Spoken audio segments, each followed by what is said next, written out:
I think God is using me as a messenger, kind of as an example, both in what to do and what not to do, because that's how humanity works. We all learn from each other, man. But I've just, my path has been a little bit different. So I've been learning different things than some of the other people who have been doing their parts. But I know that I am part of this experience, right? Especially because you chose to hit play. You chose to check this out. Maybe hey, there is a man who I'd welcome to this stream. Welcome, my brother. Oh, God, I'm going to say it. It's like almost no one's noticed it because these people are so fucking out of it. There's been a transcendent change here, okay? A transcendent change in Jack Ta.Cot's energy, his presence, his awareness, his speaking from his heart, and that's why he's flowing today like I've never seen and heard and felt before. We're on the path here, boys and girls. They said it wouldn't happen. They tried to count Jack out. Okay, but I take an affinity for the underdogs because I am, of course, labeled the underdog. So, again, last night's simulation, regardless of what anybody thought about it at the time, might have been one of the best things Jack could experience because something was taken from him. He had to process that. He had to dissolve the ego, and then it was handed back, and he realized he doesn't have any enemies here, right? So it can be a great process sometimes when these crazy events happen, and it can bring forth a transcendent change in perspective and energy exchange, is what I'm noticing. Amen. I mean, I no disagreements, and you often say things more clearly than I could.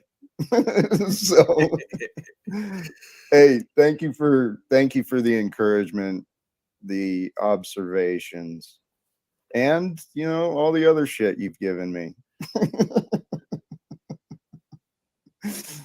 Shit. It's good. It was good to see you crying and being authentic. That means you're feeling, you're getting in touch with your heart space, the real deal, not the, love, love, love. No, that's the real shit.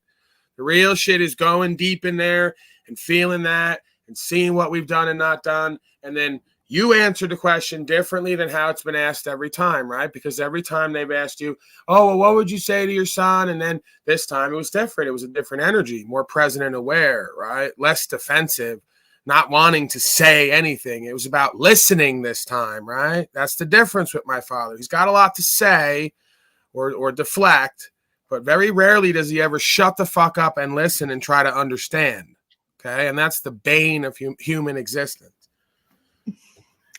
I wonder if that's where you got it from. Okay, Jack. All right, Jack. See, I wanted to. Okay, Jack, I'm going to let that one go. It's a moment. I love you, man. I'm just going to let that go. After what happened last night, it's only fair. Okay. It is. I love you, man. Like a brother, actually. And how do you make that? How do you think that makes me feel being the favorite son, man? That's like shitty because I love you. We're all cycling the same intergenerational trauma bonding, right? It's bizarre. No. Well, it kind of is, dude. There is like this generational drama and there's shit unfolding every day. I mean, not just there's amazing things happening. I'm really starting to learn how to flow, dude. That's kind of what it is. Just like, hey, praise God, man. Fuck, it's that simple. Yeah, we're getting away from the UN ending wars and legal secrets. It becomes a lot less important to try to get that done individually.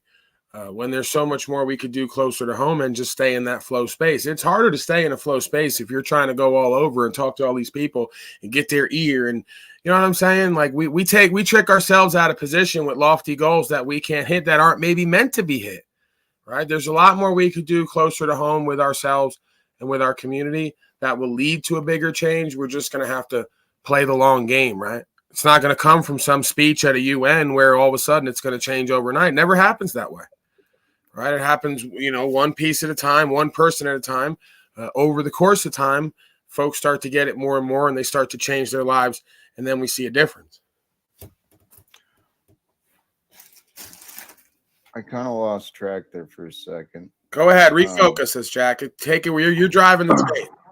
Yurt fellow. Hello, hey, brother. good evening, guys. Pleasant. Welcome. Hey, how's everybody doing? Oh, I am feeling blessed. Yeah, I just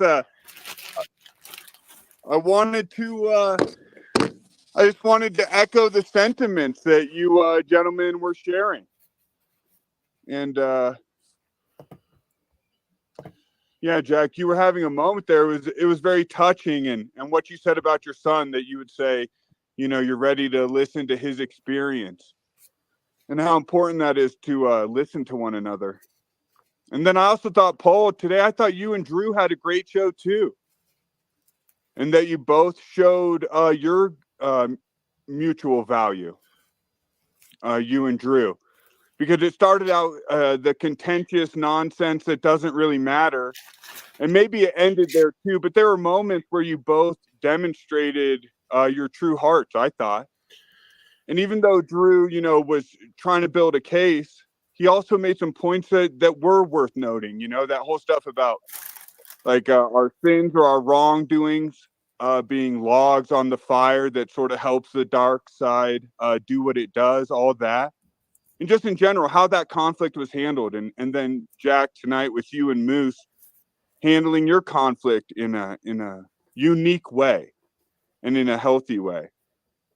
And I'll just note too, like, it's not that Moose isn't, totally blameless in the fuckery that he commits or engages in, but that, say what you want about Moose, say what you want about Paul, say what you want about Jack, but these gentlemen are available for people, for experiences and for sharing of information. And if you believe what they're saying, for leadership too. And we all have a lot of people in our lives who are closer to us who don't show up for anything.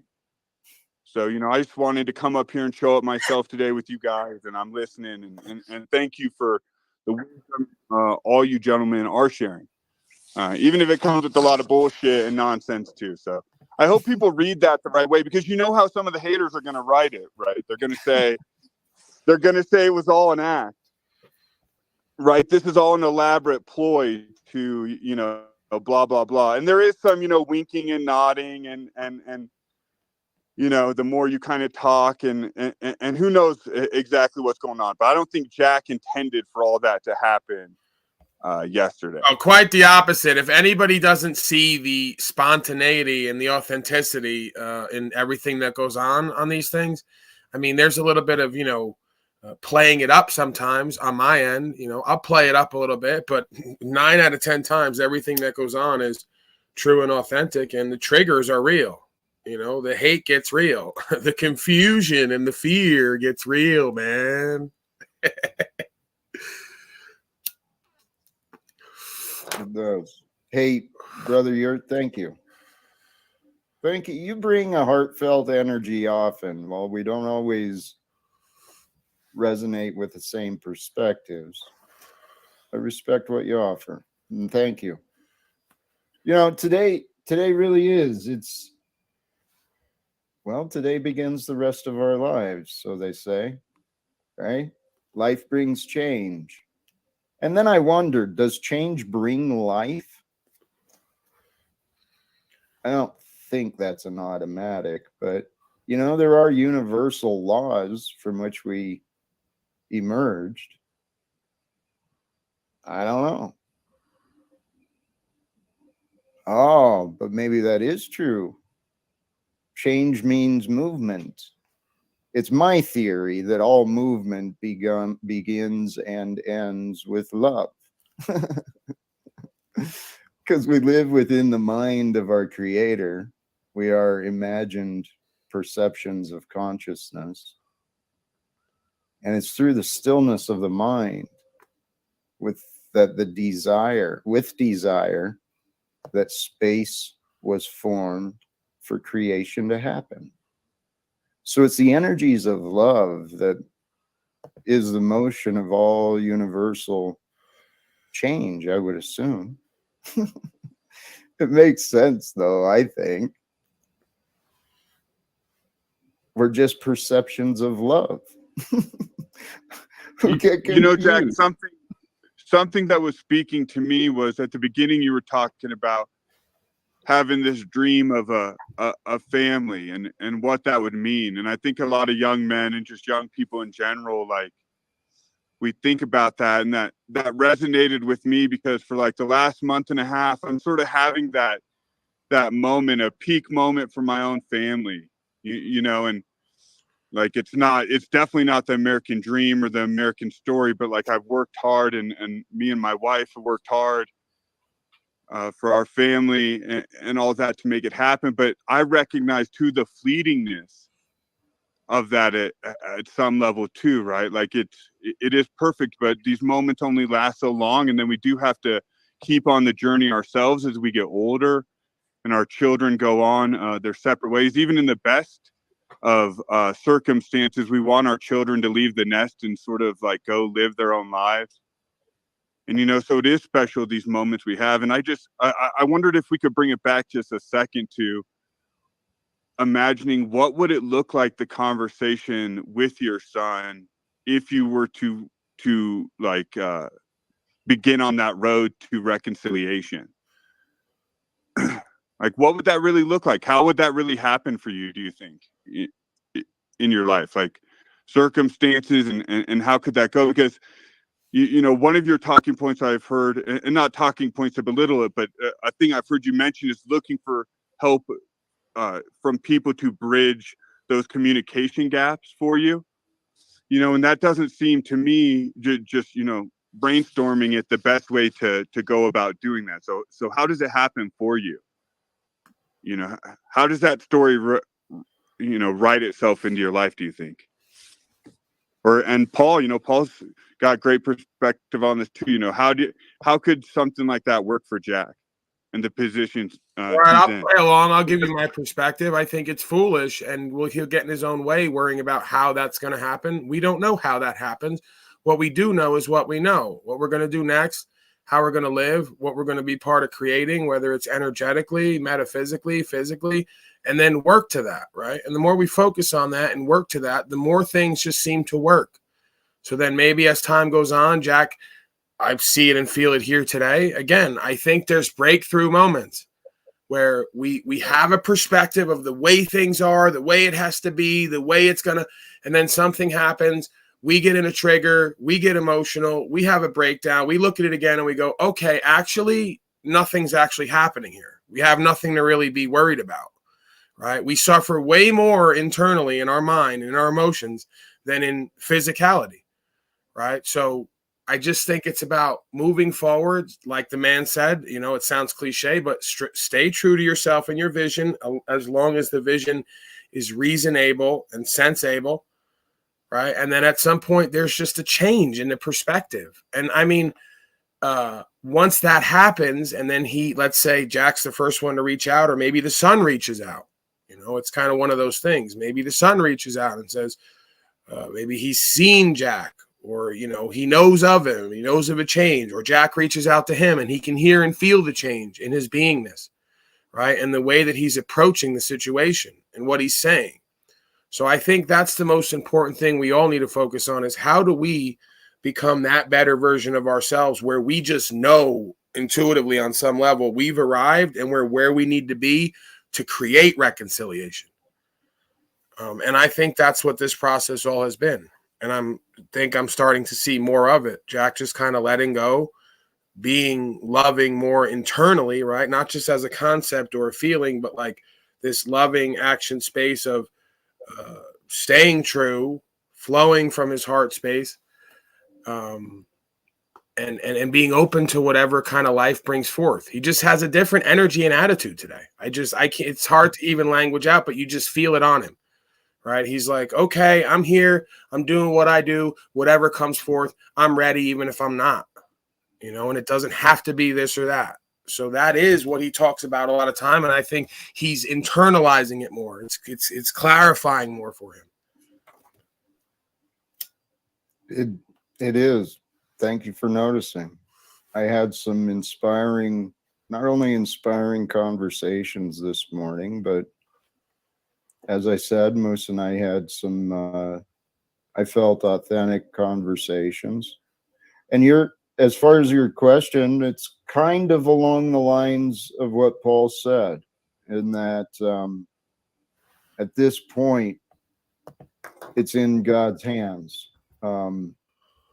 What will bring us together is his desire.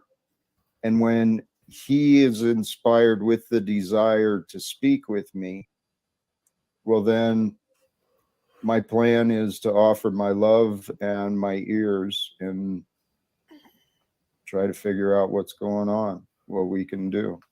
And actually, the way it can happen is along the lines of what Paul said, too. I mean, initially, my idea was to get friends and family to help me succeed. I don't fucking need them to help for me to succeed. So I can succeed, and then eventually they'll pull their heads out of their asses and, oh, Jack, oh, maybe we fucked up. Yeah, you think? But whatever. Yeah, but that's a slippery slope, right, Jack? When we go back to that ego positioning, because everybody fucked up. Everybody fucked up on levels, and everybody missed the mark with communication with self and others. Everybody accepted less for themselves and each other. It's typically how it goes, right? So yeah, if they pull their head out of their ass, it's going to be to say, wow, we never saw that coming because we wrote Jack off and we thought that he, like the gorilla, was a crazy person, and maybe there's something bigger going on here, right? No, Paul, what you've not understood. I've been falsely accused. I've never been allowed the opportunity to face the accusers, people who fucking imagined lies against me. Like my ex-wife, my son, my friends, my neighbors, my employer. There's a stack of people who chose to believe in lies. The worst thing I did was raised my voice and failed to obey some imagined rule people thought up. So there's something greater than just me working in here. Can I just interrupt just real quick and track that thought for a second? So if you're saying that you had a problem with alcohol, as I've heard you say, that you essentially were, drowning your depression in alcohol, that's more than just raising your voice. Hold on. Wait. Before you continue building off of that, the timeline here is important to consider. I stopped drinking in 2016. I went through my 12 steps during 2016, 17, 2018. I chose to start improving myself. So I'd already been sober a year and a half, already worked through the 12 steps. I was already repairing any past damages and admitted faults. And then people started imagining things about me and believing their opinions rather than having a conversation with me to say, hey, Jack, what's going on? That's literally what I've been saying. That's literally why I lost my 22-year career ended, because people stopped speaking to me and I couldn't convince a human being to cooperate with me. So praise God, man. And I recognize I'm just an asshole on the internet, man. So I'm not, but I'm just asking the question I'm interested in. So, brother, like specifically, what was the narrative your wife was saying that she wasn't understanding? Like that those higher political aspirations and that stuff? Like she was freaked out by that, or what? What specifically, was she like, Jack, I don't know what you're talking about? What part of it? First, let me come back to you. While you are just a stranger on the internet, I recognize the bizarreness of this situation anyway, and I'm the one who's bringing up the crazy story. So I welcome. This is a bizarre situation. So what does she believe? To be honest, I'm not certain of the accusations. Here's what the biggest flaw I made. Okay. I told you here's the part I left out. I punched a door in front of my son.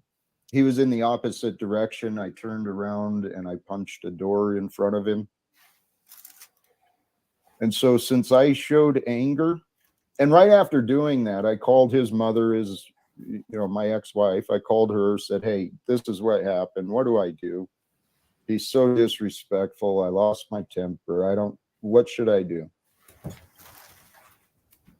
I thought things were being repaired after that, but she had in her mind that I owed her money from the years that we'd been divorced, even though I didn't. Clearly, I mean, the evidence is clear, but I've never, nobody's ever looked or asked.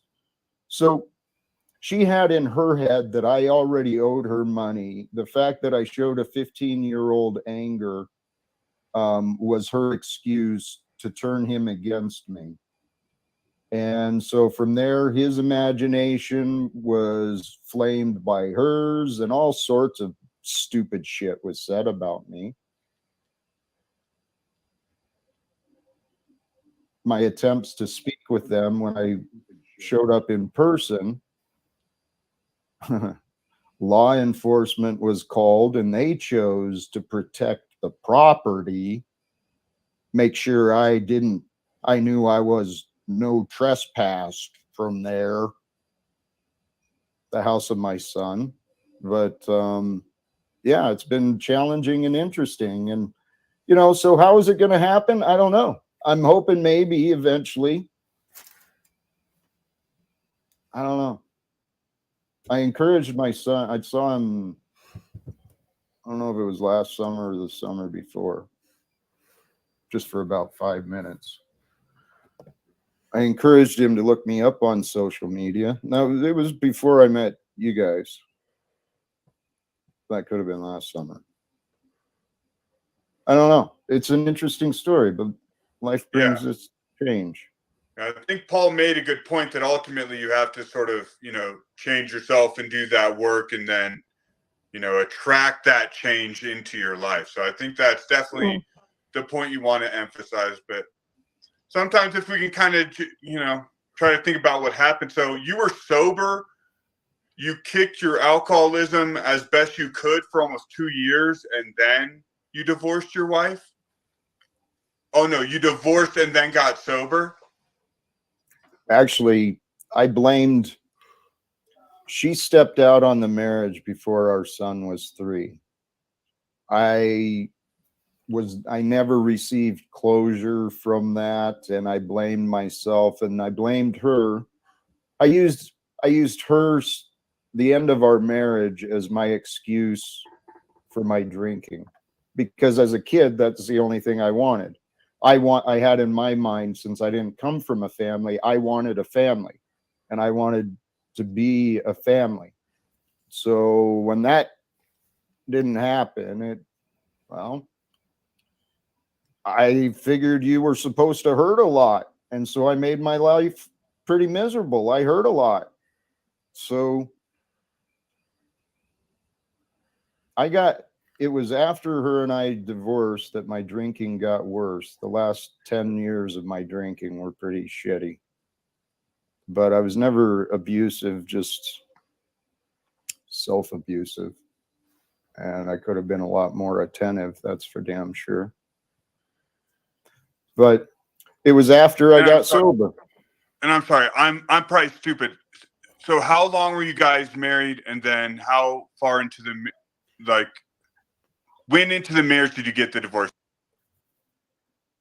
All right, so I'm just gonna stop this right here for just a second, Jack. I just want to know if you're comfortable with this. Do you want to keep it going, brother? Is all I'm Oh asking. I man, didn't what mean moves, to- Hey, bro? Moves. actually, no Yeah, come on, respect. Moose. Actually, no respect. Thank you for checking, Moose. I respect that you did.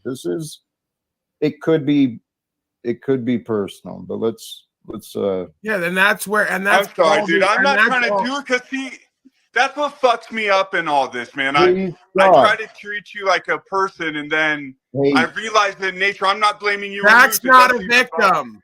He's not a victim. No, I know. We're not creating victim consciousness here, and there's nothing That's we what- can't talk about and resolve. That's what we need to do, is talk about tough, dark shit and resolve it, so we don't let it control us and run our life in inner space.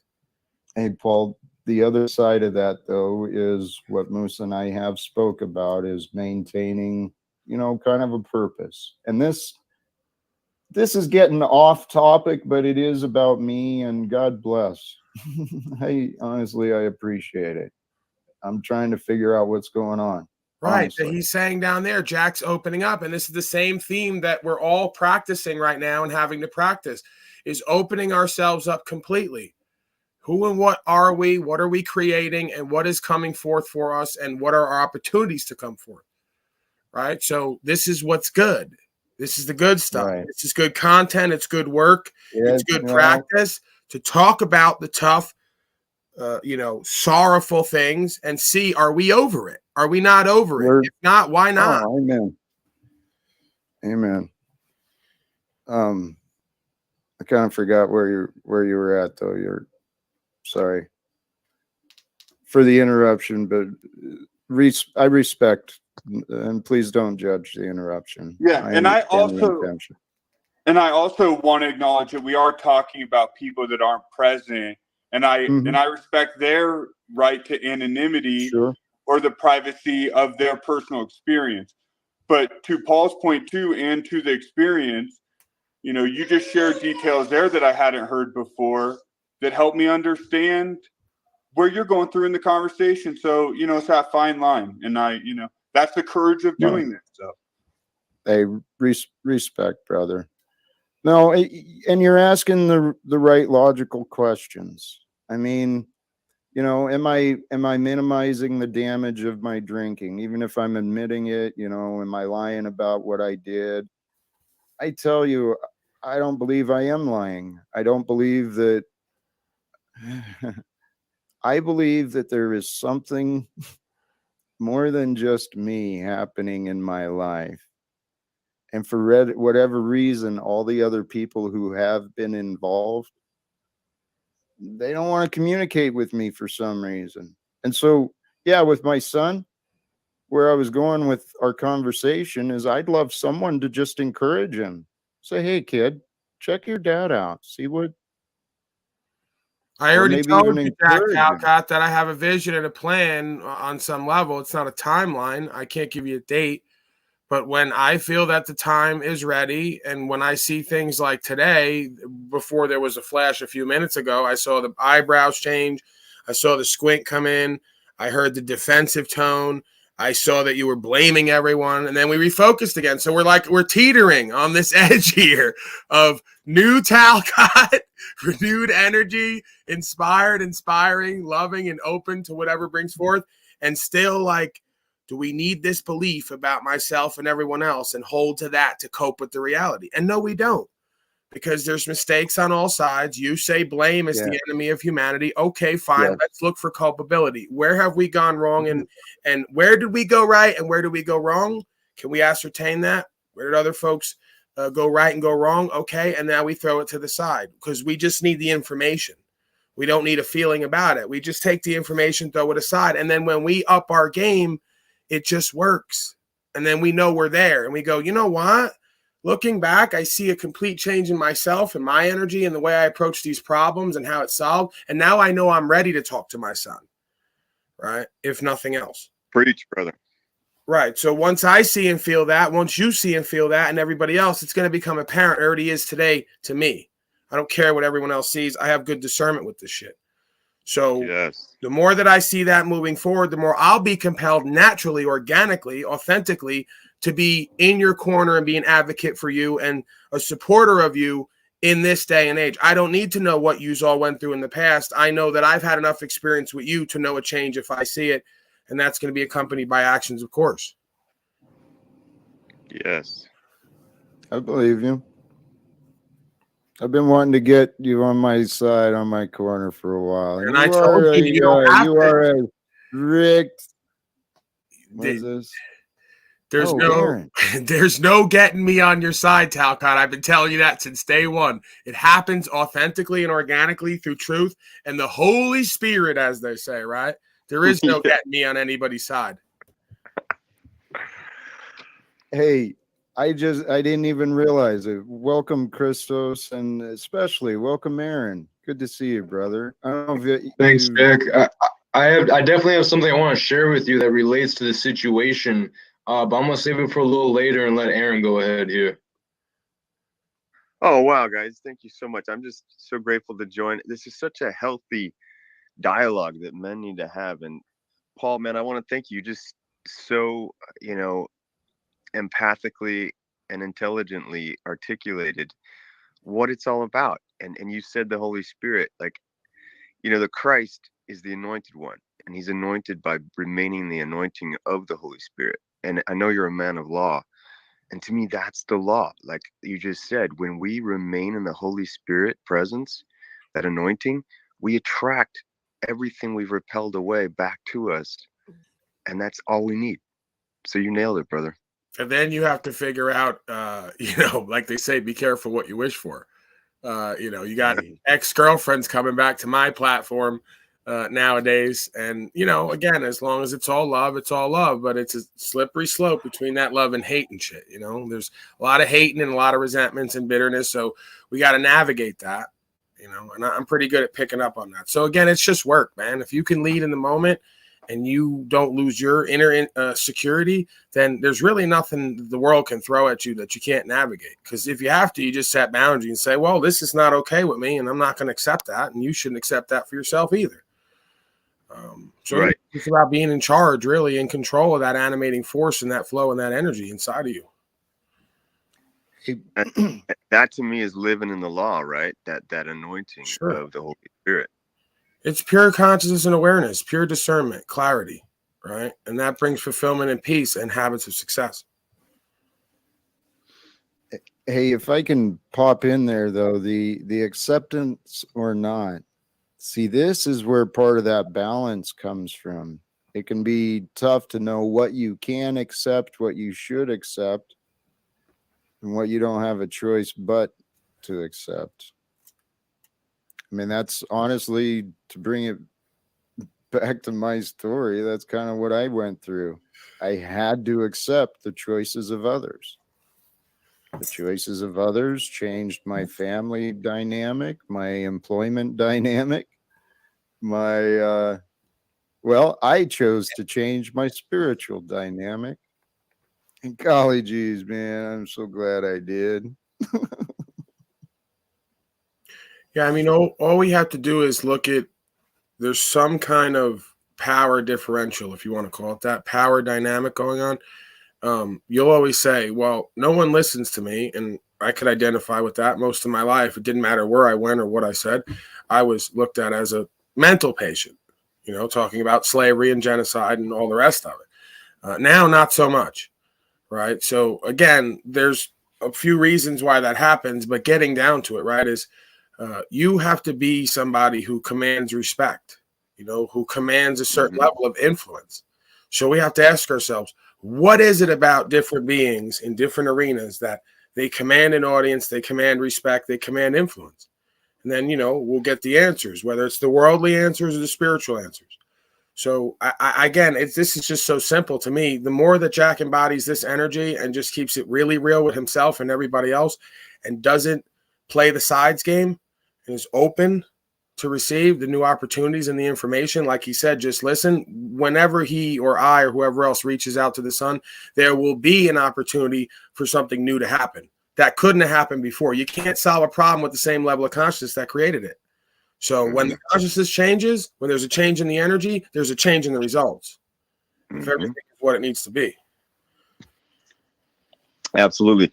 Because, you know, it's all I've learned is all a projection, reception, and reflection, right? So when we project this, oh, there's all these reasons why it's not working. Those are quantum commands you're expressing into the matrix, the womb of the universe, that's going to be reflected, because that's what you're seeding her with. And this is why, by the way, Paul, are you familiar with the original law of God that reconciles the original sin, since you're such a law guy? Yeah, well, I mean, you know, what sense? What does that look like and feel like? It can look like a lot of things to a lot of people. Well, no, I mean, just technically, like from the Bible, like there's this original sin, right? What would you say is that original law that reconciles that?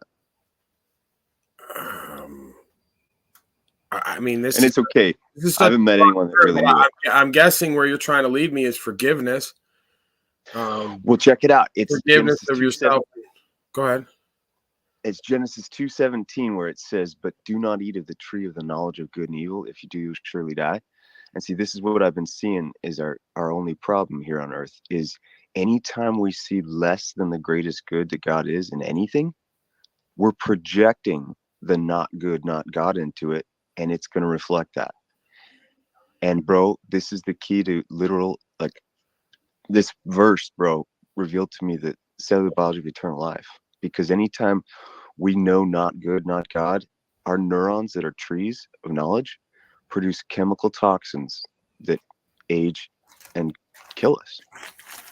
Right. So all that really is like how the Tao says is that when you go beyond good and evil,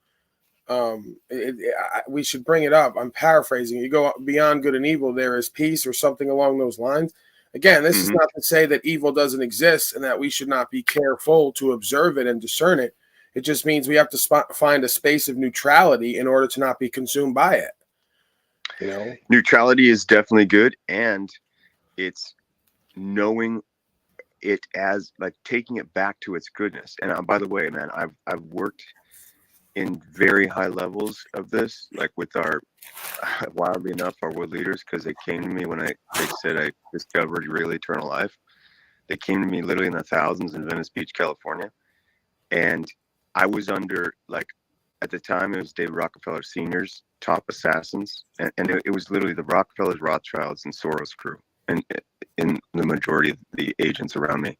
And literally, there's thousands. You know, I was living on Venice Beach, Rosen Pacific. People would walk by going, what's going on in town? There's black SUVs everywhere. And everyone's from New York, D.C., and Jersey. And so, man, I was under the gun, the biggest guns on earth, for like 9 months. Going through life and death tests constantly. And the only thing that kept me alive was knowing good in the people that were looking to do the opposite. And it's so powerful, man, because you know the power of law. And when you know true law and you use it, it works. It turns everything in your favor if, in fact, you embody it. Well, that's the forgiveness that I was talking about, right? I have to embody a space of, as the person is arresting me and putting me in the back seat, I'm still telling him how to love himself better in truth, and he doesn't understand that. Right? That's right. I'm not worried about the pain that I'm in. I'm not worried about what they're going to do with me. I'm tasked to love even folks who claim I'm an enemy and do enemy-like things to me. So through that place of forgiveness, I continue to bring the law, cosmic law, and I continue to embody a space of faith and forgiveness. Therefore, it would seem I'm untouchable. Because even if you do something to me and keep me there, you're not going to put the charge on me you're looking to put on me. I know the game of energetic vampirism. I know the game of what they call loose. I don't use that language. I just know the conceptualization of power dynamics and energy exchanges and systems dynamics, and I see what it all is. You know, they don't want to sell in a charge for no reason. They want to farm you for fear. They want to farm you for insecurity and disempowerment. They want to interfere with the transmission of the truest self. So, again, you have to learn how to move from that space of positivity to negativity charge in a sense, to neutrality, right? Based on, whatever's going on around you. Again, the metaverse is a different animal, it would seem, because you need content. Go ahead.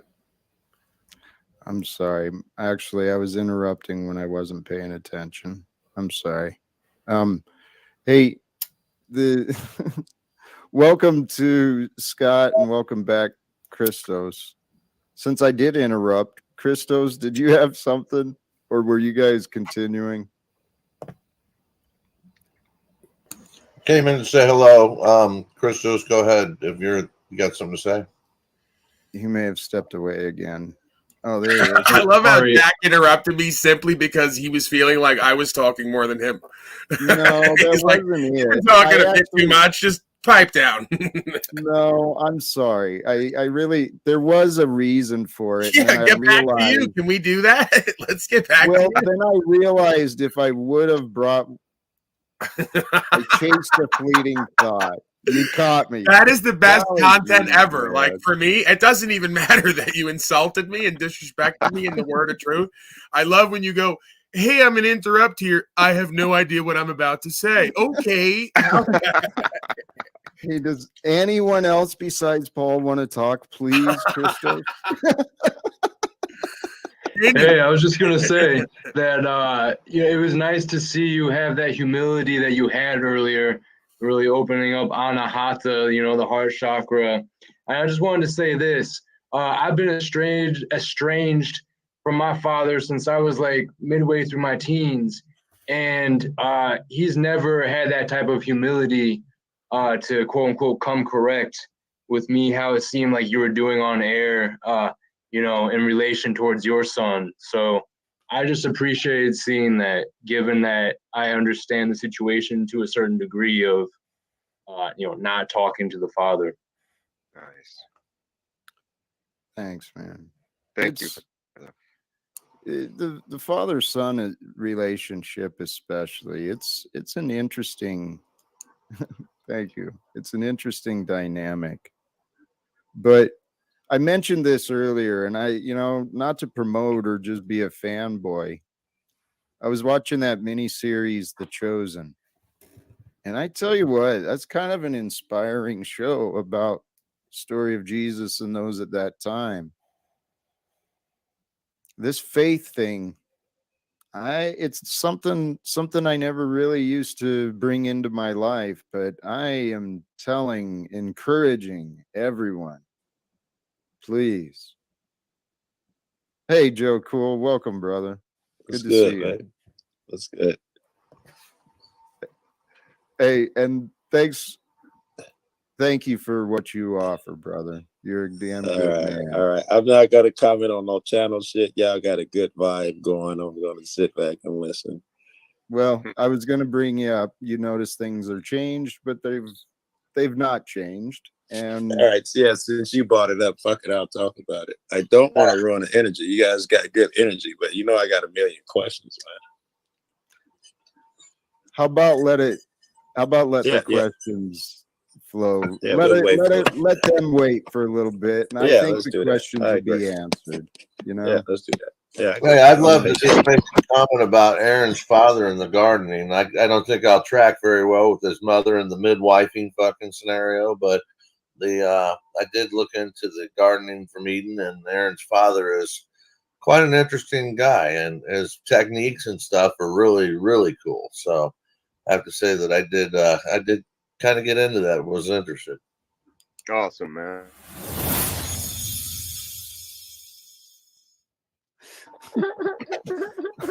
That was an interesting timing, but hey, very cool, Scott. And I have not checked it out yet, but Aaron did mention some pretty cool things. So, Aaron, you want to elaborate or anything, or? Yeah. I think it got cut out right when I responded. So thanks so much, brother. I am so blessed. My father's such a good man, and I'm so blessed to have been raised by him and taught his ways in the garden and his ways. He taught me how to get to know God and God's law, and that's been the greatest gift to me ever. So I appreciate you acknowledging him, and I join you in that acknowledgement. Is he still alive with us? Yes, he is. He He's seems like, rocking I it. mean, very fresh to me, very new to me because of, just catching you briefly the other day, and that led me to that. But I'll definitely track with it a little bit more and see what I can learn because, like he said, I think he is right on. He's pretty lucky to have that guy as a father, and that was special. Both you cats, appreciate your old man while they're around. I just buried my old man a few months ago in Arkansas, so it was horrible. Oh, I'm sorry, Sorry. brother. Very sorry to hear that. Remember, he's still with us, though. We're all energy. I would agree. He's doing better and all of that. Don't make it no bad to watch him. They unplugged him when I had to watch that shit. Then I had to bury him. It was brutal. I'm sure. Probably upstairs talking shit about me with my dad. Your dad up there name dropping. Right. There you go. Hey, actually, to bring this back on topic, losses do happen. Death is part of life. It's just part of the experience, and it sucks. It's tragic. I mean, life brings change, and some of the changes that life can bring can be like sudden transformations of everything. Not only bad things, but good things too. Accidents and blessings can happen in an instant. But the human life, the same can be both. That's all I was going to say. The accident can turn out to be a blessing. Amen. And just the same as life, the problems can become the solutions. Those solutions can become the greatest opportunities we never knew were available. And what this life is, what I've realized, this live without fear, the easiest way to do that is get rid of your attachments. Kind of what Paul talks about, become attached to no thing, no one. And you can do that with mental games in your head. So I believe. Well, is that a thing, that not attaching to people? I'm sure I'm misunderstanding it. A non-attachment. We can become, here's unconditional love. It's the term for our Creator. Unconditional love is gratitude without attachment. Is it really? I thought it was the ultimate attachment. I feel like I'm behind here. This is my definition, because if you can be grateful to something without a bind of it being yours, you can just love it. There we go. Itself. Well, it's all right. That's it. It's not yours. You don't claim ownership. That's what you mean by attachment. It's you're separate. I totally get that. All right. I thought you meant, your kid get run over by a truck. I didn't feel attached anyway, so I graduated. I thought you was going in that direction. That's what I pushed back. I think people are better served in their own lives when they don't attach themselves to particular results. If you're growing and you think that, I'm going to go here and I'm going to sell this guy on this product right now, and you're attaching yourself to the result, he's going to see that a mile away and you're not going to make the sale. But if you go there with a different approach, I'm going to make this guy my friend. I don't give a shit about the sale. I want to see where we can go as friends. The sale's secondary, and he's going to see that that's not as important to you. And if he likes you, then he's going to want to make the sale for you because he wants you to do better. I like that approach. Hey, sorry to interrupt. Smith, I saw your comment before you popped up. If you care, please feel free. Okay, so I was in, thanks for having me real quick. So I was in Paul's chat earlier. Paul, good evening. Jack, good evening. Everybody else on panel, good evening. Somebody said that's a bit of a stretch because I was equating the Nazis to Brazil. So I forgot to mention the whole fact that Brazil's country code is 05 SS. Not the most positive note, but Scott was talking about the Bible and Adam and Eve.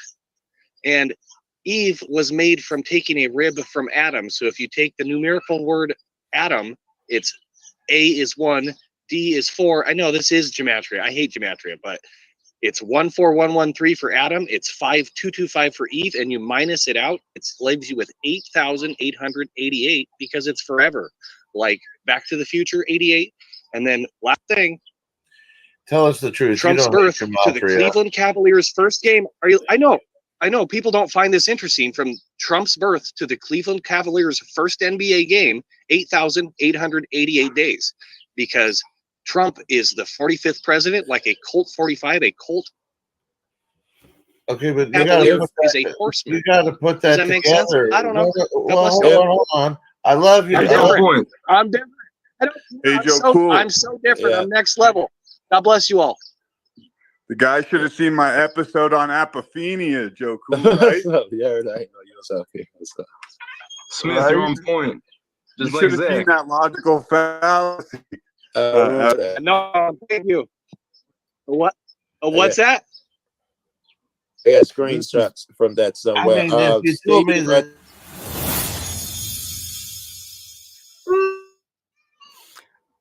That one, I think. Let's come back. I appreciate that. Hey, Smith, did he leave? I don't know whether he's here or not. That gematria stuff. I'm sure there's something to it, but nobody will ever know, because the same way he just came up with those figures, I could come up with there's a unicorn going to drop on my roof tomorrow and come up with the fucking numbers to prove it out. And you know, because this means eternity and this means I could pull that out for any fucking thing. So if he is correct and gematria is correct and it's logical, we'll never know, because it's too much like fucking tarot cards. You can say anything you want. Actually, I've wondered when I started learning about Zach and gematria, the way that the patterns can be found. Because I agree, a lot of this, I think people just allow their imaginations to go. But there is something to the power of words and numbers. Logical vibrations behind the way you can say them. I agree with all of that shit, but it ain't the guy on there making stretches, you know, the way that they do once motherfuckers learn gematria. So is that why his camera's stretched out? I'm always commenting about this dude's camera being stretched out. I don't know if anyone else notices it, but yeah, no, I understand what you all are saying. I think there's definitely something more to it, but people get carried away, no doubt. For sure. There's definitely something to gematria, and a lot of the people that got into it because of the QAnon movement. That's what really brought gematria to the surface. Not that it hasn't been around for hundreds and hundreds of years, and it has been used by militaries and people to communicate by using fucking different ways of communication. But now they try and put everything out there, and you got 6079 comes in and just blasts us with 888 and Donald Trump and Cleveland Cavaliers and fucking, you know, Kobe Bryant. And I mean, if you could draw some sort of line, give me a board with some string tied from picture to picture, date to date, and give me some sort of semblance of an organized thought that I can follow. And then this might make a little more sense. But just throwing out 888, 88, okay, I'm supposed to believe that that's infinity. It looks like infinity. Thank you. Yes, thank you. I don't think there's a lot of disagreement in that. Clarity could be achieved. Ta.Cottian train, you ready to ride? Hey, man, it is. I'm telling you, you know what? One of these days, I encourage you, take a trip, join the Ta.Cottian train. Right. Wrap your head around some of the stuff I'm saying and say, what if? On a train called the city of Jack. What if we are the return of Christ?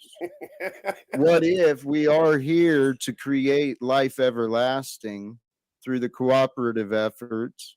I love it, bro. It's scary thought, but I love it, bro. What if Jack Ta.Cottian now has a microphone that allows him to talk right over you and you not even be heard, and it be perfect for what he needs? What if? Is it more powerful? Yeah, I haven't heard it. You sound smooth, man. You sound smooth. I can't wait till you like dark Ta.Cottian rises, as they say. And start yelling at that bitch. It's gonna be powerful.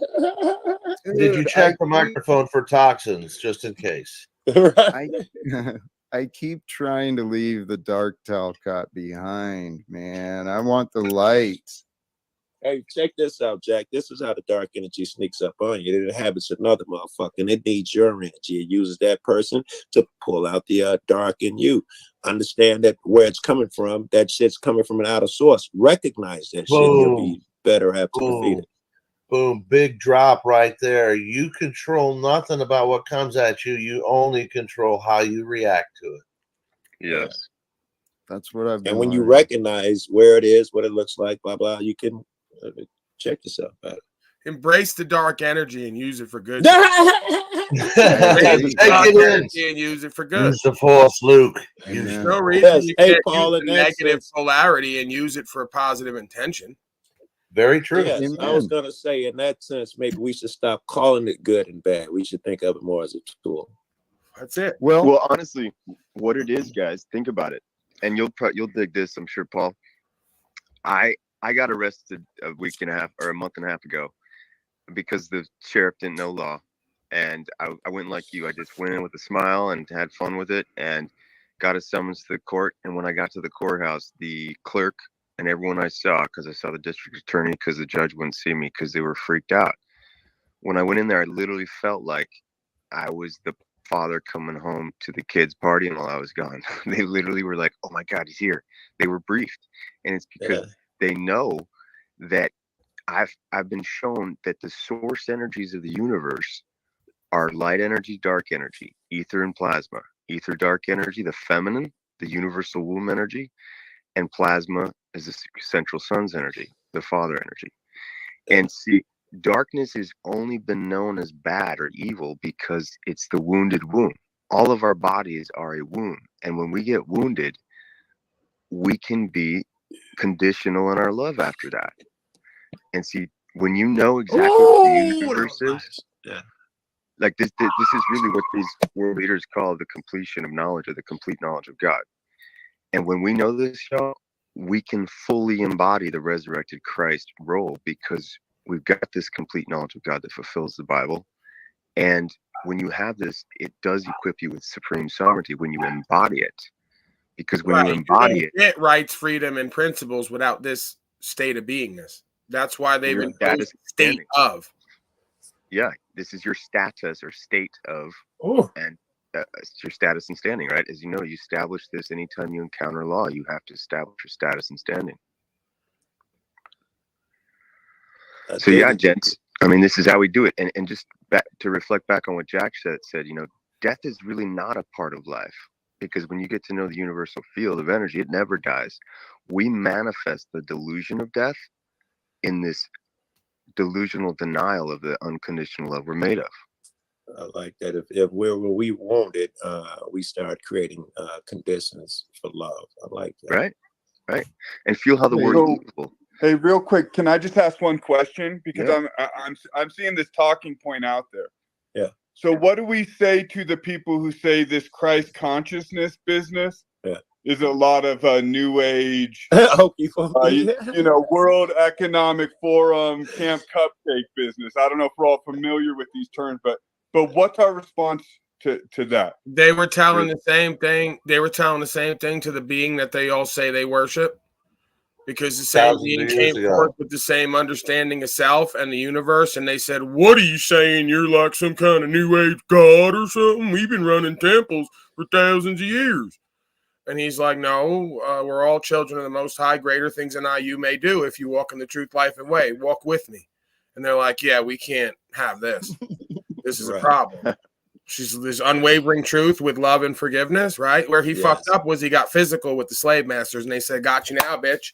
That's why I tell him that's the one thing I won't do, right? Is I won't get physical and I won't resist them, because martyrdom is the highest attainment, right? Every time they put me in a cell, or if they kill me, I'm golden through spiritual principle as far as I perceive it, right? It's about bending the knee.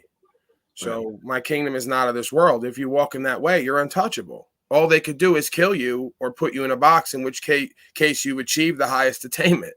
You stood for what's true and what's right, and you're unwavering. Imagine even if it's imagined, right? It feels a certain way to the being. So if we're going to even play the whole do what feels right and what feels good, well, it feels way better living in that way and sacrificing and knowing why you're there than being a lost slave on a prison on the outside of your own making in your mind and heart, right? So I don't know. I guess it's perspective. So to break down your message Right. again, his questions was, what do we tell them? The first part of your answer was, we tell them this is not new.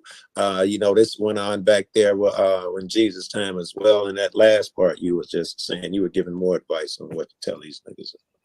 This is the synagogue of Shaitan, right? These are folks of the culture, the original cult, who look to a book for their understanding and life experience. And they're going to overlay that dogma onto everyone else's experience, good, bad, or indifferent. Drew was doing it today, telling me about a book and an experience that I perceive I'm having and then have results to go with it, and a flow state and all the rest of it. And these folks just hem and haw and go, but Jesus, and he died for sins, and there's just no connectivity there. Then they want to go to tell you they're the most comprehensive person in the room and everyone else is just dumber than them. And I go, oh, this is really weird. It's ironic you should say that. I'm having the same experience as well. Not for me to go space.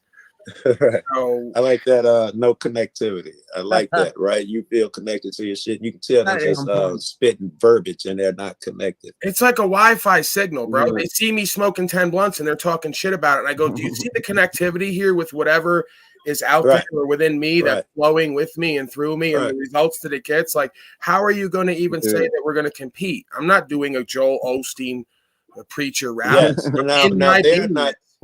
And where's their connectivity? You can't, the guy who's talking about, yes, I got a mortgage, I got this. And I don't see any connectivity. You're just touting what you see as the little idol shit, but I don't see the connectivity per se. Hey, Joe, I'm interrupting here to agree, but yeah, everyone's got a lot of complaints. There's another face here, Manel Delay. Welcome.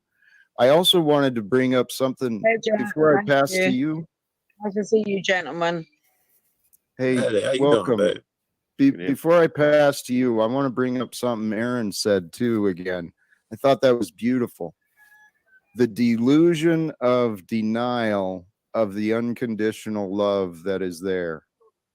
That's what our egos do. It brings in this delusion where we create these thoughts and we create a reality where unconditional love is not there. Yes, where conditional love is okay, it becomes a standard. Yes, I agree with that shit. I see it.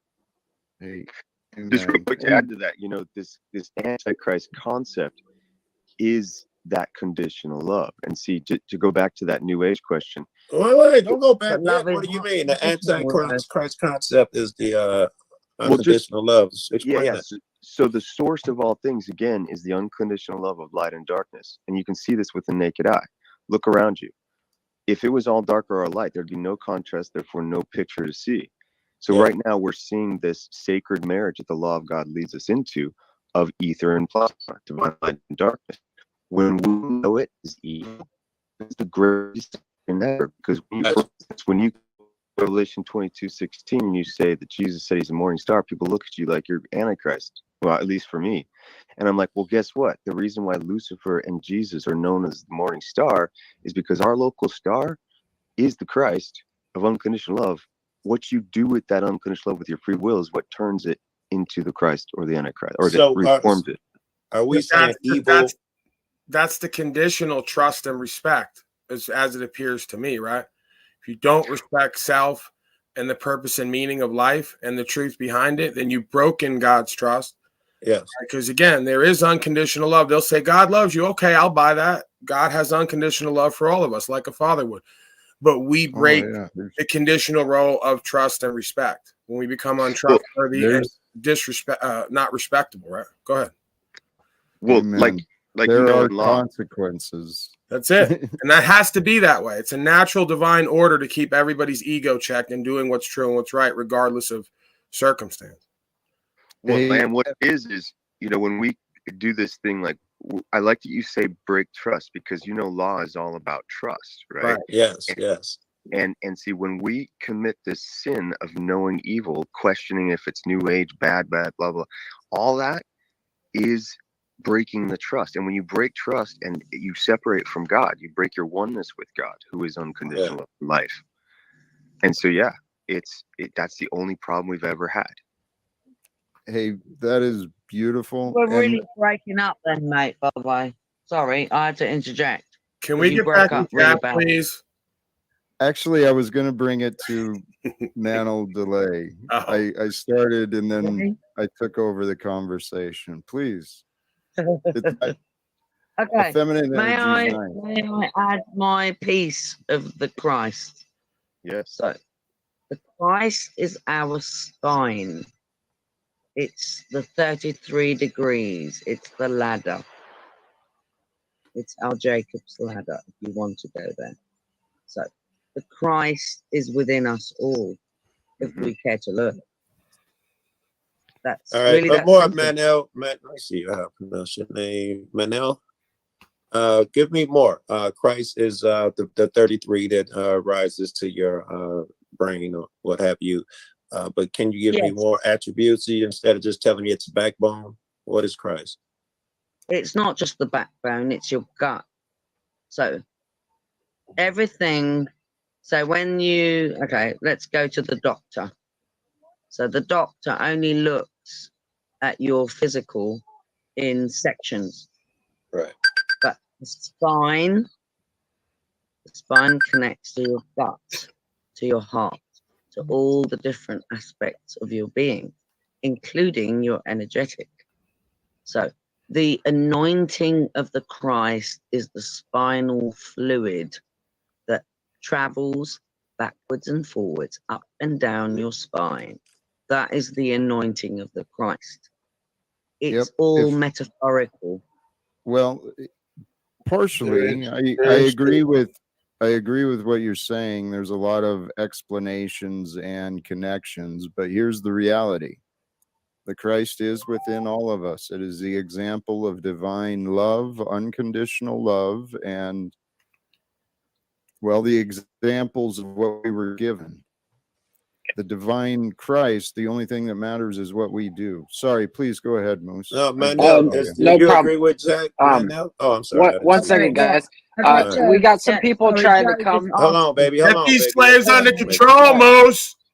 Mose, come on. Don't make me play it. I'll do it. I'll Come do on, it. This man. is Jack Talcott time, and I got the train coming for Hit next the episode. sword. Hit the sword So, on them. That's what we need to start doing. Hitting the sword on them when they can't. Mose, can I just cut to the chase on this Manel whole Well, theory? The whole chase on this one wait, is hold on. when you have Wait, I want to say, Scott, guys, wait. Calm guys, we got down, people trying to ladies. join the panel, and there's a few people just kind of sitting up here. Christos, I know you have something to say every once in a while, but if you don't mind, you or brother, or someone who doesn't have something to say for a few minutes, could you go down to let whoever else is down there up, please? Thank you. That's all I want to say. Can we do a vote? Let's vote. Yeah, let's vote. Hello. Thank you, Sean. I'll come back in a little bit. Thank you, sir. The only person that gets to vote on this panel is the person in charge. That's Mr. Talcott, and I yield. Mr. Talcott, can I Thank tell you, you a Moose. little bit about what she was talking about real quick? I'll just summarize it. And this is where I got it with Santos Bonacci, and it talks about, Christo oil that travels up your spine when you abstain from sex. And then as that happens, the 33 vertebrae, it usually takes about a month. It gets to your pineal gland and helps you, I guess, with some more enlightenment. So any more than that, I don't know, but I do believe that's what she's referring to. I've heard the same theory, and I'm asking you, Manel, man. are you saying that it's just oils and juices? There is no, maybe I'm rehashing the same shit here. Christ is just some chemicals running up your spine. It is nothing in No, the. not at all. Hey, Oh no, definitely not. Oh, definitely not.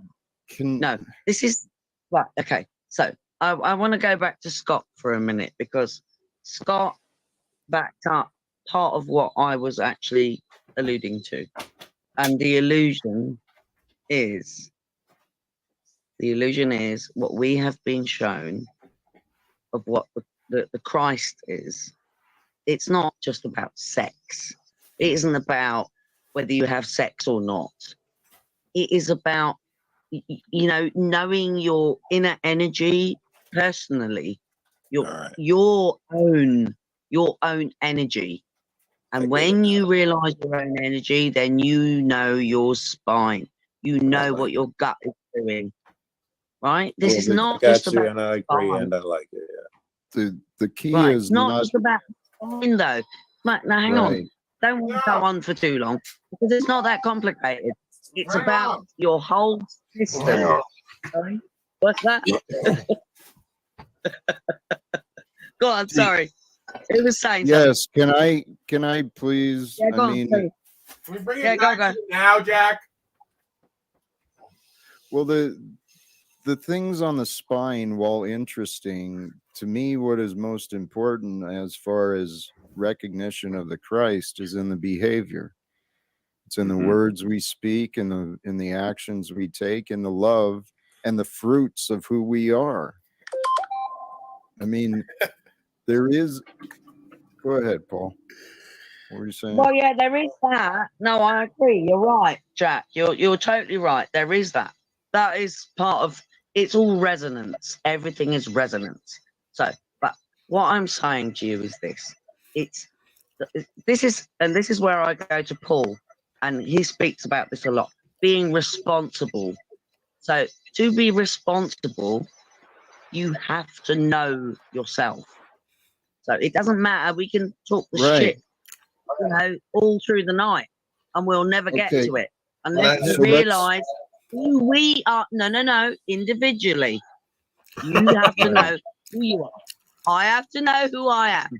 And I don't know Duck shit. Body Outline isn't enjoying your He's falling asleep. He's drooling. What the fuck are you guys talking about? I hear a bunch of fucking Oprah bullshit. Oh up here, man, they're cupcaking. Wow. Fucking Oprah bullshit up here, man. Whoa, Nah, Jack, you need to be called the wrong fuck out. energy. Golly geez. Oh yeah, we're not Drew. doing that cuck body outline shit. Like Provo Child, they're real. Man, angry here, incels. hold on. Right. It's time to bring things back into focus, okay? What the hell, man? Hey, the topics of energy, okay? The Christed energy, there's something to that. The core of us physically, it's in your spine. That is where your nervous system all runs. There's a fluid that wraps around our brains and our spines. And so it's real important, the biology. But what is most important is the direction and attention of our mind. Because what you're saying too, what they're talking about of raising that Christed fluid, the anointing. No, it's not. Jack. No, it's not that. Okay, so throw her out, Jack. Throw her the fuck out. Well, I don't mind. Well, you made a claim. Do you have any facts to support, or just a disagreement you wanted to offer? No, I'm here. Well, you told me I'm wrong here, and so I'm wondering why you chose to tell me I'm wrong. Get it out. But you told me I'm wrong. I said, okay, thank you, actually, Moose. I think that's a great step. Hey, Drew, welcome, brother. Can we start again? None of that crazy crap. Oh, come on, man. What are you guys doing, man? It literally sounds like Yenta is on some spirituality retreat with a crystal convention or something like that. What's going on? You're trying to get to the root of some problems or not, Jack?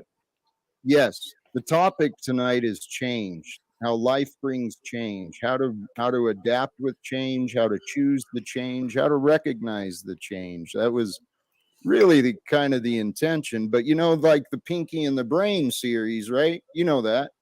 Like Pinky and the Brain every morning. What are we gonna do today, Brain? We're gonna do the same thing we do every day, right, Paul? We're gonna go online and talk about changing this damn world. Did that make any sense? And then we change get the world, body you can't outline. change yourself.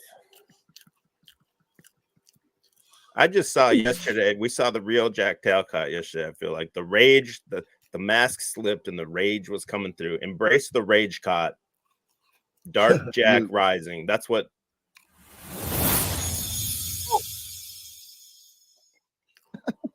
what Gotham needs, Jack. Love and light is just a cover for the No, drywall punching, dishes breaking, Right. raging maniac that's in I there. agree with the cuck body on this one. you would. It's your true self. Embrace the dark side. Join the dark side, Jack. Hey, dude, no, I have been actually, like Paul said earlier, I've been figuring out, I think, I could be wrong.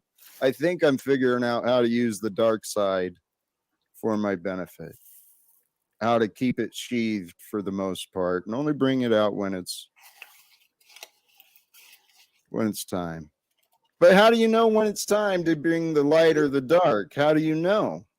Oh, Without you trial just and error. know, Jack. You just know. Oh, bullshit. In days of old, when nights were cold and rubbers weren't invented, they'd wrap their socks around their cocks and babies were prevented.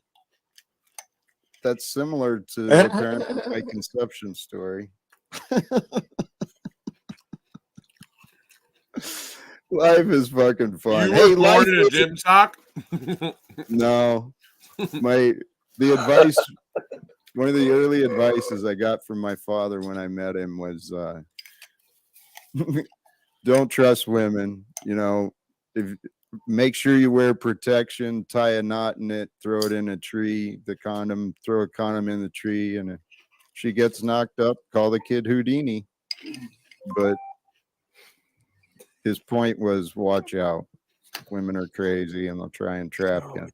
Well, that's great advice, I guess. If you want to be really dysfunctional all your life. Well, dude, that's the family I chose, man. It was all fucking crazy.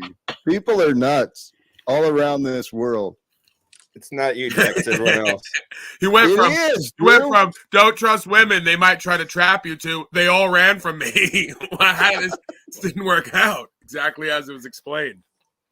Jack, my father was similar to yours, but he said if they get knocked up, throw them from the tree. Right. Hey, I want to got go a back question to Drew's comment. Welcome, Welcome, to Steve. rage. Well, no, the world is crazy, and it's not me. I was thinking about that earlier today, dude, because there are a lot of people who think like me, who talk like me. I've learned from them, but they're not in this circle.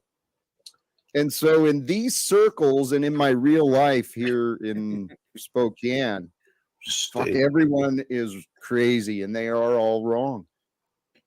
Is it possible you're one of them?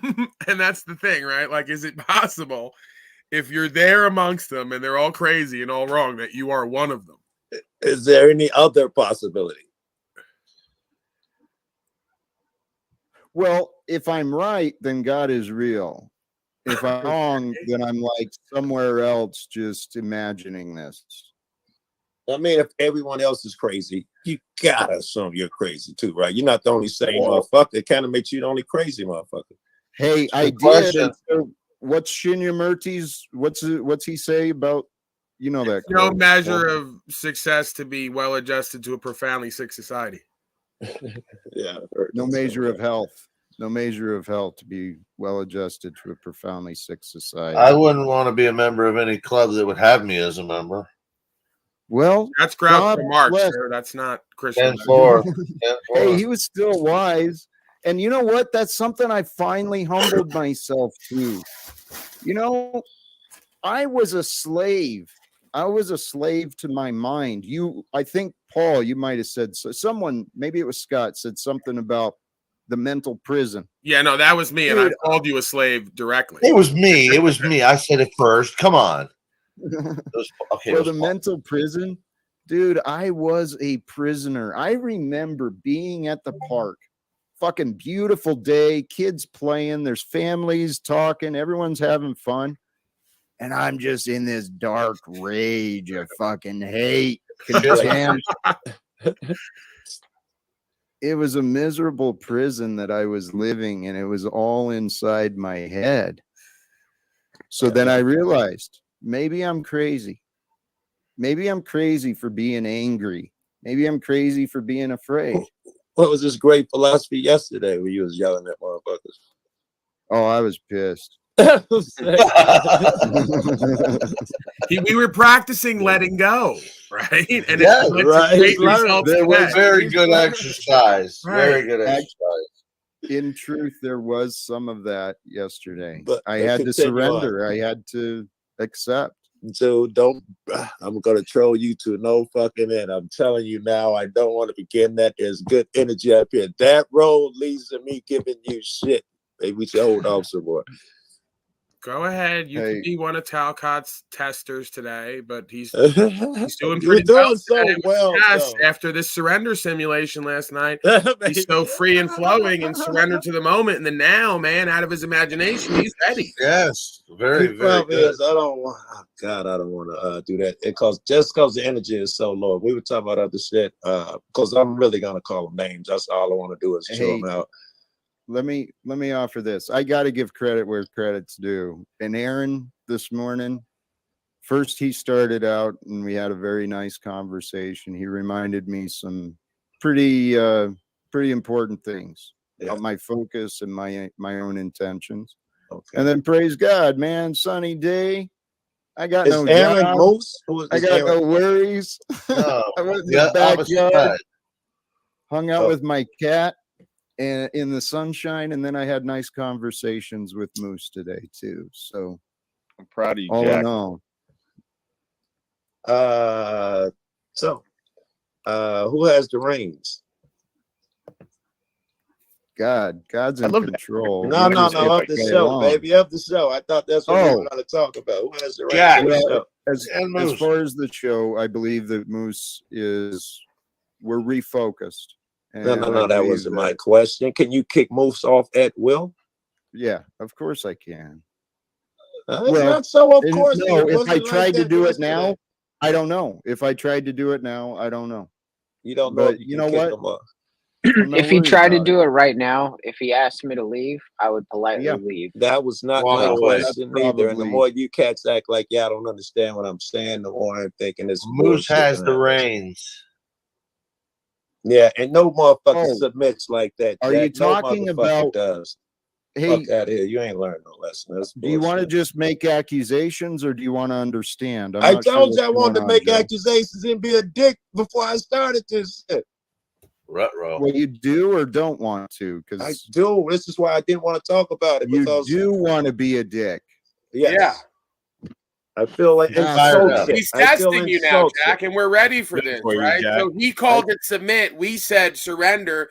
He thinks you're talking about diminishing your respect and your manliness, right? When this is part of practicing a certain way of being. Stand your ground. Tell him. There's no consequences to the surrender. He didn't lose anything. Like, we could come from a pride space, but it's surrendering to the moment. It wasn't surrendering to me and the Moose because it was all nonsense. Like, I wasn't going to take his shit and do anything with it. And, but he's like, oh man, he's getting all tied up and carried away. I was pissed. Yeah. I was pissed. So the more you can learn to move through moments where you're triggered and challenged and just be you and not get in a twist, the more power you're going to have long game. I agree with all of that, but I see most, and I'm sorry, Jack, and most motherfuckers, just because of your rebellion and what you did to my channel, the first thing you do is lose his fucking keys. Is he that elevated? I'm not. Even after fucking we rap and make love, I got to get control of my shit back. And the fact that you're telling me everything is still the same, I'm just cool. It makes us. He has control of himself. That's the most important thing. Yeah. We know that's not true. He's gonna be yelling at me in about 3 minutes. Well, don't create a reason, brother. There's no reason.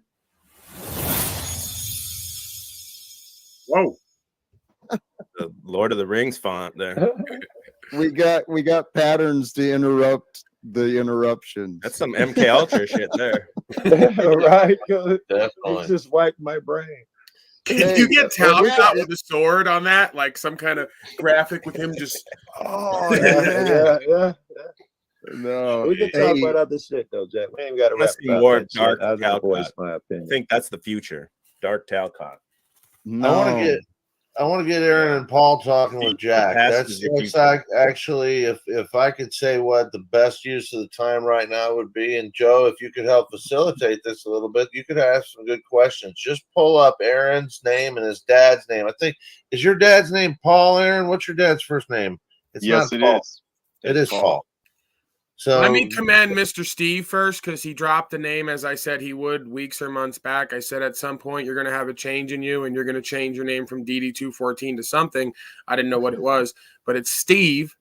And Steve seems to work better. That is a given name, and his motto is be good, do good. I could get with that. So it's good to see Steve here, an actual name to the face, not identified with the military, serving the beast system, but still I want to believe a man of honor and service to something outside of himself. Very good, Paul. Very good. Semper Fidelis, sir. Always faithful. No infidels here. He's either BGs or BGDD. Thank I you for like your BG. service. Yeah, I I reconciled. I reconciled what my channel was that I made a year ago, and I decided that I wasn't going to audit cops. I didn't think what I saw was what I wanted to do. I didn't want to make a reaction. I want to just watch from afar, you know, force people into doing something wrong. It's right. It's your rights and freedoms. But I just don't have the. You decided to film from afar, or maybe something else. Is that what you're saying? Yes, I'm not going to go out like DirectD and Amagansett Press, Long Island Audit, Chili. Chuck Bronson, Aaron catching film from afar. There's tons of them. We know them, right? Yeah. Joe, we know there's tons of them, right? Yes. I wanted to do that. I wanted to be that guy. I wanted to be right there in that fucking cop's face, tell him to fuck off, fuck you. I know my rights. I can say whatever the fuck I want, But then I thought about it. I was like, you know what? That's not being good. That's not doing good. What good am I doing? Well, I'm an expert at that shit, so I could give you work talking from a place of being an ex-military costume wearer and saying exactly the conversations we've had about what true service is, what is true valor and honor and integrity, and all the things the military talks about, being all you can be. If you come from that position and use that position for that reason, I would have never said nothing. I think that's good. Military people should talk about being military, just like police should, and then bring it somewhere and show people how to be good men and women, right? And if you're gonna put that uniform on, you better fucking really live it, Yeah. Hey, let me toss this in there, right? I heard you say you figured out for your old channel what you don't want to do. And that's part of life. We learn what we do not want from our past so that we can re-envision what we do want, right on. And start working for it today. So do you have an idea of what you do want to share, what you're feeling guided to, Steve? Yeah, man, there's a lot of negativity, and it's just, I don't like negativity in my life, but I want to be a part of this community. So I'm trying to find to get to the positivity. You know what I mean? So really, that's where I'm at. That's where I've always been. It's kind of the life that I live, whether or not I'm proud that I'm a Marine or I'm proud father. I mean, proud husband. Like, I'm proud of what I've done. It's the energy that I have. So listening to everybody with the spiritual aspects of, believing in God, it's like, I understand it has to do with love. It has to do with the universe. It has to do with self. I'm reading my notes just so I look presentable here. But I'm still finding words of good, because you guys argue a lot. You have a lot of back and forth. I'm not talking about the banter and the bits. I'm talking about just your points of view, like Aaron that was up here talking about plasma. I understand that energy. Paul's more of like a self type level. Jack, you're just this lovable, everything's groovy, brother. You know what I mean? Like, yeah, I guess we all get our angry sides, right? But fuck, man, I'm trying to be a part of you guys' community and learn. So that's what it's about, man. I'm trying to do good for myself, and if I can do good for myself, I can do good for other people. All right, sound like you're on the right track. Yeah, I think the only place that I would, be touchy from my inner space is the pride deal, right? The pride goeth before the fall, as they say. And this is why a lot of us need a spiritual faith and a countenance of humbleness and humility, because that pride will get you, right? Yeah. Being proud in military service, that we've been through this, isn't true service, will take you down, because it's going to create an ego vision of who and what you are and what you've done that is not in line with reality. And that's the way you lose respect, inside or outside yourself.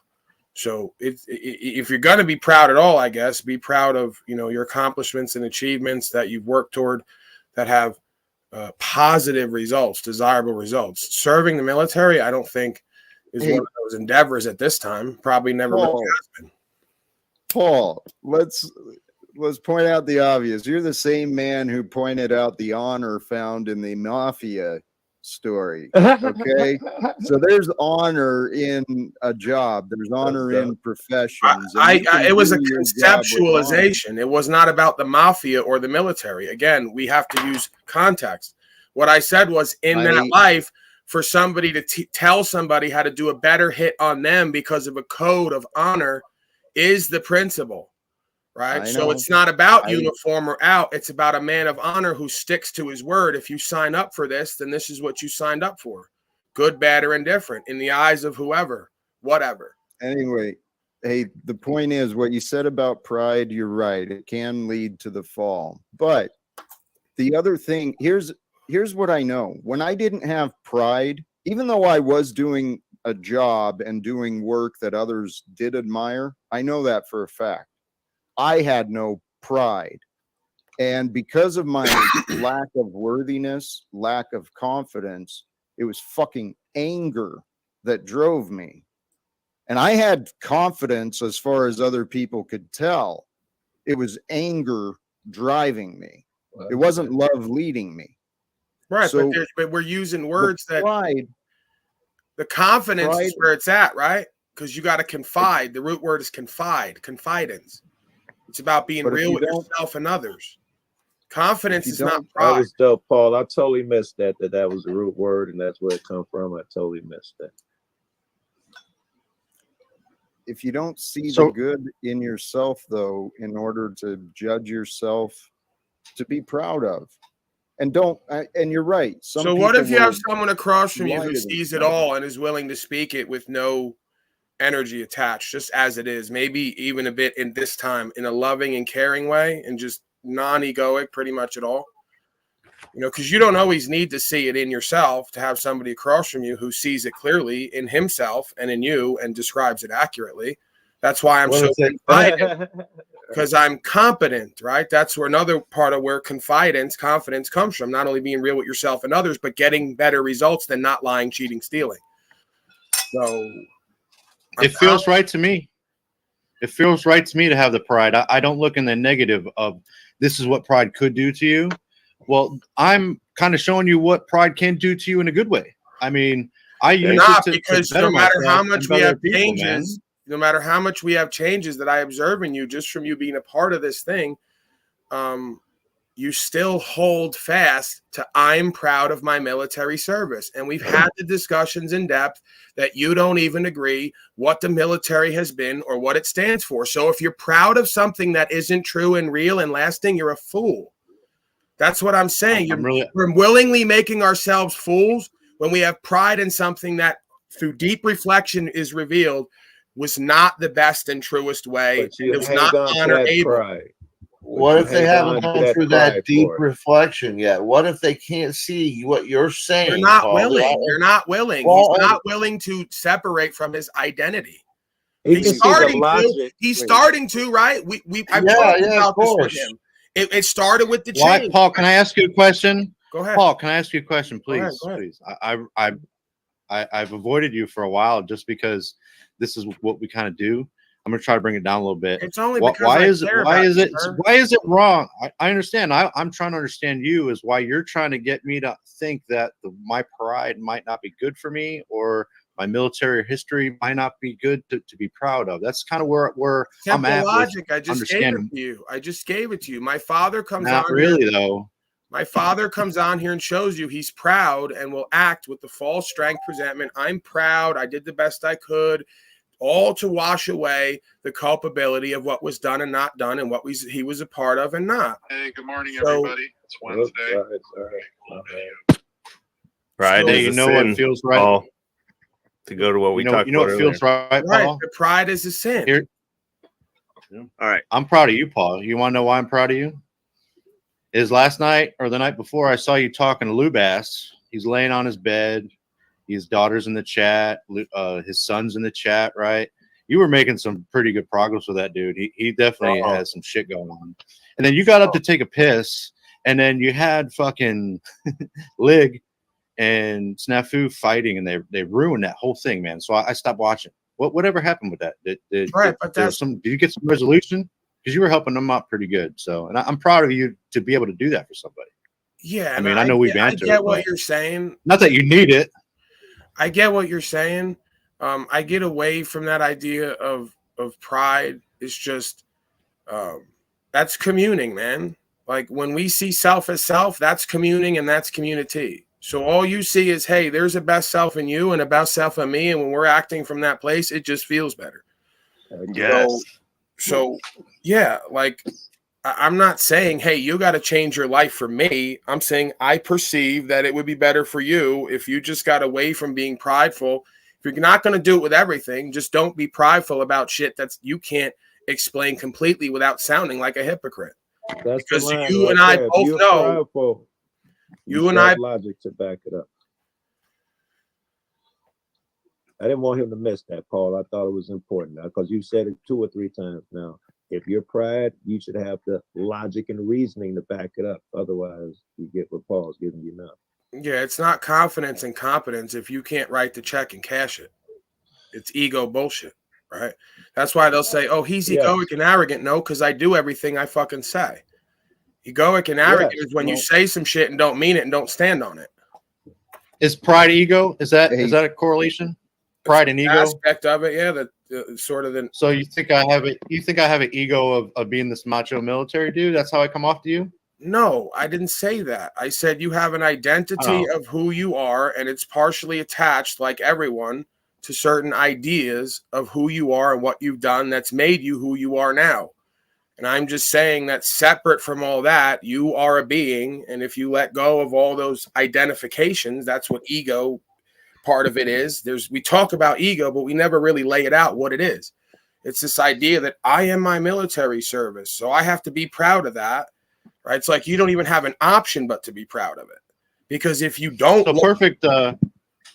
if you don't look at it what it is and tear down the straw man, it's going to affect you and how you feel and about yourself and your identity. So you have to continually prop it up and say, I'm proud of it. Even though, again, we've had the in-depth discussion about the military probably teaching you a whole bunch of shit that you applied to your life. Great. Yeah.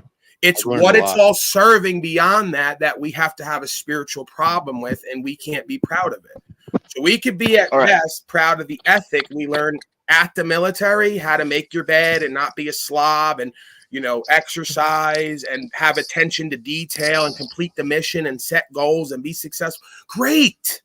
Everyone just needed a daddy. So they bring a daddy in and he yells at you about how to be a better man. I do the same thing. They tell me I'm a crazy person. Okay. All right. So I guess I should get a costume. What were you saying? Steve, I think what he's saying is self is something that you have. Self is you, but then you have personas. Okay. And you're taking on your military persona and you're saying that's self. Paul is trying to say, get out of that persona, get back into self, and you can find some real growth. You see, you're going to be different with a girlfriend than you are with a guy friend.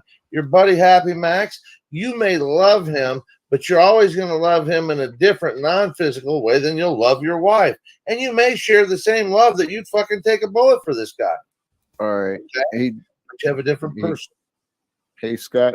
Happy Max, you're a new voice. I don't think we've you're welcome. Do you have anything to add? Hey, laughing. So let me introduce Max to the panel, to Paul, to Jack especially. Max is a coworker of mine. Oh. And we share the enjoyment of watching all these panels all day long while we're at work. Nice. Yep, pretty much. So whatever what people think of me. I mean, clearly Max can tell you if I'm a bullshitter or not.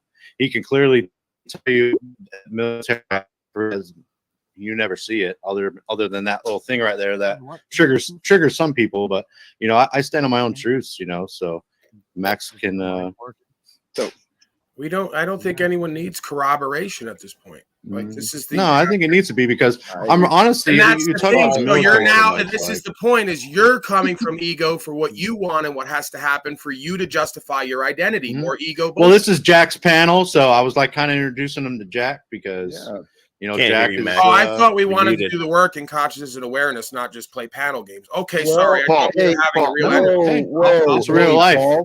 Paul, I mean, if you want to bring that up, you turn and up I can Max's do some more. volume. Hey, Scott, hold on. Thank you.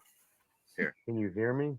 Here's some realism for you, Jack. Turn them up a little bit, Jack or Moose, who's ever doing that. Turn up the new I guys. don't know what's mic. going on with my mic, man.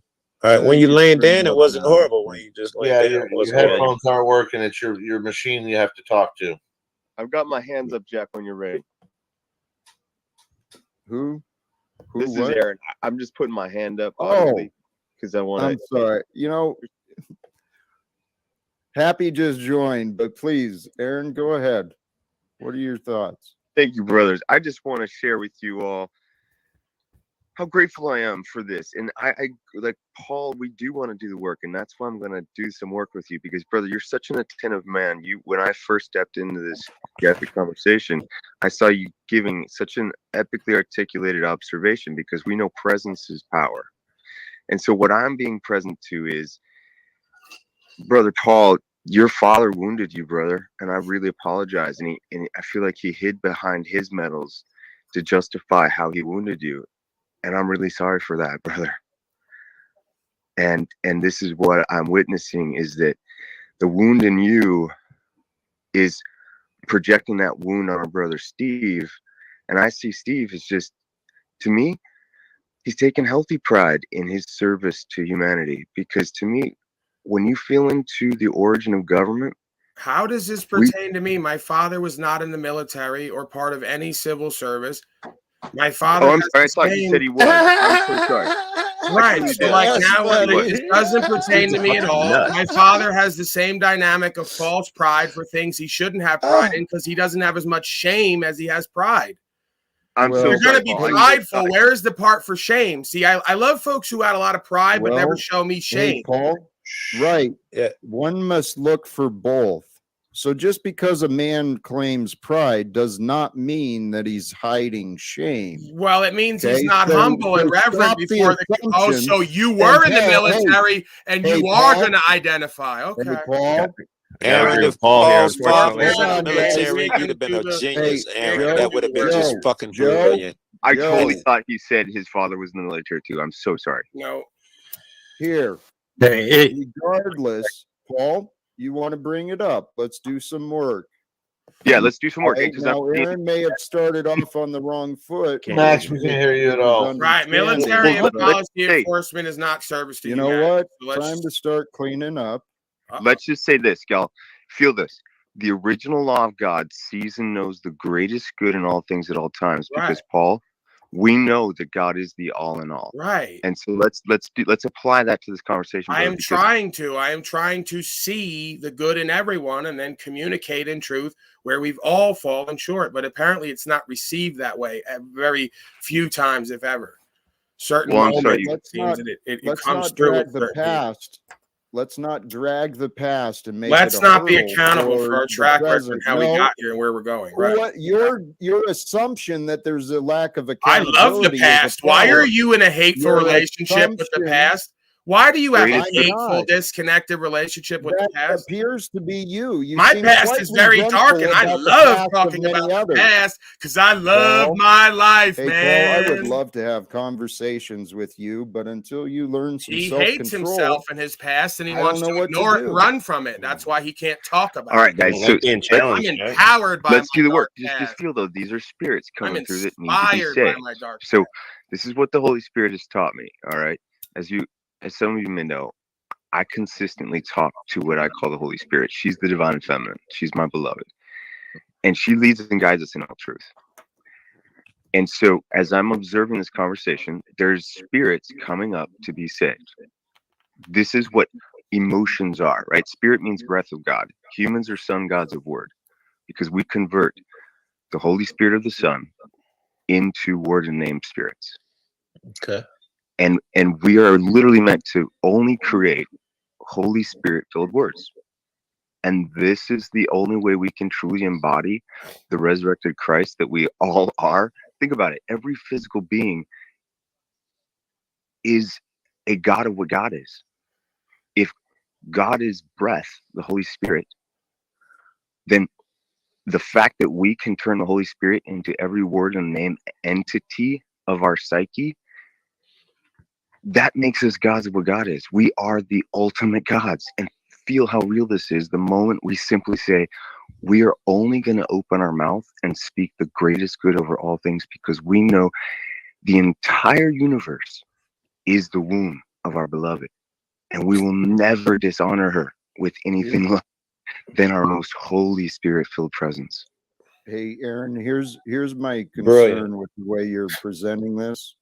Yeah. Is there was, I get the point. We're supposed to speak the divine good, but I know how that can be misconstrued, and people use that as an excuse for denial. That's what this new age stuff gets a lot of criticism regard, is people are conditioning themselves with denial, saying the bad doesn't exist.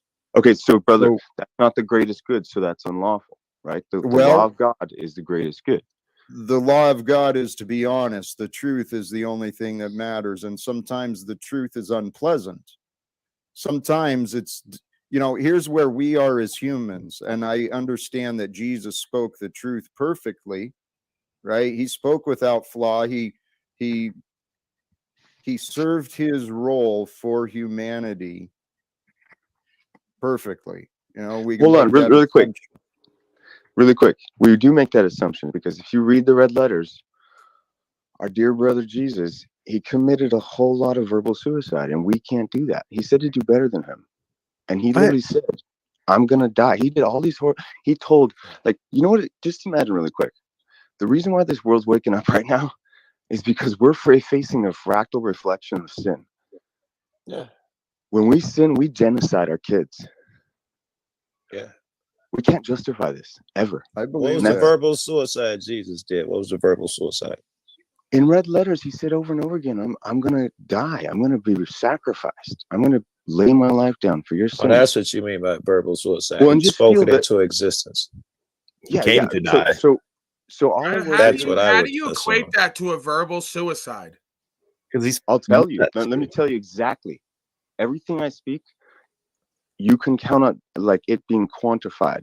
Unless I mishear what you're saying, Paul. I really thought you said So your if father the was being military. has a feeling in its beingness that it communicates that there's a strong So remember, feeling. Paul, remember at the beginning of this conversation, I share with you the cellular biology of eternal life. Right. You knowing this makes you the sovereign on earth because you delivered what Yeshua didn't. So just hear me out, brother. You know a lot. I'm going to share with you what those who run the world told me about this revelation. Okay? Check this out. And I want you all to use this because you all will be the Christed ones with this complete knowledge of God that includes the cellular biology of eternal life. Every time we know a thought that's less than holy, we force our neurons, who are our children, to go through that full body experience and express fruit, chemical molecules of consciousness that we exhale into the universal womb that we call the matrix. What the fuck are you talking about, dude? Oh my God. I thought we all agreed with that. I thought I was waiting for you to get This is called the complete knowledge of God, guys. When you know evil or unholiness, like Paul was asking about, why are you breathing heavy? You kill yourself. You sacrifice yourself. You said we would be a Christed one. What is that? What is a Christed one? What is that? That's being sacrificed as a martyr. That's martyrdom. Right. So you can't say you're an eternal being. You can't say you're an eternal spiritual being and then commit verbal suicide if all that's going to happen is you're going to drop your body and leave this motherfucker. Well, when your That's words not suicide. That's being free. Okay, you brother. shared your opinion, so Brother, that is really a quick. partial truth. There's more Are you to defending? Are you defending eternal life or the opposite? Answer that, Paul. Say again.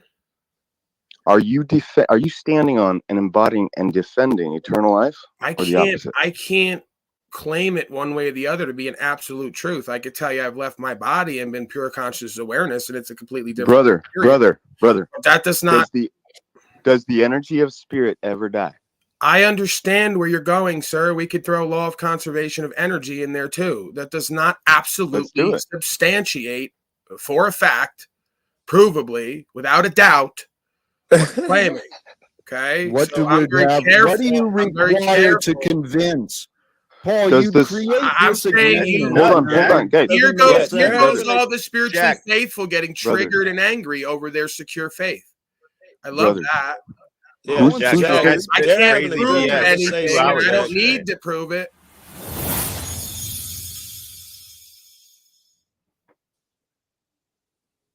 They were doing decent, Jack. They wouldn't. You didn't. No need to get upset. We don't need to multiply hypothesis more than necessary to achieve Brother. the result. The lights Hold just on, came I'm on. sorry, Let's I don't leave know them what on. Hold on. happened Hold on. to Listen, Steve brothers. Witness thyself. Are you wormwood worthy in your every expression? Because this is what's required here in heaven. Everything we speak must be womb worthy because we're breathing into the womb of love herself, and she must be honored.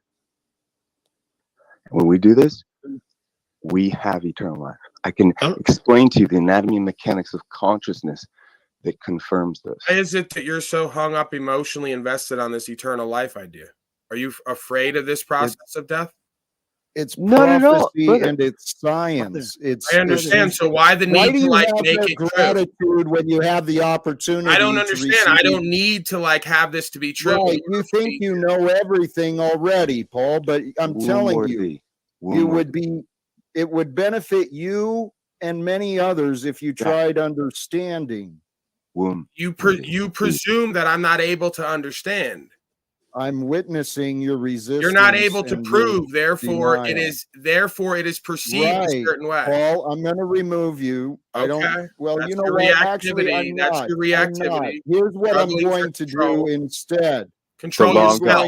God. Control yourself. The law of There's an God. option. What we talked about earlier. Actually, yes, I'm controlling me, and I am in control of this space. Right.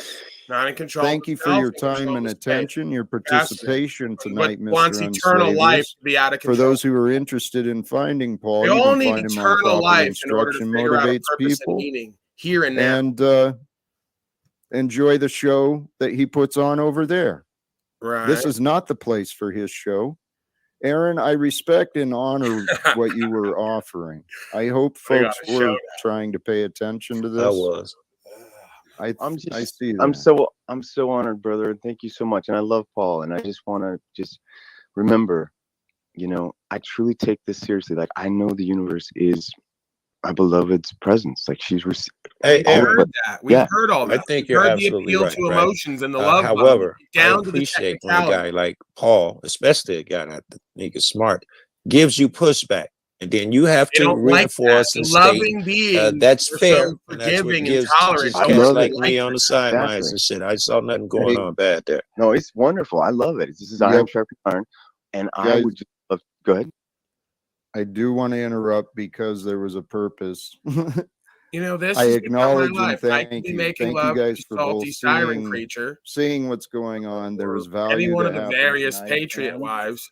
in what This will is my happen life. later, because there was Observing the chimpanzees and challenges to trying to words and conversations had. I hope people do reflect hold us on all what was accountable, said. as the man said I'd earlier. like to finish up Body alone and off you guys just briefly. Oh, I'm sorry. All right. No, I'm gonna get out of here and let you say goodbye to your guests. Aaron, it was great, and Jack, it was great. Can't be easy. Is he folding already? Brother, thank you. Thank you, Joe. Aaron, thank you again. Oh my God. Another failure. I got what you were couldn't saying. just surrender. You couldn't Well, practice here's the letting deal, brother. go. The only way for us to Couldn't be be in the the Christ now. is to be truly unconditional loving, and that's why I say it's got to be womb worthy. Because when we're not heavenly, and that's the only, like, we're made out of heaven, brother, and our failure to be heavenly is the only thing that self-sacrifices us. Amen. Hey, And that's a great place for you to bounce. I'm going to All let right. you go right now. Thank you, I love Aaron. it. God Thank you. bless. Hey, brothers and sisters, those who joined the panel, those who joined in the chat, those who tune in. I'm going to at a later run date, now. Thank you for joining. Please remember, do the I'm going to run algorithm and thing shut for the down as soon as I get subscription any and, kind of if you wanna challenge to throw a my like, identity and my whatever, belief but system. share it. The idea of life brings change. Oh, We talked about a lot of topics, some relationships. We didn't really get into some of the dynamics that can come with changing your employment, changing your location. You know, life brings all sorts of change, and some of the changes were seen and discussed with me, you know, the changes with Moose and I. Moose, thank you, brother. I have hopes for our future, and I think we're going to accomplish some great things. One on the way out, what Aaron was talking about there with speak as though you are in the presence of the divine, that you are within the Right. divine. I agree with that. If you can recognize that there's a divinity within you and around you, regardless of the body that's there, and maybe even regardless of the style, because even though it's a virtual distance, I mean, a virtual space, what we're doing here on these platforms, we are sharing time together. The energies of us, as us, one together. And so we created a broadcast, a show for you folks this evening, a video. The topic of change is important. The power of words was spoken of. And if you can keep your mind pure, your thoughts pure. I'm telling you, define pure for you. What would it mean to be pure? Well, with love, without fear, without anger, Attraction is a without fascinating despise, thing. without judgment, without negativity. Attraction and The repulsion. negativity exists, but it Fascinating. doesn't have to be promoted and shared and offered for others. And it's certainly, there's no space in you for negativity. Please. There's no space for quote Speak the unquote words and speak negativity. What into does that life even the mean? future that you want to exist. And I know the one you want. I assume it's like the one I want. No A world space in for the future questioning with love, the with feel good peace, narrative. with abundance, with discovery and joy and adventure. Because that's what life is, brother and sisters. It's a change. Thank you again. Bye. God bless. And please stay tuned. Tune in. This is why the women have been destroyed in our society, until because next we have time, toxic peace. masculinity. Live with it. Toxic masculinity, hard hat.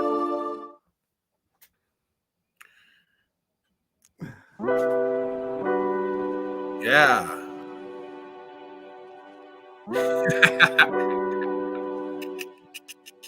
You ready to ride? Hey, I brought you up, Moose. Whoops. I killed the ending, man. I screwed it all up. You ready to ride? It was perfect. We did great. It was amazing. Here, There's drop such a that lack thing. of true masculinity. Oh. Men. If you They would. want to I'll talk all put this you and feel me good up. shit There with we no go. clarity and That's understanding. What's going on, man? I don't know. We've still got others in the back. I assume Paul's doing his thing. Right. What do you want to do? What do you want to do? I think you should keep it going. Yeah, I mean, actually, it's up to you. Yeah, keep it going, man. You got Aaron and Paul here. What's going on, Mr. Enslavius? Yeah, Thank you, brother. This attraction repulsion idea, this light and dark, this masculine, feminine. We got to get to the bottom of this. How to balance this? How to use this properly? Seems like we got some toxic masculinity and femininity. Sometimes we're a little bit too kind of egoic, controlling, domineering, unyielding. Sometimes we're a little bit too feely good, lovey-dovey. How do you know when it's too much? How do you know? Yeah, I don't know. That's weird. It just comes so natural nowadays that I don't even have to think or choose a feeling, because there's just such clarity and peace and inspiration and empowerment and co-creative results that you just know. It's like love. How do you know when you're in love? You say, someone will say, "Oh, you just know," right? So when you have the understanding and you put it forth and it resonates, and then there's that feeling, that's when you know. Same way you do when you're in love. And then there's this other thing that happens when people talk where I start feeling a little bit nauseous because I realize they're in that codependency, trauma bonding, identity stage of what they think love is, which is bondage and attachment to an idea, a concept, an outcome. Okay? That's what I'm seeing. I agree. Hey, Paul. Yes. I did, so you know, it's obvious. I allowed my mind to wander just a moment there. And I was thinking, may I ask, can you drop the link for your StreamYard over here? We'll bounce over there because then you've got the dynamic and you've got more contact with your folks and what's going on. All right, so I put it in the private chat. Beautiful. Thank you. I'm assuming, can I invite Moose and... Yeah, everyone's invited, Ta.Cottian. Everyone's invited. I love it. I fucking love it. Because my head starts to hurt being on this damn screen, and it's just too much for me. So... Oh, are you ready? We're all coming together. No, not right now. Don't feel bad for me, Ta.Cottian. I ain't playing no victim. I said we'll hang for a bit over there, and we'll pass it around. But, you know, I just wish Jennifer was here or one of the other Patriot wives to kind of rub my neck so Daddy could keep talking as much as he does. You know, maybe even Jack Ta.Cottian come over here and rub my knees and my neck a little bit. If I can't get one of them. Paul, I'm telling you, I could give Jennifer a couple tips, or even you a couple tips, and you teach her. And man, I'm telling you, the way our bodies are designed, it's just like a map. You just got to unroll it, right? All right, Jennifer, I'm going to activate your G spot right now. Let's put a towel there. Hey, I'm ready to bounce over there. You guys ready? Yeah, I'm here. Yeah, let's do this. I'm going to roll the ending over here. All right, roll the damn ending. Hello, Steven. Slave What's up, number motherfucker? 3. What's up, you proud bitch? What's your fucking deal with that, man? It's so funny. Like you go right to that feedback? all the time. What's with the feedback? Where's that coming from? Oh no, that's my buddy. I'm gonna hang up, bitch. Talking to my buddy on the phone. Yeah. So who's slave number 3/4?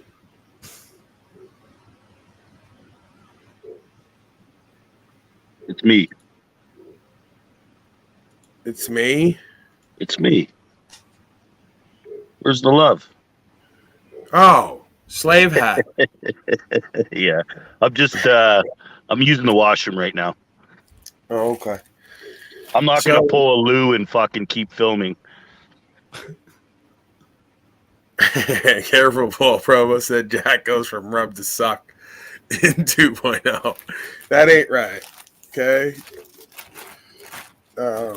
So what are your thoughts, excuse me, Steven? See, it's not good to be identified with the military. You lose your identity, and people think you're some kind of form that you fill out.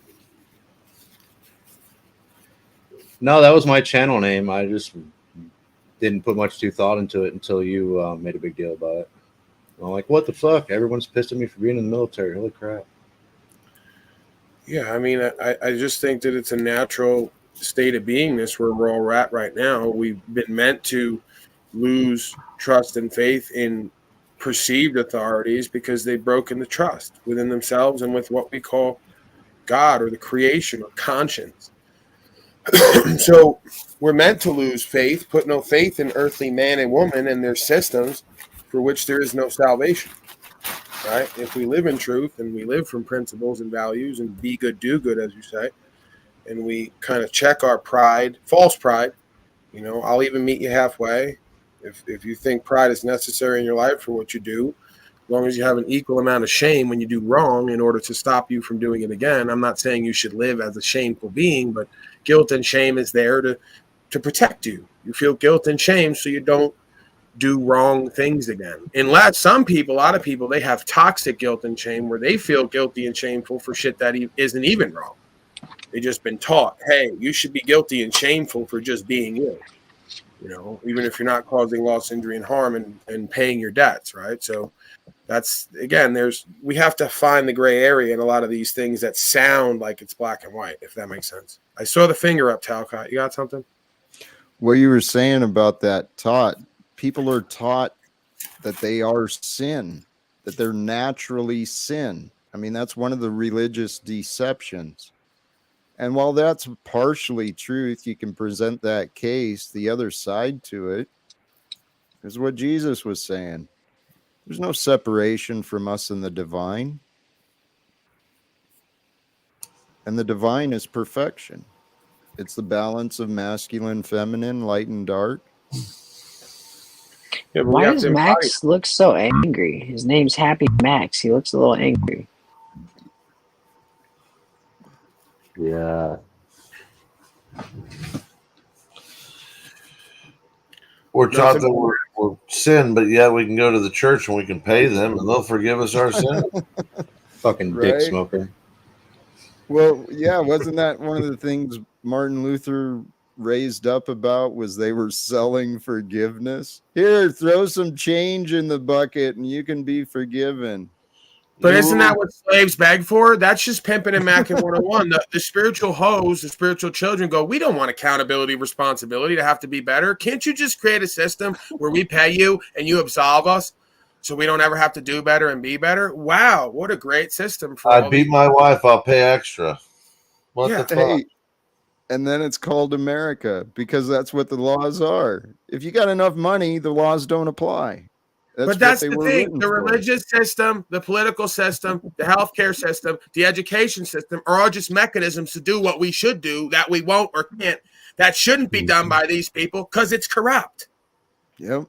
Just like the military and policy enforcement. A real community has men in it. Hello, let's look around. You got this guy, Happy Max, which is obviously an ironic name, like calling a fat guy skinny or a bald guy curly, right? So maybe he's that position, right? And DD214. Now I'm going to keep calling him that, even though he's changed his fucking name as I told him he should.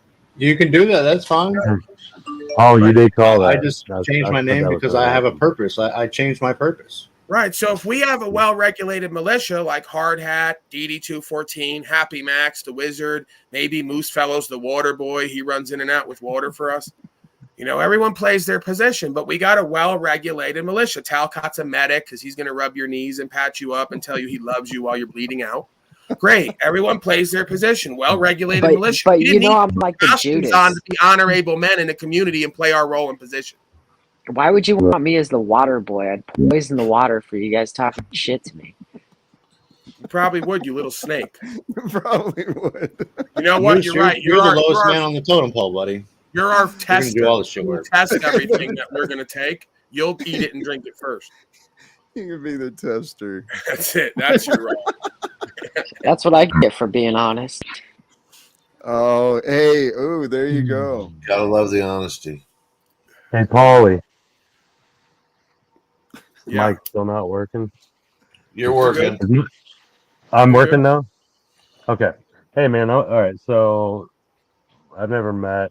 Let's see. I've met Wizard, Scott. I've met. That's it. Yeah.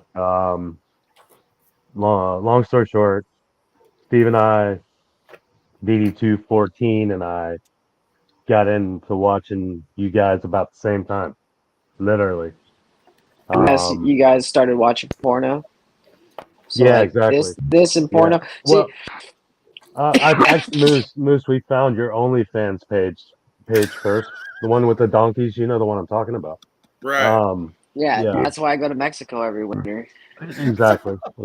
So, anyways, long story short, man, I've had a lot of life changes since I've been introduced to the kingdom of Unflavia here.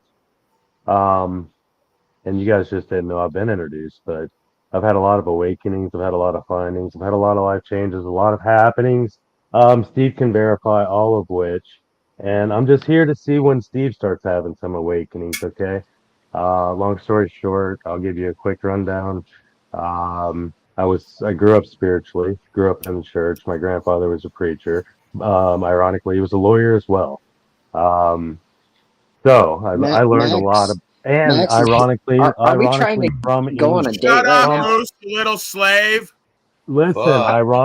Sorry. ironically, 100% from England as well, and was in Parliament law before he came and migrated over to the States and became a United States citizen, and then had to go to law school again and become bar certified over here. So, long story short, I grew up spiritually. I grew up in the law as well. Um, but at a young age, there was a freak accident. I lost my father at the age of 15. And when this happened, I lost my world. Okay, so you can And cry that's the when you little became whiny. godless, right? I'm sorry. That's when you went against God, right? You hit the nail right on the head, sir. And I owe it to all you gentlemen up here right now that about 2 months ago I found them again. So, thank you, gentlemen. It only took 32 years. So, I just He's been I just looking want to be for you. I just want to be present when Steve finds it, man. And I need you guys' help, please, because I try, I work, I try every day, and it's something that I can't show him, but what's going on? Yeah, it's something I can't. But that's the thing is that the process is always happening already, right? Like we don't even really have to do much because I know it when he comes here from day one what it is. Yeah, And as yeah, it goes exactly. on, he starts to realize authentically why he's there. And then he even says to me things like, "Hey, everyone keeps talking about this thing." And it's as organic and honest as you can get. That's why I respect him. Because he'll tell you what he thinks and feels, but he'll say, I see everyone talking about this idea. What does it mean to you? What does it all mean? How do I comprehend it? Right. So that's why I get away from the him and even like the it. If we just want to talk the way that we feel and the way that we live, the energy that inhabits us, the movement around us, the way that we perceive reality, the level of letting go and care and compassion with passion and faith, right? These terms and words we use have meaning to us because we embody that. We embody that experience and then we describe it with these words and terms that have meaning. So he'll just say, be good, do good. I'll accept that.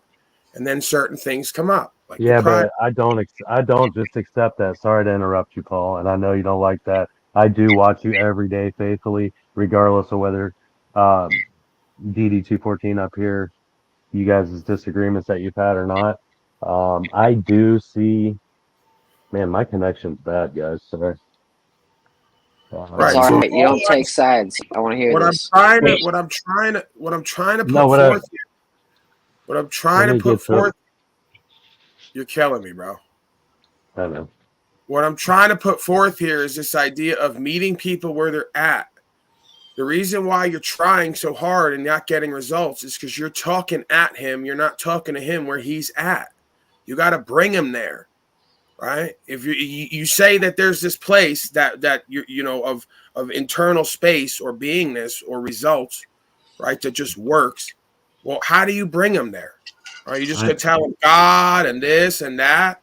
Because I'm saying No, I meet him where he's at. Be good, do good. Okay, I'll meet him where he's at. What does that mean? Define it for me. Describe it. What is objective truth? What is objective goodness and greatness?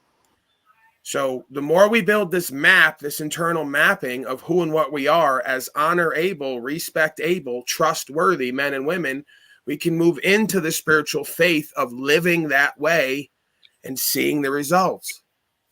Okay, that's conscience. So I could talk about the Holy Spirit. I could talk about the energy and what it feels like and see the movements and all the rest of it. But it starts within self-knowledge. Know thyself, know the universe.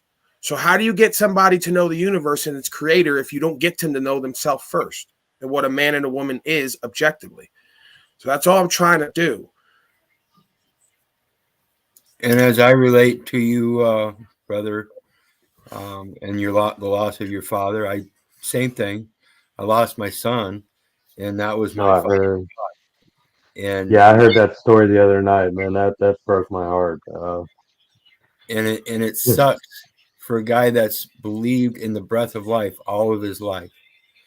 And then he said, fuck you to God. And thank God it only lasted 3 years. But it was simply because of the same concept that if I was given this breath of life and I'm supposed to give freely what was given freely to me, why can't I give this breath of life back to my son? Why? Mm-hmm. That's not the source of life, though. The source of life is here. In the beginning was the Word. The Word was God, and the Word was God. And God is love. Every word of God is pure, and it is a shield unto he who put their trust in love. So when I said fuck you to God, that's when I started walking around in the malls with the sack and talking to the sack. So when I lost my son and I thought I lost God, like you thought you lost your God, I gave up on God. And there's a big difference between my story, our brother's story here, and Jack's. And Jack, I appreciate you. I know you say you found God in 2018. I urge you to dig even deeper for that God, because it's within you and that love. And like you say, you sit there and say, you see nothing but anger from me. I see that same anger in you. Everybody else here sees it too. So don't sit there and placate that it's not. This is called reason and logic and the law of nature, image and likeness. It's not just what we look like. The image, I'm age, but the likeness. Each one of us has the same personality traits. We just meter them differently. And when people look at me and say, you're an asshole, I have to correct them and say, let's get this shit straight. Because I'm not that little motherfucking asshole. I'm the whole fucking ass. And you smell me now? And I'm serious. Because I don't play these bullshit games with anybody anymore. I did for a little while I was adopted, and my mom and dad placated that I was growing up to be a good man because I got a job when I was 10 years old. Started selling myself when I was 11. Like a good little motherfucking whore. I don't placate that anymore. The best thing you can do in your life is to protect the children and the women. That's your duty. But Jesus did. Naturally, whether you even believe in God, that's a natural instinct. I don't know where you're losing it, people. I spoke on that earlier. I've had instincts all my life, and that's what I act on. Somebody comes up and threatens me with a shovel, I'm going to do my best to take that fucker and use it against them. The same thing I do today. I use their weapons against them. And it's not because I'm bold and haughty. It's because I acted on instinct. I didn't have to sit there and wait to see, well, should I check with the police who are my authority and wait 20 minutes while I'm bashed upside the head? See, everybody wants to live in the past and the future and depend on somebody else. Your instincts are now. And that's what I don't understand about everybody else. You don't give a fuck about the now, because right now you want what you want. And if it's fake, you'll take it. I don't take nothing that's fake, Jack. Nothing. Have a good night, everybody.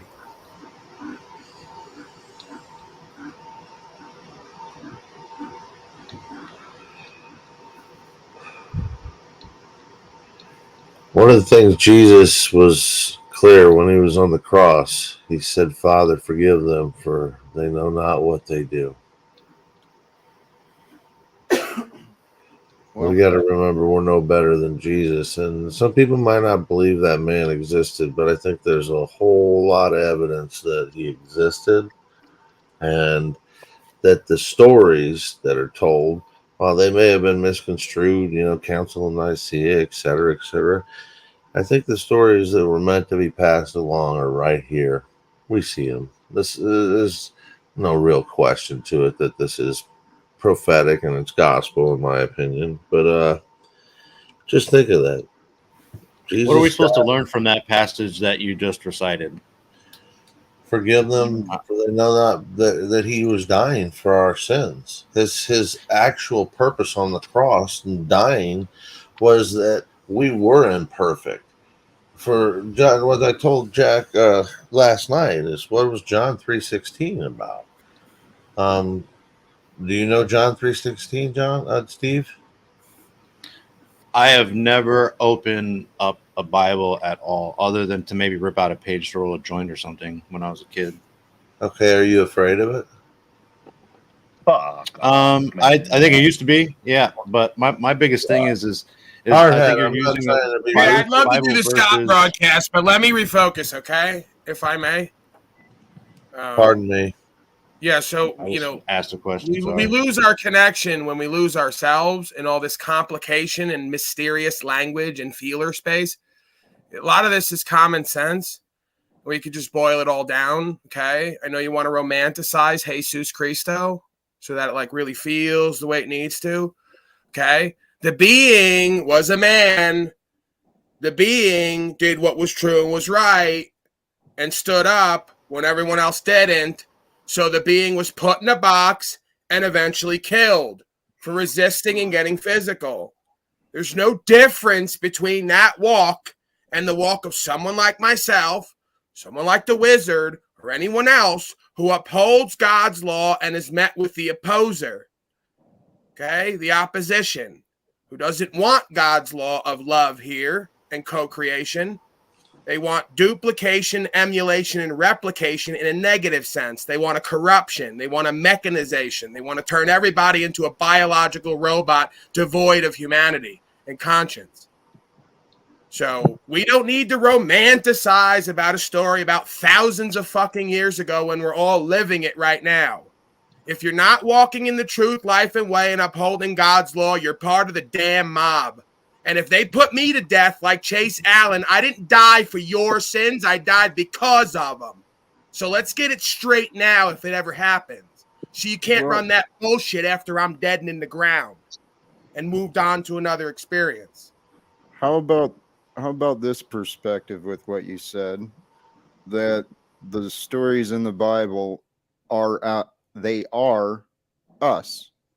It's a story of a civilization that was before us, but it was humans like us.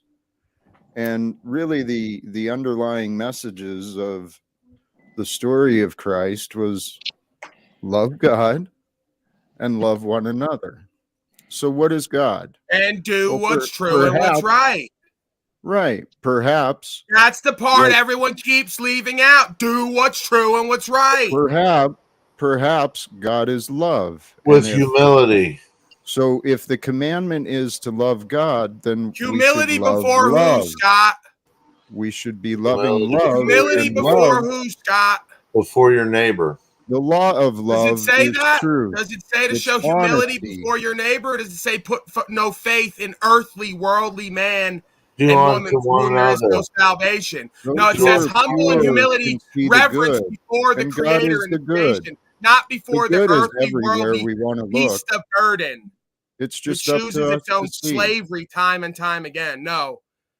So stop the subliminal games, because I'll throw you the fuck out of here. You don't got it. It's Who clear are you don't talking got to? it. Who are you speaking to? Whoever pipes up who thinks they're going to defend their position, that's how you know who I'm talking to. Might be 3 of you, might be 2 of you, might be 1 of you. You could tell by the reaction who I'm talking to. Was there an attack going on? Was there Notice an how Max engagement I is missed? listening intently, Steve is pondering, looking off, Hardhat is laughing and giggling, and you and Scott are about to pipe up and identify with each other. So go ahead. Is that what you think? Usually that's the case. That's the pattern I've noticed. I'm pretty good at pattern recognition. It goes beyond You your see things that aren't always there. I know, and I'm very good at calling what's about to happen usually, and it happens 85% of the time. Isn't that weird? Right. So am I Our manifesting thoughts everyone create else's our choices? reality. It's too? amazing. God is divine. Our thoughts Right. create reality through the power of consciousness. Right. You want to keep focusing on thoughts and Experiences are emotions and not shared. the action space, because that's the hardest space I of it all. thought we You were want to sit talking where it's about easy. consciousness, like right now. Okay. I'm So just if here I in the get put to moment, brother. death for upholding God's law and practicing the law in the world, but not of it, my kingdom is not of this world. I uphold God's law. I speak the word and truth, the original law. I stand on that. If I get killed, are you all going to say, that I'm the Messiah and I was just like Jesus and I went out just like him, put to death by the Roman centurions, the authorities of the day. Is an opinion on an imagination important Let's to just you? How cut the about we bullshit. discuss Everyone the keeps facts? talking about Jesus because they don't want to live like him. They're too No, pussy. actually, They're too punk coward pussies to live like him. punk So they want to coward keep talking pussy is about it. someone like an antichrist would spread Right, an accusations. antichrist. Tell me all about the antichrist. Well, it's quite negative. It's Doesn't the it masquerade opposer. as love? Doesn't it come to you with a Yep. smile and a loving smile and a love bomb and tell you right this Yep. way, you'll have everything and it'll be okay and you have to do little to nothing except maybe sacrifice something like your Well, rights, that's a foolish your personal narrative. choice, constructive that's- thought, emotion, and action space. You might have to sacrifice some of that, your sovereignty, but you'll be given a place. Just love, man. No, love is a space of care. Care leads to the proper thoughts to formulate the proper emotions and the proper actions, right? What needs to be done for the self and everyone else, because there's one self. So there's only one set of things. Right, right. So why are you always so angry at the one self, You Paul? think this is anger, sir? Do you not see or hear yourself? Do you ever listen? Have I cursed at you one time? Oh, right. Have I condemned you to any fate? Have I You think described the the condition we all absence of deal with? Do you feel profanity- personally attacked in your ego because it applies to you Paul. and your identity? Paul, are you feeling attacked? No. You seem to be lashing out. I'm feeling in control and in charge at this time. I know. I'm charged by the I energy know. of the universe. It's very important for you to feel I'm in tasked charge, to isn't it? expose deceivers. Well, you know what? Self-appointed, I Thank guess. you. It's I've time in enjoyed your my channel. time. Hey, you're right, Scott. I don't mean to interrupt. God bless. Thanks, Paul. I appreciate the hospitality. You guys have a wonderful night. I just always find it interesting what everybody pipes up to, fights, and runs over. It's usually indicative of the psychology and the sociology that goes on time after time again. You could tell what someone's thinking and feeling by what they pipe up to with the energy behind it, and then what they're saying, and then what follows that. It happens the same way every single time. And you all think you're special and unique, have your own interpretation, your own opinion, your own life experience, your own belief, your own bullshit religion. It's laughable. So tell me more now about Jesus and how he died for our sins. And it's so beautiful because we're still the same slaved out motherfuckers, mobbed out and collectivized, not doing what's true and what's right on the whole. And everybody who is going to suffer for what the rest haven't done. And are okay with that as well, because that's what needs to be done. See the sacrifice and the forgiveness for what they know not what they do. I don't do this to be Captain Save-A-Ho. I do it because it's true and it's right, and I don't want to feel like a coward on my own land.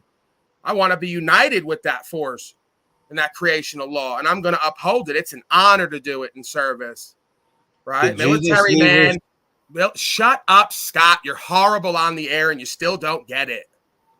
I just don't want to ask a question. I'm trying to learn Just something. at least here. get the fucking marbles out of your mouth and pipe the fuck up with some kind of clarity. You sound like you got a sandwich hanging out of your mouth. Your mouth is full of mayonnaise. It's a sandwich. It's a sandwich. Yeah, there's mayonnaise all in your mouth. Can you clear it out and fucking speak properly and enunciate a little bit? Really successful guy is going to sit there all day long talking like mumble mouth. Can't even fucking barely hear him or understand what he's saying. He's so low energy. Low ethic, and then he's going to tell me about being successful. I'm tired of it. I don't care what you think and feel. How you live is a joke to me. When you go to describe how we all should live, it's a romanticized joke that you ain't even living or a part of. It's some disconnected ideology and story you want to look to feel better. I'm glad you a lot have of folks personal need a mommy knowledge and a of daddy all to this tell you them speak of. stories still so they can feel better instead of do better and live better. That's how I've you done feel better. better. I live better. Do better I and feel live better. better. Be real with yourself and others completely. Stop bullshitting yourselves and everyone else about shit you heard. Can't prove. You wouldn't be talking about me. And the Jesus story isn't something I'm trying to prove. It's a story that goes back a long time. And yeah, of course, do you believe in Jesus? That's a simple question. Do you believe that being that you talk about in regular fashion No, I know he talks about the Tao, but he mentions Christed being, and I know he refers to others quite often, not himself. But it comes up. So in that fashion, do you believe him? What do you believe about him? Hey, I saw Jesus on here the other day, and about 8 of them. Mexican I'm Jesus. pretty sure. Yeah, I'm pretty sure that he had nothing. He has nothing to do with. I'm talking about with the enemy. Christ from 2,000 plus years ago, 2023 years ago. Yeah. That Christ. Yeah, you just said a fact. You just said something you can't prove as a fact. You have no idea when that happened. You have no idea how long you in here. You have no idea how long this goes back. You have no idea about any of it. And your best guess is something someone else reported to you, and those people can't be trusted. So that's how I know your bad faith is when you just say shit. No. That Hold on. My bad and you faith act like comes it's from true a because we all been told it when we can't even verify what the fuck's in the air and water by the same people who told us all the same bullshit. And you want to just fucking spit it out like it's real, right? So the Tao is being told by Jesus you. was walking around letting his nuts hang. You don't know nothing about it. Is the Tao real? You know everything about the that. understanding in there is, and you can correlate it with experience if you've lived it, which you obviously You haven't. can't use the Bible for that. You can't use the Bible for that. You can, but to talk about it like you know something about it firsthand is foolishness, unless you've had the experience. I've had the experience, Paul. So talk about your experience then, dopey. Don't tell me about Jesus's experience. If you've had the same experience, you should be talking about yours because it pertains to you, not what you don't know about that being or me or anyone else. Is this so difficult? Have you sat in a room within 10 feet of a man that murdered not only your grandfather, but your grandmother too? Had to look at him day in and day out, had to hold yourself to a church-like pew to fucking not goddamn have to stay away from your mother while she faced that same goddamn piece of shit. I don't know. Had I moved, I would have been locked out of the I courtroom. didn't ask you to tell me about your victim story, about your Forgiveness. I'm talking about forgiveness. I didn't tell you to give me a I'm not asking you to tell me a fucking thing. You don't have anything to tell me. Give me your bear witness testimony to what the fuck is going to compel someone to listen to your chubby ass. Hey, where's your bear witness testimony? Because you were in jail? I've been there. What, you've done something I haven't done? Tell me what it is. Just describe to me the Christ experience again. Just go back to the beginning. Give it all to me again. What does Jesus mean? What does it all mean? How does it relate to us? And how do we apply it in our life? You tell me, Paul. You're the fucking gifted one. You're the gifted one. That's what I've been trying to do over and over again. Even your father can't get over me and yelling out with some nonsense. No, nobody talks over you, Paul. That doesn't happen. Even your father can't talk to you because you won't talk to him. I'm not interested in you talk at everybody. Listen, shut up. Can you shut the fuck up? No, I can't. No, you can't because you're so egoic. You're such an egotistical slave to your own fucking insecurity. Go create your own way to the way. Stop using everyone else in your life. You chubby infidel. Paul, I've never used anybody like you. You are a fucking quintessential user. Who am I I'm using not user friendly. I guess you feel the same that. Everybody, anybody you can. Everyone's a victim now. Everybody that comes to visit you, you'll use them. Send Paul on Slade. Email, the way they're holding themselfs together. Patreon. I don't believe in fiat currency, but send me some. I don't believe in shit. I stand for rights, freedom, and principles. I'm unfettered access to the truth, but pay me for it.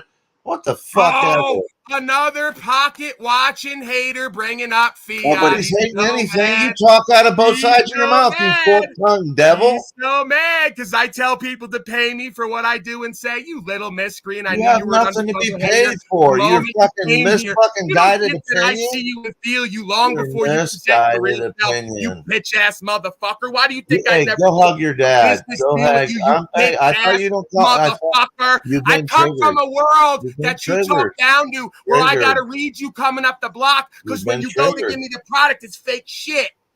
I Nothing's wouldn't do fake a here. fucking business deal with you don't a have mile away. anything. I see you coming. So You by the don't have time you're up anything to next to me, I don't offer. even What listen is to you it? because you're a fake ass, false claiming bitch ass motherfucker who's not real and got no real product. You want to use and play the system.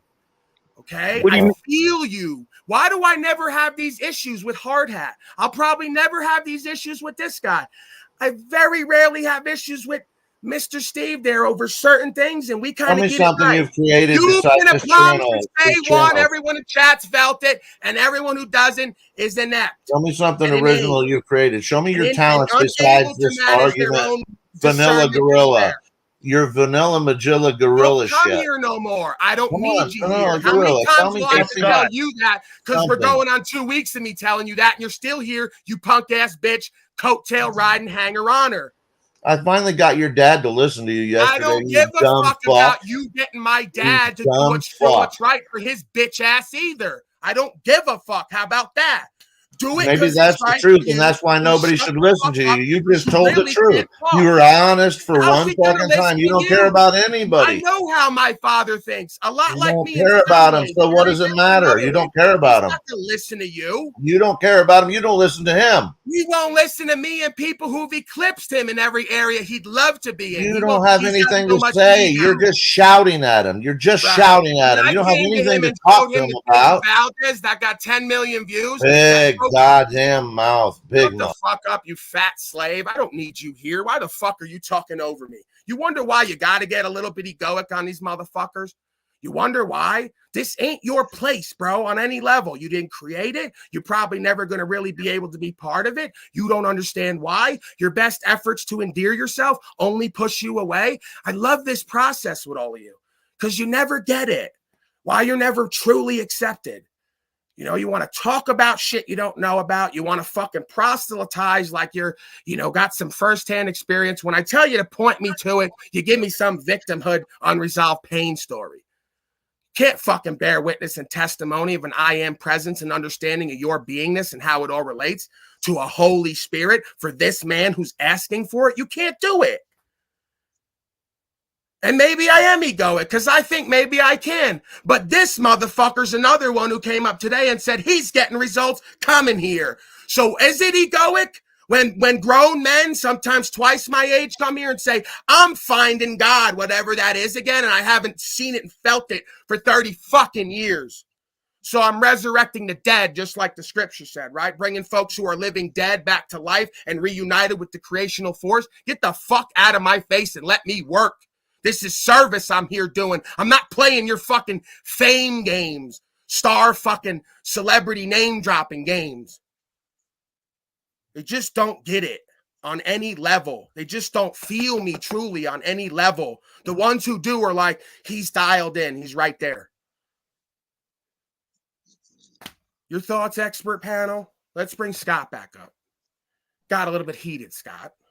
Hey, Scott, one question. Shoot fire, I'm listening. I find it kind of hilarious, your statement that Paul has nothing to offer, yet you've literally been here for a couple weeks now or whatever, sucking his dick, tonguing his balls, saying all this shit about how he could be better, and it's like you want to produce him or whatever. So how do you don't mean that when you say How do I reconcile that? How is that what you're saying? Bitch, two-faced bitch, like I seen from day one. No, Paul, you That's do how have I something to offer. I told your dad that yesterday, but when you go into your ego, yeah, you should be put down like a fucking rabid dog. You You ain't goddamn gonna bite. put me down, You fat bite. boy. I guarantee you ain't. So don't try to start writing checks you can't cash. I love You you, act little. like I love everybody you, else is little slaves who egoic, always and go here to that you place. go once You again. always Why go are to you that triggered? place. Don't Why talk are you- about putting me down. You You do can't it to do it everybody physically, else. No, metaphysically, your verbally, ego. mentally, You emotionally. can't You can't get it done. separate. So You don't can't talk separate about that it. personality. If I'm out of bounds with my ego, trust it. That fucking force is gonna get me right quick, and I'm gonna die on a fucking broadcast in front of everybody. And they're gonna say, Paulie had a run going. He was dialed in. He went off, didn't refocus. He's fucking gone now. Move on. Okay? So Let's cut the bullshit. You ain't gonna put me the fuck down. Shaitan and its whole army and 3 to 5 state ofs can't do it. And I don't think you're gonna get it done here tonight.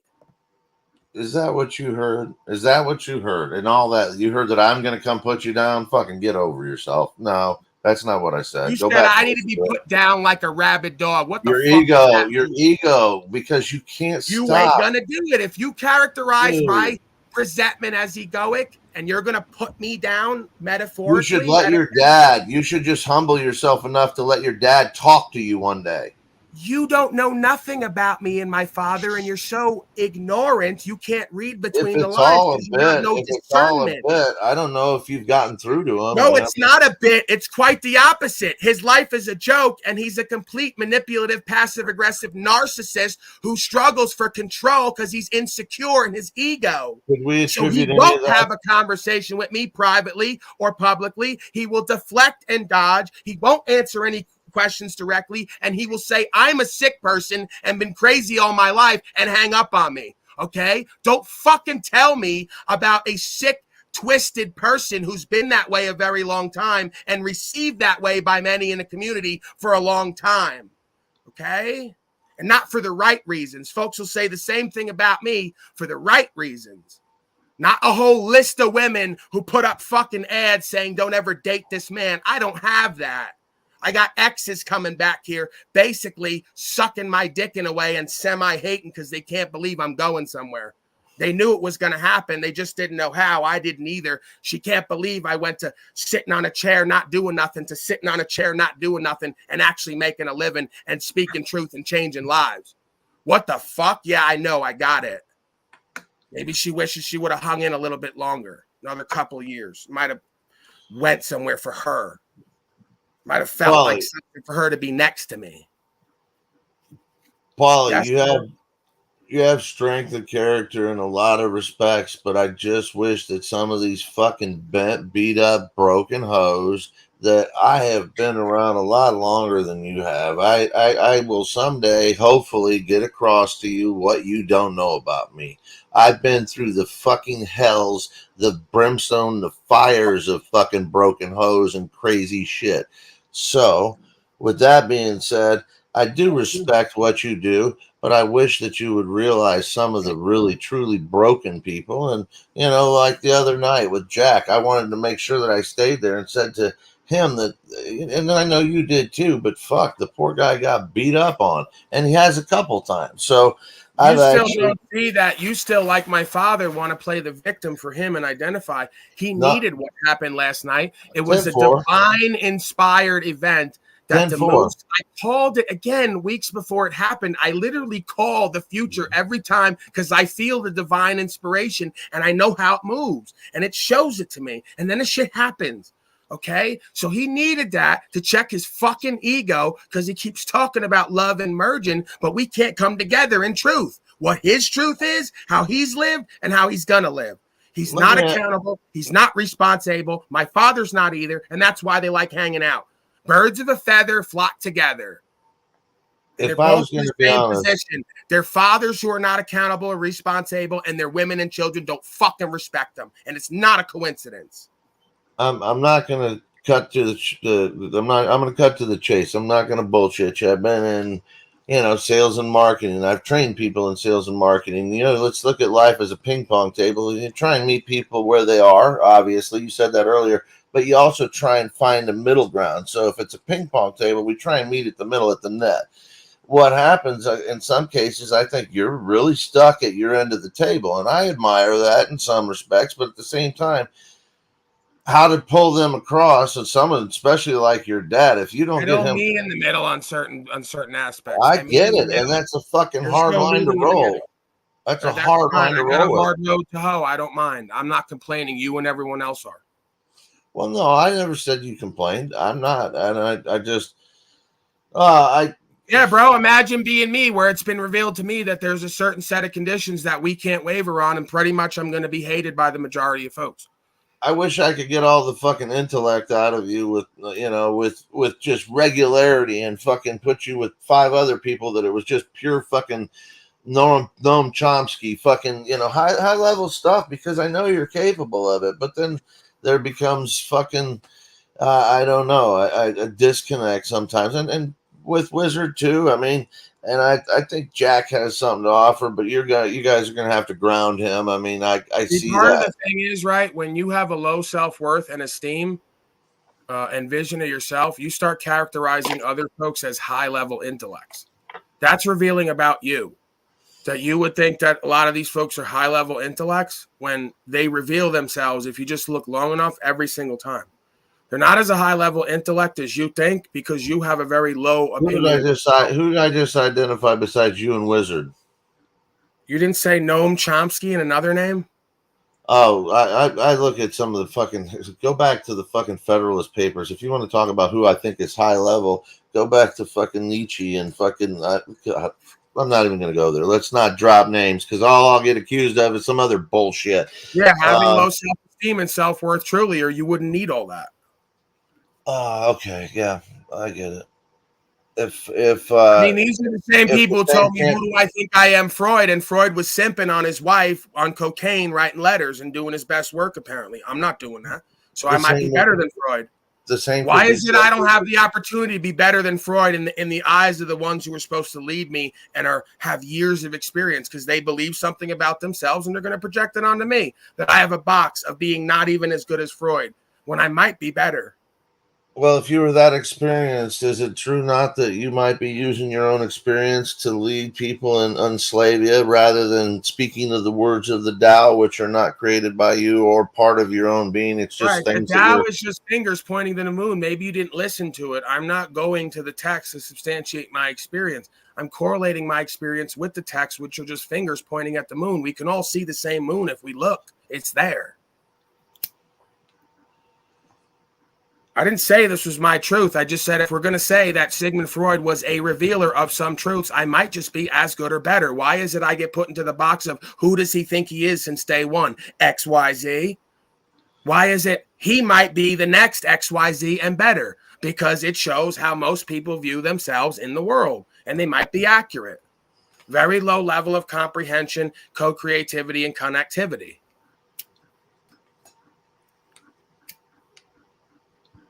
I would say you may be correct in other cases, but I wouldn't say, as far as my case is concerned, with probably 20, 30,000 hours worth of co-creating in small rooms with people, but I would say that applies. So now that you're into the first 5,000 hours, I guess I don't know how many hours you've chalked up. I mean, you could probably tell me with your So analytics. whatever it is that you have more than me, right? No, I have not. I've never done anything like this at all because we were very focus driven on what we were doing. It was not, thrown together and hodgepodged at all. So no, I don't have experience in this at all. I have experience with going in and paying for time in studios. I have experience in going to music stores and buying secondhand shit so we can make fucking recordings in our fucking garage.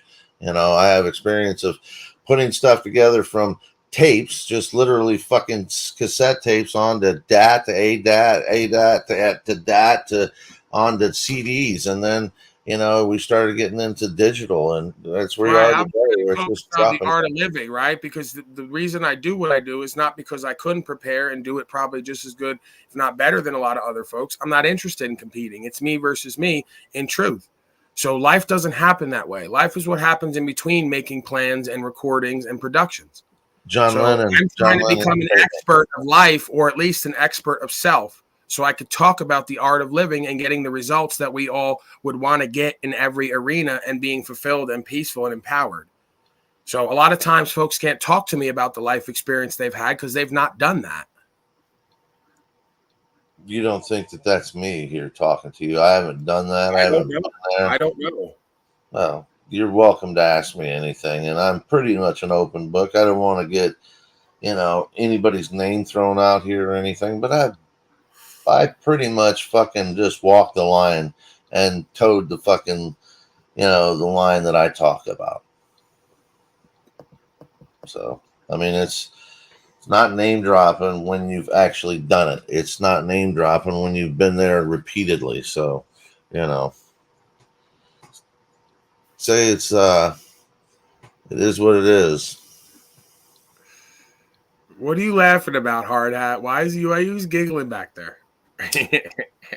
Well, just with you saying it's not name dropping, whatever. You're a name dropper. You know what? I think you're a good guy. Like, I don't want you to go, you know what I mean? I know I'm on you a bit, but that's because you're fucking new, right? And just seeing how you go. But listen, I have a million fucking crazy stories. But it's like you do too. But you need to tell us all about it. I'm And gonna name drop right now for you, Hard Hat, because my buddy just died a couple years ago, and he was literally my de facto older brother or uncle. He was literally very close to my heart and for a very long time. And he was the violinist frontman for a very famous band. Literally, everybody thought he was my brother, the frontman for Kansas. Okay, he had a big beard like you with long hair. Do you know who that is? The name? Nope.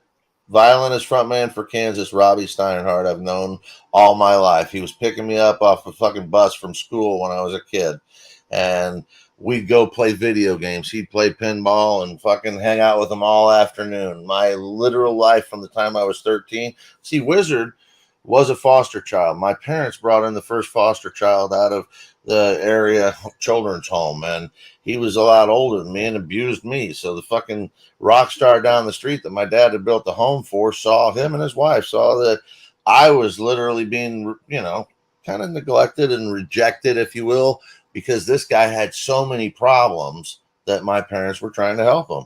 And I got taken under the wing of a fucking rock star. And it was a really wild ride. That's how I got into music, and that's how I met a lot of people. Scott, you've met a lot of fucking top people, like you've said, right? So, and you've been in the industry, blah, blah, blah. So my question is, at what point were you offered the fucking blood contract to fucking join the team?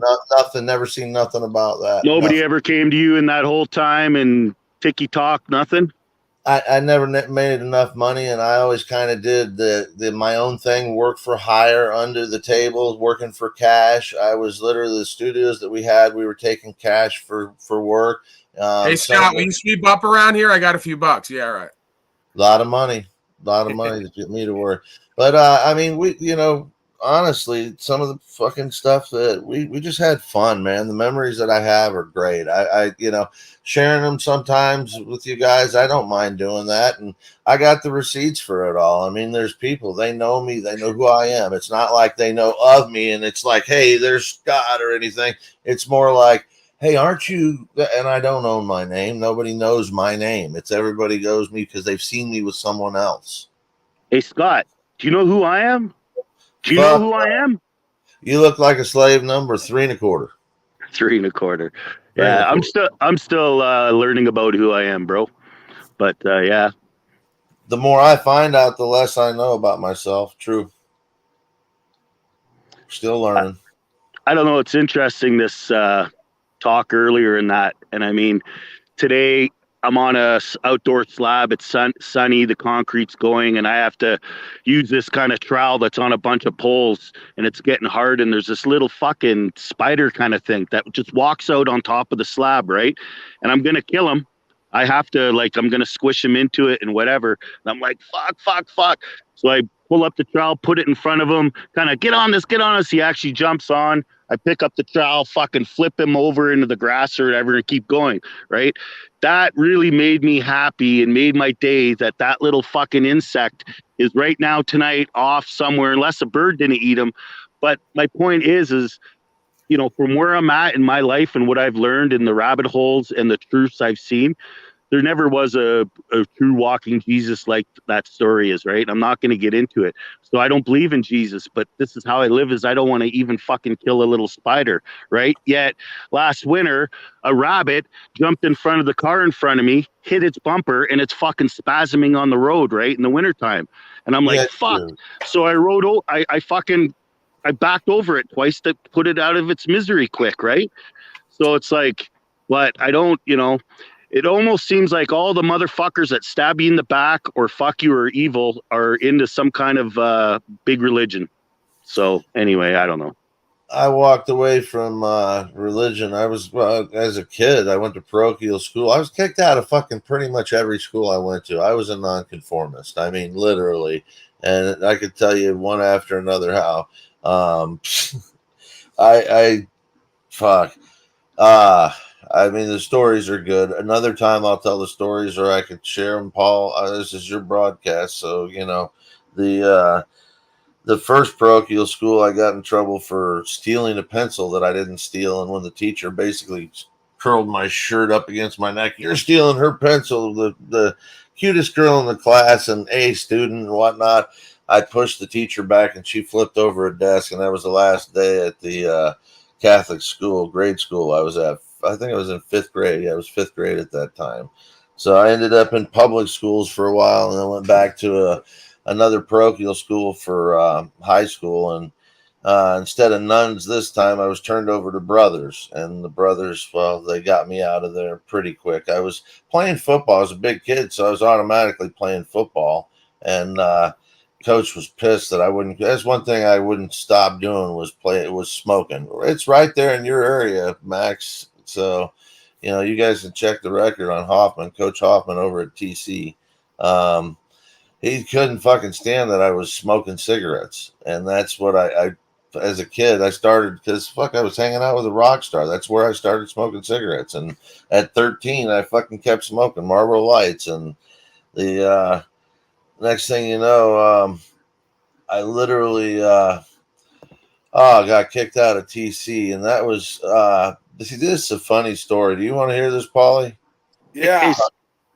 Hey, Scott, I was just thinking, continue your story, but I was just thinking, man, with your business sense and all this kind of shit, I don't know why you don't have your own little YouTube channel like Scott Storytime, and you could literally do, tonight we're going to discuss my time with this, right? And have a whole fucking stream on it. Why are you doing this yourself? A lot of broken glass. I'm just learning about it, dude. I've never fallen into this trap. This is the first time. I mean, literally weeks ago that, you know, you guys are seeing me as I'm seeing you. So this isn't something I'm like real time studying this, if you will. I'm like real time saying, what the fuck is this? How does it work? How does it operate? Who are the players? Where are they going with it? And at least they have some of the same personal tastes that I have. I may not be like you exactly, but you know, I'm tracking with you somehow or another. I'd have been gone a long fucking time ago. You know? So Well, it's safe to say we're all tracking. well, let's get back So. to fucking getting kicked out of fucking high school, Catholic high school, all right? So I'm at lunch and literally the fucking line, you're supposed to stop before you go in the little line to go in the hole where you go get your fucking trays. And as I started to keep going, I used the dean, his name was Jesse Rogers, and you were supposed to call him Dean Rogers, obviously. Now, I just come to this school because, well, I've been kicked out of the last school. So I go by him and don't hear him say stop. And he grabs the back of my jacket and pulls me and says, "Didn't you hear me?" And I said, "No, sir, Mr. Rogers." And a bunch of people laughed. And it's, of course, Mr. Rogers. It's a beautiful day in the neighborhood, that bullshit. So he gets mad and tells me I'm the last one in lunch line. Now, that happened to me. I've only been there for a week, and that had already happened to me before, getting the last one in lunch line, being a big motherfucker like I was back then. I didn't want to wait and then have to jam the food down my throat. I like to fucking sit there and eat my food. Plus, I brought extra money because I'm the big guy that I am. Needless to say, that fucking bullshit. I'm sitting there up against the wall and I start saying, "It's a beautiful day in the neighborhood." And he fucking got so pissed off. He charged me, grabbed me, and that was the last day I was at that school. He walked me out of the school, called my parents, and I was at the school that Gallagher went to after that. Never met Gallagher, though, Paul.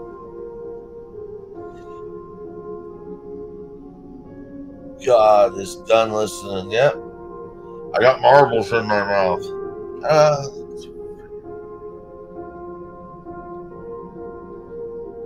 So come on, Paulie, come back. Let's talk more about it.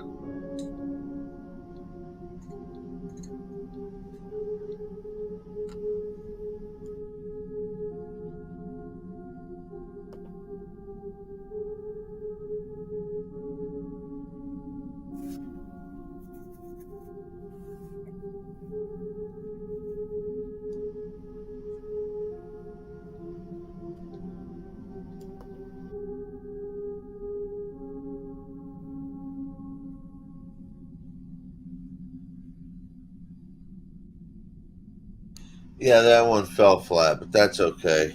There was a lull.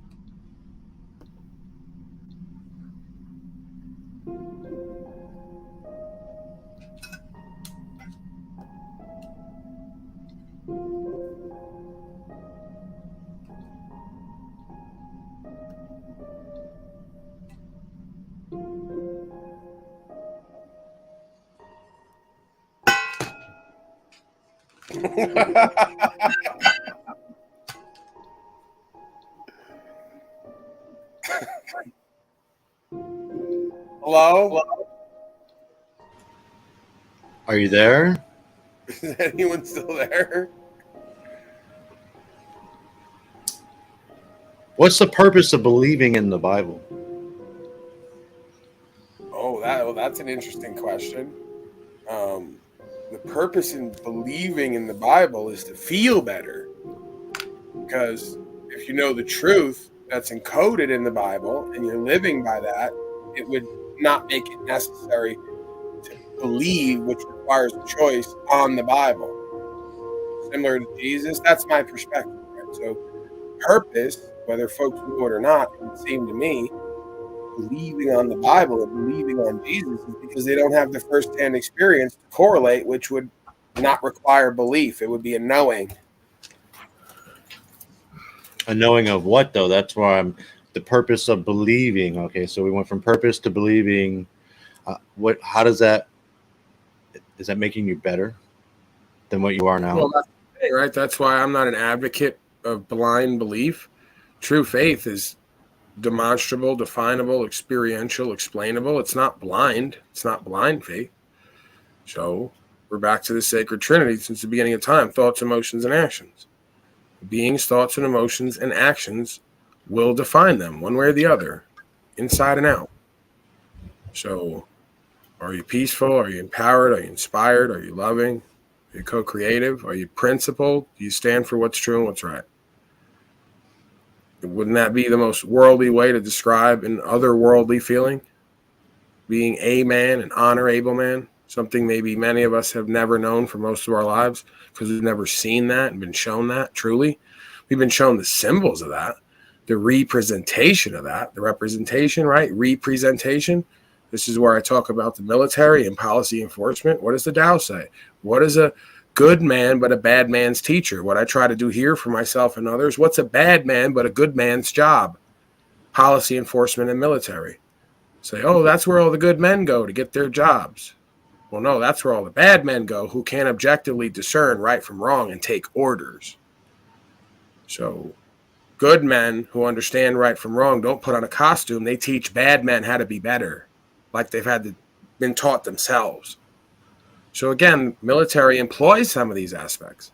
Take somebody with a checkered past, make him a drill sergeant, like I said earlier, and he's your daddy now for the next however many weeks. He's going to show you how to be better in some aspects, right? So it's an idea, it's a concept, it's a way, it's a lifestyle more than it is a belief or a religion or a culture, right? You could call it a culture, but there's no cult because it's an individualized, self-governing understanding of self that when shared with others and taken in and lived from that space produces better results than not doing it. So yeah, it's, the Tao is the way to the way. The Christed being from scripture that everyone believes on says truth, life, and way, the way to the way. So it's a lifestyle, it's a way of beingness, it's a state of consciousness, it's a way of seeing yourself in the world that works for you and everyone else. And you would suspect that if it works for you and everyone else and gets better results, it would have to be true or true enough.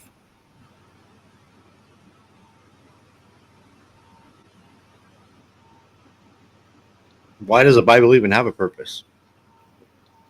I think my question to that is because from what you're telling me is having a belief is going to make you feel better, right? That's what you initially said, make you feel better. Well, I already feel better.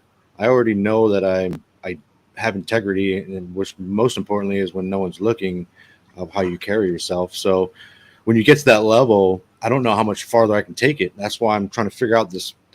Everyone is into the Bible and the spiritualness. I'm looking to see what's going to make me better that I'm already not. If it's just my ego thinking I'm just the best I can ever be without it. And that's why I focus with you on the idea of self-knowledge.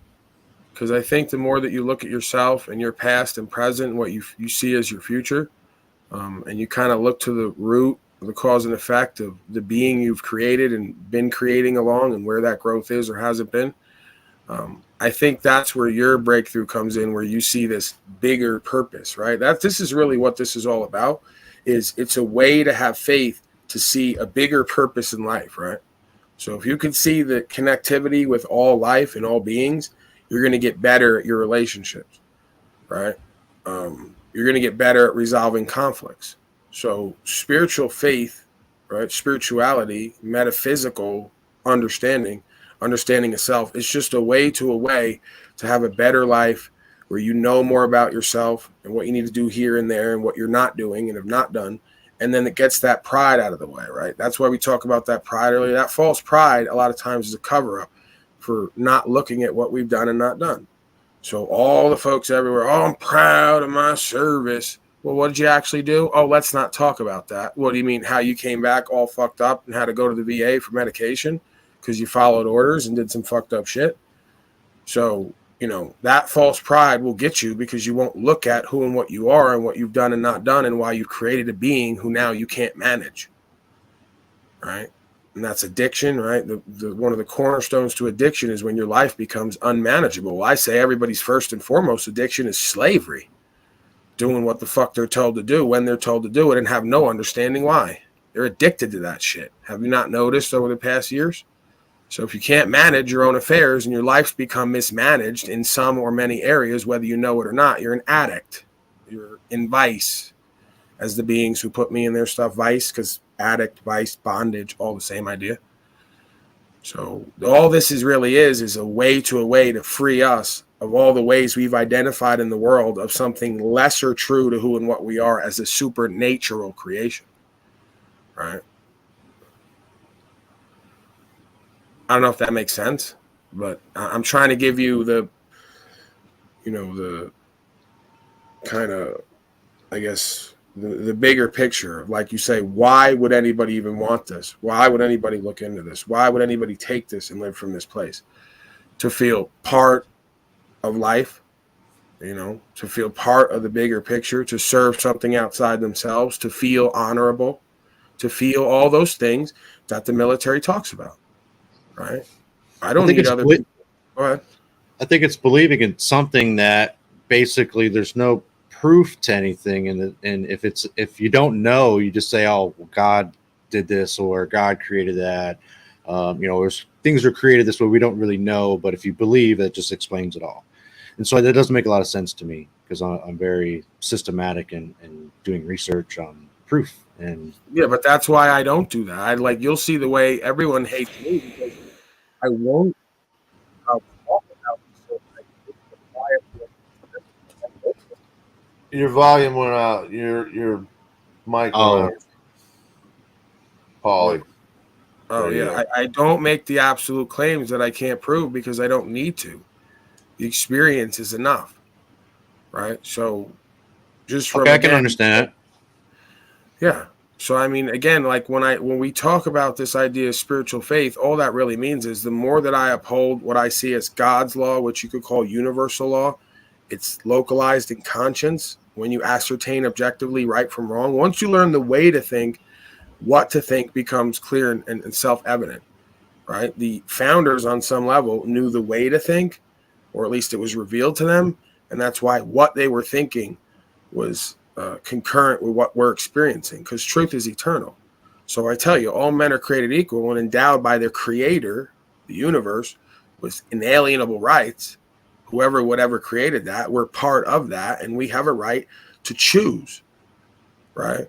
So, it's self-evident. It even says it in there. But now we're in a time where what was once self-evident, or now self-evident to some of us, is very confusing and mysterious. But again, we just simplify it. If you want to call it a universe, we're in it, so we're part of it. There's a law within all of us, in our conscience, when we use objective logic to determine the next right thing to do. Sometimes it's do nothing, right? So every time that a Marine or policy enforcement goes out on a mission and a job and doesn't know why they're really there or who they're actually killing and who started all of it or how it's all going to end, their next right thing might be just to do nothing. Say, I'm not going to do any of this. I'm not going to be part of it because I don't have all the information I need to make an informed decision. And that would be blasphemy. Okay, because I have to always have all the information as much as possible to use my conscience to make the next right decision. I can't go on what Dick Cheney just told me to do. That's ridiculous. So that's what I'm saying is a lot of times it's discernment and conscience of the next right thing to do, which if you don't want to go to spiritual faith, I'll take you to self-knowledge, objective logic, morals, and ethics, and that'll be just fine. And then through that process, you'll see the connectivity in all things, and you can describe it however you please. I don't need the term God. I don't need it. These folks need it for their life. I don't need it. It's another finger pointing to a moon. The moon is there. Look at it. The result speaks for itself. So common sense is just that. It's uncommon, but it's a common sensibility if we're reason able, objective logic, and sense able, empathic. So thoughts, emotions lead to actions, the sacred trinity that creates a result. If we operate correctly under the universal law, we get a kingdom of heaven. If we're skewed, we get hell on earth. And that's where we're at with the majority. They're creating their own hell on earth and slavery and genocide. And they're saying it's for everyone's greater good. Have you ever been asked if what your thoughts were on the flat earth theory? Sure, all the time. And I think that it's just that, a theory, like everything else that people choose to believe. They don't know, so they create a choice to feel better or feel control or feel empowered. Well, I don't really know, and no one knows, and I guess we're never going to really figure it out, we don't think. So what's most likely? Okay, this, I believe that.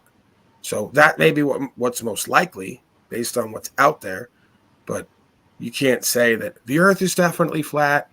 It's this, it's that. You don't know that. You can't prove that. If you could, it wouldn't be a debate or a theory.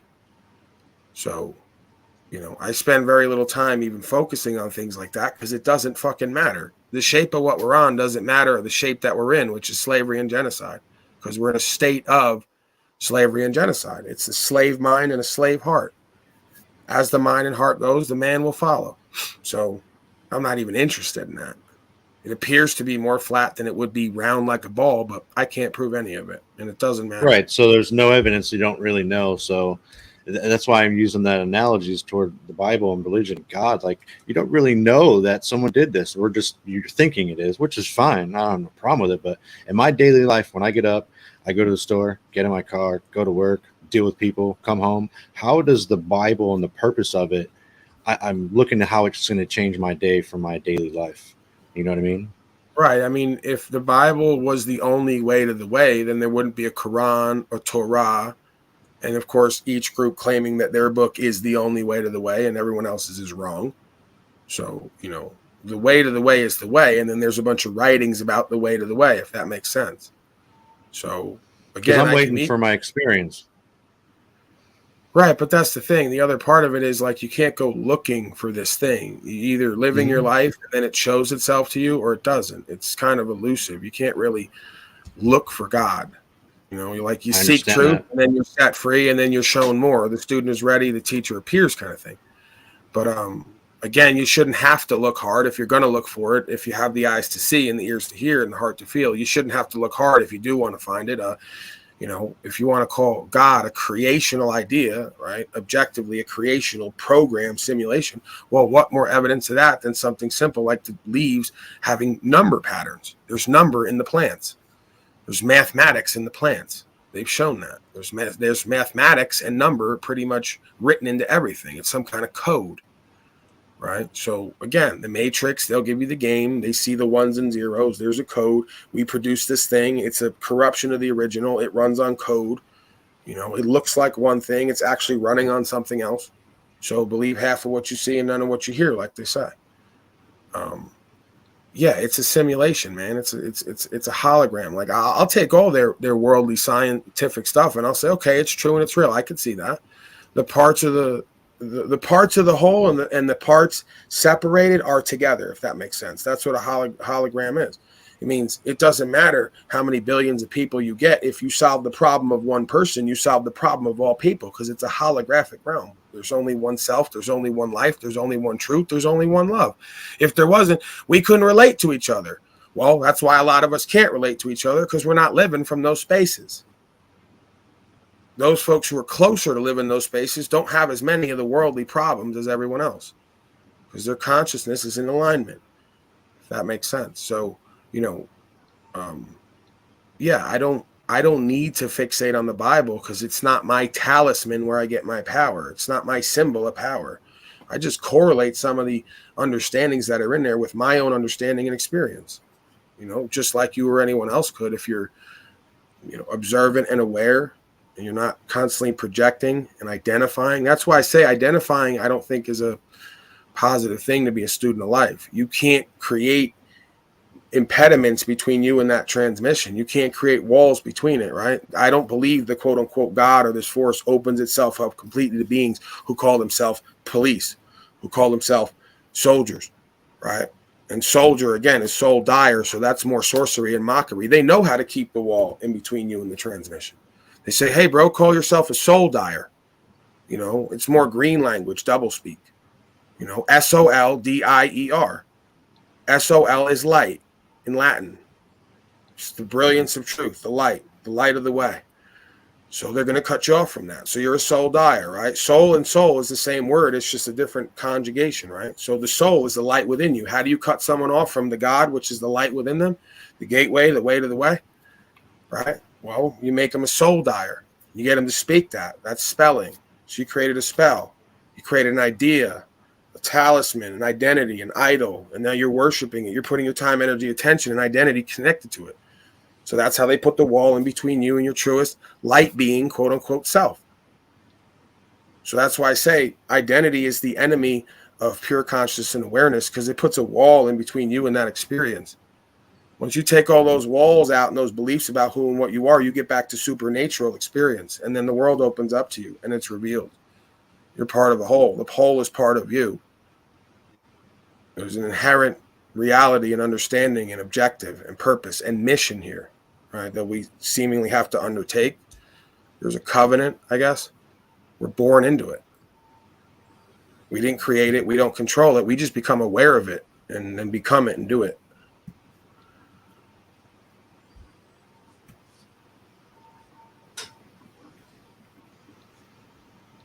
Yeah, that's a lot of talking, man. A little bit over my head, to be honest. You know what I mean? Like, I get all that. It's like, not that I'm lazy or don't want to do the work to educate myself on breaking the words down and all that shit. It's just like, man, I just want to be good and do good. Well, why is this religion? I feel like it's being pushed on me everywhere I go. Like, if you don't believe in God, hey, what's wrong with you? You got to believe in God. God is the universe. He's the power. He's the light. He's the plasma. I'm Jesus. Yeah, I never said none of that. No, not saying you did. I'm just saying that's how I feel in general when I talk in religious context of basically panels. And yeah, these folks may even be having an experience that you're not. Maybe you're both having the same experience. You're calling it something different. You're mislabeling it. Either way, if these people are having an experience you're not, they're not going to get you to have it by trying to force it upon you. You don't work that way. I'm not saying they are forcing it. It feels like it's being forced. I understand that. It's like somebody who, and I'm not trying to demean you. I'm not even going to give that example. I'm not trying to put you beneath me or anyone else. But I was going to say, it's like somebody, who has a lifestyle or way of beingness, and it's not good for them, or it's not the best they could be. So when they get an intervention, it's like, whoa, why are you forcing this on me? Well, it comes from a place of love and care and good intention. But if they can't take you there, there's no point in talking to you about it, because it just becomes, why the fuck do you keep bringing this shit up to me? I'm on my own path and my own journey. I'm trying to learn and seek truth. What else do you want me to do? And I respect that about you. I wouldn't respect you if you turn around and say, God and Jesus, and I believe on it. No, the thing that gets me to respect you is you're doing what's true and authentic to you and what you know, and that can change over time. And I leave it open for that to happen. If not, you're going to learn one way or the other, or maybe you got it and don't know it, or can't explain it to me. Maybe I'm misapprehending the whole thing. I don't make anything necessarily all the way true, but I will speak with confidence, confidence, and authority of the words of truth of my experience. That seems to be the experience of everyone else, whether they can explain it or not, who has access to state of beingness. I don't know. You'd have to be totally honest with me and yourself. Do you feel empowered? Do you feel inspired? Do you feel peaceful? Do you feel like you're doing what's true and what's right in most aspects of your life? Do you feel like your women and children respect you completely for your beingness rather than what you can provide? Do you feel like other men look to you as a leader in yourself and in the community? We can go down the list of things that like are some of the attributes or some of the qualities that are attached to this experience and what tends to happen when folks are having this experience. You can put it all together and present it, you know. Well, I believe that my experience, when I know it's true and right, I know I'm true and right, just living the way I am. Here's an example. Monday. Most people say that, right? If we're going to be real, right? No, don't being most totally people real. say that, whether they're true or right or not. Like, if we ask most people, like as a simulation, we're going to go on the street and just ask everybody, even like really smart people, you know, who think that we're all dumb here. They're all going, oh, of course, I'm like a good person. I do what's true and what's right, and I feel pretty good about that. And then you go into their past history and even what they're doing now and how they're living now. And if you give someone like a lens like me, the way I see, I'm going to break them right down from top to bottom, and I'm going to show you all the bullshit and read between the lines and where they're not fulfilled and where they're not peaceful, where they're not empowered and where they're not inspired and they're not honoring themselves or the women and children truly in different areas. It's like you always say, Paul, it's actions. You can say words all day long. You can say I'm true and right. I stand on my morals. It's about action. It's about doing, being good, doing good. I almost ran a dude over at the grocery store. Didn't see him in my blind spot. He's fucking yelling at me. I got him on dash cam. I park. He's yelling at me. He's yelling at me across the parking lot. And he's an old timer. And I'm yelling back to him like, sorry. And go inside. And sure enough, he's waiting there right inside the fucking store, all fucking pissed off. Being Paul, really, like yelling at me, giving me a hard fucking time about some shit. And I'm like, hey, man, you didn't die. I didn't see you. I apologize. I reached my hand out and I said, calm down, because he was fucking shaking like a stick. Shook his hand and he said, you're an honorable man. And he fucking said he appreciated the apology, and I fucking pushed my cart and walked away. I didn't video record it. I didn't tape it. That's what's integrity is. That's what's being good and doing good. You know, if I believed in Jesus, was Jesus helping me do that? I don't believe in Jesus, so Jesus didn't help me do that. But maybe he did, because I'm not there yet. I understand that level. Maybe it'll happen. But that's what being good, doing good is, integrity, to do shit like that. It could have went sideways. I could have just told him to fuck off, kiss my ass, fuck you, I'm sorry, whatever. Yeah, I don't think we have to even like, this is what people do. This, oh, Jesus, that, like, I didn't even get into that. I go, what's the student of life approach here? Right? What do I need to learn through this experience that the universe, whoever, whatever is running it, is giving me right now? Right? I'm a student of life in the universe. I'm not here to proselytize. I'll correlate and make connections and amalgamate, but I'm not proselytizing. I have no stake in the outcome. You know, so yeah, you said you didn't see him. So maybe there's something to learn. You need to be more present and aware of yourself and your environment. Maybe that's, Bro, I don't know. High as fuck. I was high as fuck. So holy shit, right? yeah. You're not present and aware. You almost hit somebody, which could have been really bad for you. And then you hop out and go, hey, bro, calm down, which is like the worst thing to say to somebody. Or like, you know, like they tell you the joke with a woman when she's emotional. Hey, just calm down. That'll fix it. That makes it worse, right? So, like, is there a space where you hop out and realize that could have fucked your whole life, and you're so humble and reverent before the creation and the program because it probably allowed it to work out just the right way? You know, God protects babies and fools, like they say, or the universal program. And then you hug the being and say, you know, maybe with a little bit of a different energy, right? Because, again, I'd love to see DD214 if someone almost hit him, how he'd be bucking shots at the car for the first 5 minutes. And you'd have to tell me, I don't know, is that true or not? If somebody almost hit you and you were with your wife or child or just you, would you respond the same way he would, worse, less? Only you know that. I can't make that determination. I don't live with you and around you. So you gotta understand, this dude was like 75 years old, man. He was shaking. He was literally like shaking. That's why I told him to calm down. I want to have a fucking heart attack. I'm like, bro, calm down. I'm sorry. I didn't see you. And Yeah. he thanked me and he said, well, that's awesome. So I saved him from having a heart attack. You know what I mean? Yeah.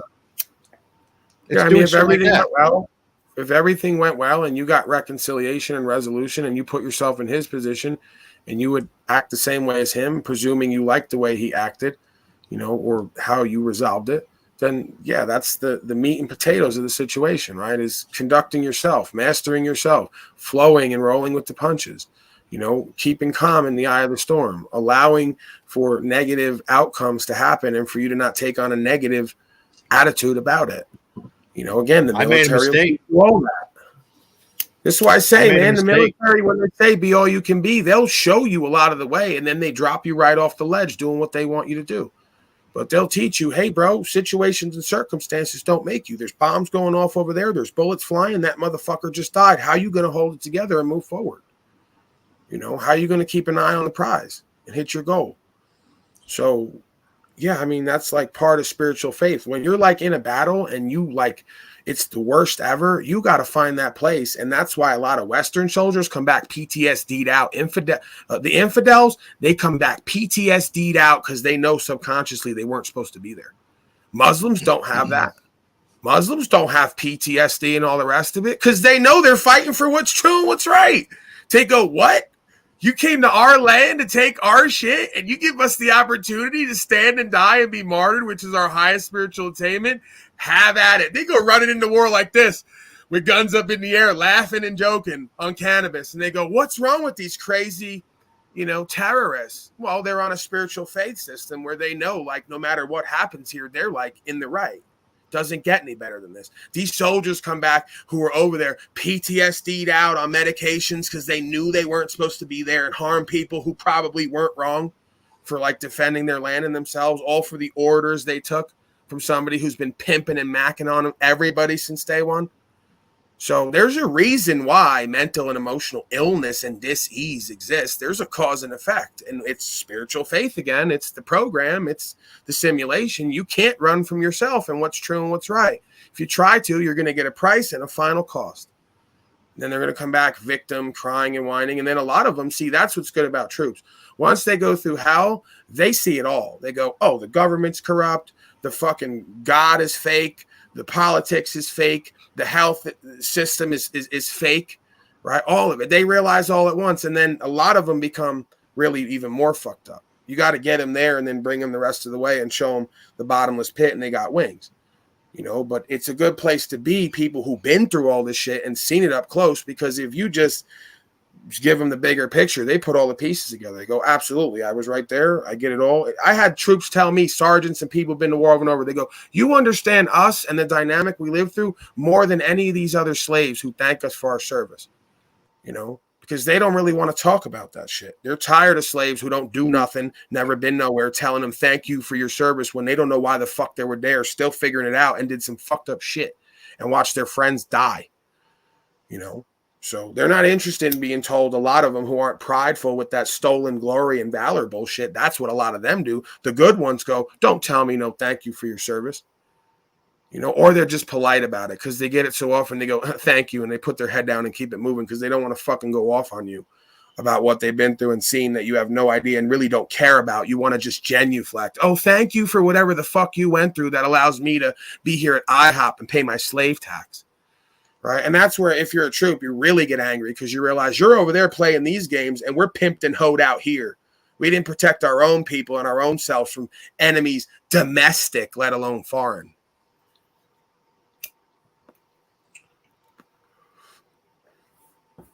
You get me fired up, DD214. That's why we need to do a broadcast together, because you know how to ask good questions. You know how to get me fired up.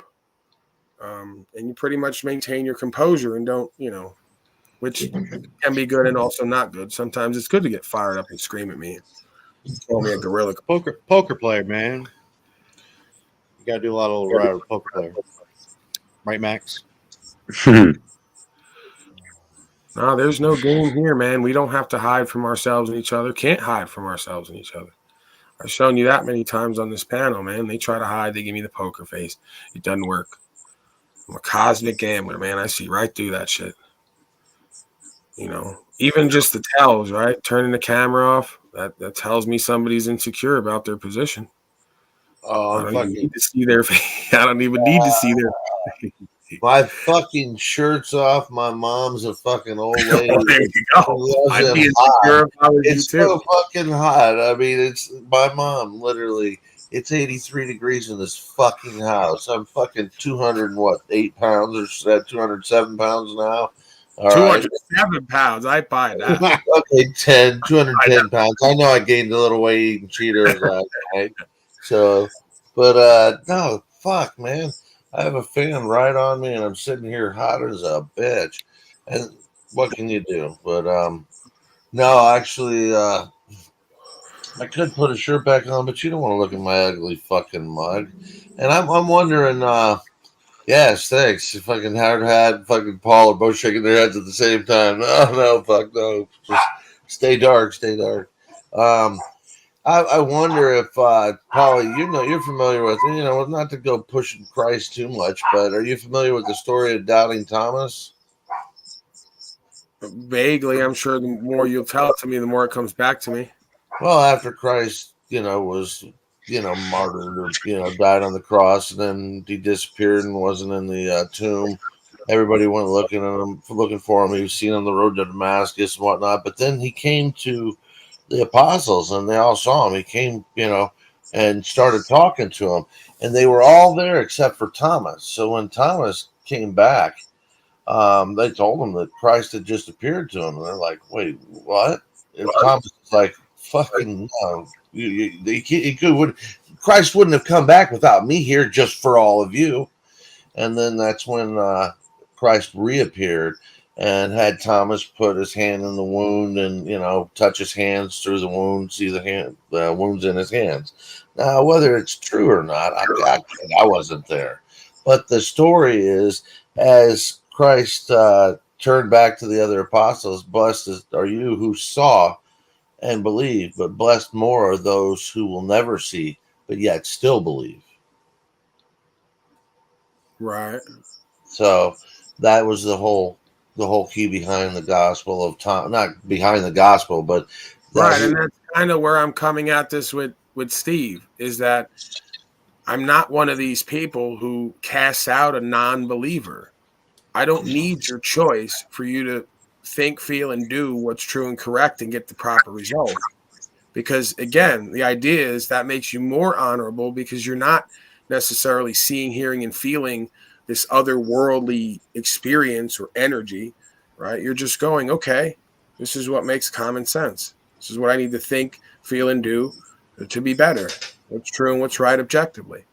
So, oftentimes the believers are the ones doing the least because they think just believing is all that's necessary. Okay, so there's a space for, but like they say, I mean, there's no atheists in foxholes. So you find yourself in the toughest position where you got nothing else and you're facing death, looking it in the face. There's got to be some modality you use to cope with that. There's got to be some space you go into where you reconcile that. So folks oftentimes find that in jail. They have nothing else, and they have to look at their mortality and look at their lack of ability to choose. What can I do right here, right now with myself to mitigate the harm being done? And there's a space of beingness that you could say is the closest thing to nirvana you're going to get, where you just say, okay, I'm here for a reason. And it's best if you know why, I guess. For the monkey brain, it'd be really good if you could figure it out and describe it. Like I've said many times, if I go to jail nowadays, I don't like it. I didn't say there's not fear there. But if I'm there, I know why the fuck I'm there. And it's a pretty damn good reason, a lot better than being there for pills and powder. Standing for rights, freedom, and principles, freedom of movement, upholding God's law, and not bending the knee to the masters of this world, okay, who are only put there to be our greatest teachers and testers. Do you want to be an honorable man, or do you want to be a punk-ass coward slave? Do the will or do your own will. Your own will is the will of the collective. The will is free choice to do what's true and what's right, despite what's done to you. So I'd rather do the will than my own will. I just use my own will to do the will, right? And I see the results. I see the policy enforcement for 30 years crying on the front steps because they signed up to do what was true and what's right and can't objectively discern that. Only until they hear it and feel it do they realize, again, they've been misled and they've let themselves gone astray, right? You lose connection to this force when you lose yourself in your experience. Oh, I'm a military guy. I'm a policy enforcement. I'm a court agent, whatever. Okay, you're serving a purpose, whether you know it or not, but you've lost yourself in that purpose, right? Their purpose is part of my purpose. Reveal the bigger truth, what we're all involved in here. So I don't fault them. Forgive them for they know not what they do. Once it's revealed and they've had the revelation, they have an opportunity to do right and be better, God or no God. So all they have to do is feel me and see me and hear me and know what I'm saying is true and what's right, and it will compel them to be better. About freedoms, Paul. What do you think of this, buddy? What is that? I signed UCC 1308 on my driver's license. What are your thoughts on that? Well, you think that'll protect me in a way that I hope it will, if I need to? I like to think that, you know, or I guess we all like to think that there's a way to walk the line and to have those things that, you know, may be true. We can have those things as long as we don't identify as that person, as long as we don't sell our soul, as long as we don't agree to contract with the state of. You want to fill out their paperwork properly and give them in all caps first and last name, and not sign as a surety and not take on commercial liability and not claim to be the person. I don't care. At that point, all you have is a card that stops them from beating you. They don't know what it is one way or the other. They don't care. They just see it and go, safe passage. So you want to game the system with the truth, life, and way? I don't, you know, there might be a place for that. Again, I tell people, if you're going to at least do this, get your feet wet with it. Try out a new space of beingness, right? You could have all those things, put it aside and say, I'm not in that capacity, right? That's a commercial capacity. I don't even agree with that. I don't have to sign up with the government to do commerce in anywhere, really, to do freedom of exchange, free trade. I don't agree with that. But okay, I'll make it true. I'm not doing that. You know it and I know it. Here's the words and terms. They haven't changed for thousands of years. You know, this is what it is. So I have all that. I'm not presenting it because I'm not doing that. If you're claiming I'm doing that, substantiate it. If not, I want to be let go. And then surrender it. They're either going to let you go or they're not. They're going to dismiss it or they're not. Right? So a lot of times they just dismiss it. They say, so you're not going to like plead? No, I'm not going to beg. Pleading is begging. No, so you're not going to admit that you're driving and that you didn't present your license to drive? No, I wasn't driving. You know, so you just take it to the end and they're going to say, okay, you want to go to trial? Well, I guess if that's what you want to waste money on, because it's pretty clear. I don't know how you're going to substantiate the opposite meanings of these words and terms. I don't think you can do it. So let's gamble. 9 out of 10 times, what I've seen with a lot of people who can present themselves properly, they're just going to dismiss it because they know, like I know, they don't have the jurisdiction. So yeah, you know, you want to fill that shit out all out properly, which most people don't know how to do. Not take on the commercial liability, not go into contract with the state of, and then again, you're going to register that property. Well, you better be careful how you do that. According to them, a lot of times too, there's middle grounds to all this. They'll say whatever the fuck they want certain times. Oh, you put pen to paper, you signed it. We don't care that it says UCC 1308. You put the pen to paper, that's your mark. Now, did you do fraud? Because then they'll just spin it on you. Not only did you sign that, you did fraud because that's not your signature. We got your signature, and here's what it looks like. Why'd you sign like that? There's different ways. I wrote under duress, and they don't give a fuck about that. Under duress as a signature every fucking time. They don't give a fuck. I understand that because, like I'm saying, is they're shapeshifters. There's no common sense with them. It's pimping and macking. Every time you say one thing, they take 2 steps back and then build a different cage. Right? So, you know, I have an understanding. I do what I do because it's my understanding. That's where I get my power. Everyone loses their power because they feel stupid and they go, I have an understanding and it's really dumb. You mean like them just double speaking with words that make no sense? No, you have a pretty simplified understanding that's common sense. And if you just stuck to that, they couldn't pimp and mac on you. No, you're not going to fuck me for money. No, I'm not getting in the car. No, I'm not doing, you know what I mean? Like, it's like, this is the difference between a dumb hoe and somebody who's onto the game who can't be pimped on. She's like not going to put herself in that position. So once you know who and what you are and what you're not, and you have a simple understanding, there's nowhere to go with it. Because even if you do all those things or not, they could claim whatever they want. Hey, this is why I did it. I did it because this is my understanding that if I don't do this and get this card, you're going to try to shoot me for engaging in a right and beat me and put me in a cage. So I filled it out the way that I thought was proper and necessary. And what's your objection? Where is it unlawful? You're going to give me legal advice? I'll fill out anything however I please, and here's why in my understanding, and then I'll give you notice. Hey, you might be used to me filling shit out like this. Today I'm doing it like this. Put it in your computer. I'm not doing fraud. I have a different understanding today than yesterday. How about that? You can't compel me to retain an understanding one way or the other, just like a marriage contract. You could be in a marriage and swear to whoever you're going to stay forever. Guess what? Most of them don't. So one way or the other, someone or both comes to a different understanding. And we're allowed to change our mind. So if we know better, we do better. If we change our mind, things happen. The contract changes. Right? So again, that's why it's best not to agree to something forever or for a limited time that you're really not willing to stand up to.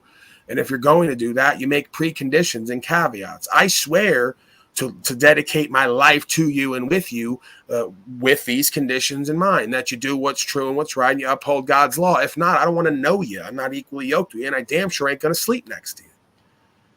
So again, this is the idea of practicing upholding God's law and contracting and using discernment and conscience is knowing when to give conditional acceptance, with caveat and the conditions, like I said, and then outlining it properly. I don't know if I said a lot there. I don't know if that makes sense, but yeah, hang No, on. it did. Steve, Monday, I'm going to turn in my voter registration to take me off the rolls too. Good so one. That's I did that a couple years ago. Yeah, both Max Steve, and I are going to do that. Steve, are you getting from Paul what he's putting out here? I mean, that's a I think straightforward kind of example of how there's a good word, there's a good way, there's a good path. And do you think this path just came? I mean, Paulie's sharing it with us, and he's sharing it from a couple of different sources, I'm sure, and then his own experience as he's gathered this all together. But the wisdom that's coming through him, do you see how it could be somewhat wrapped in divinity? Not giving Paulie any credit for having a deity type fucking personality, just saying that there must be some kind of divine purpose, because there is this good, there is how you contract with righteousness and with protecting children and you know what it is, Scott? It's interesting that you brought this up. When you look at it the way you say it like that, it's a mind and a heart that perceives in a way that is not usual. It's unusual, and it's God-like, because you cannot bind God. You cannot latch God to your words and your terms that you don't understand or are not being accurate with. So all it is cultivating a way of thinking and perceiving that cannot be bound by their double talk. Anyone, anywhere, right? Just like the God would. It's that you're going to use your words and your understanding to bind me out of a flow space and pure consciousness and awareness and the ability to respond and account for that. No, it's not going to happen. You can't get it done because I have conviction, right? There's a law there. There's something set in place. You're not going against it. So that's all that is. It's a way to a way. If you embody that, folks are going to feel you as being godlike. It's just virtue. It's just an ability, what they would say to be clever, but intelligent, right? Listen to what's being asked. Know the mind of your enemy. It's not my enemy, but they make me an enemy. So we're playing a game. My opposer, my opponent. Know the mind of your opponent, and you'll win before you ever step into battle. I know what your game is, to slave me. So every word you say, I'm going to pick it apart because I know the game is pimping and macking. Just like a hoe on the street. When she sees the pimp walk up, she already knows where we're going. So she gets hyper aware and careful and cautious and listens to every single word and decodes it and gives the proper response to make sure she don't get pimped and macked on and there's no misunderstandings. So once you see them and feel them, you know what they're going to try to do. And if you have a mind that's able to perceive and outwit them, right, well, then you're godlike, because everyone else can't get out of their own way and winds up becoming their own undoing. getting trapped in their own claimed understanding. Hey, this is like this, right? You understand? Yeah, we got you. Because you say you stand under something that's not common sense and it's not godlike and it's not righteous. So as soon as they'll say to you, everyone knows this, right? And when you agree, they go, you're so stupid because we just told you something we taught you that even we know is bullshit and you just agreed to it. You can't manage your own affairs. You're incompetent. They don't want to hear from you after that. And I do the same thing here, and folks just cycle in confusion why I do that, because it's a simulation. Like 2 lines in, you've already said something that leads to a root of who and what you are. They know what it is, and you're now stricken as dishonorable and bad faith. And now you have only one choice but to comply, right? And then you can't serve 2 masters. So you're going to comply with who's the administrator of the affairs, or you're going to comply with what you see as God's law. Well, I try to administrate from the place of God's law here. So when I strike you immediately and put you in a category of bad faith and to try to reveal what the root of what I'm seeing is, most folks convict themselves with their own testimony. It's exactly like they do at court. They just don't know they did it. So they go, why'd they just hit the gavel and say I'm guilty in the middle of me talking? Because you just used words that have meaning and they know how you think and feel and now who you are. You're in contempt. You're a contemptuous, belligerent combatant. And you think you're a man and want to say you're a man when you're none of that? And then you want to talk about the law. They laugh at most of these sovereign citizens, how they present. Fucking laugh at you. And then I get the rap of me being a sovereign citizen. No, I ain't. I'll go up in there with that belligerent, combatant, egoic bullshit. Like, I'm going to run shit. I get passionate about truth, if anything. And I start talking like this and they feel it.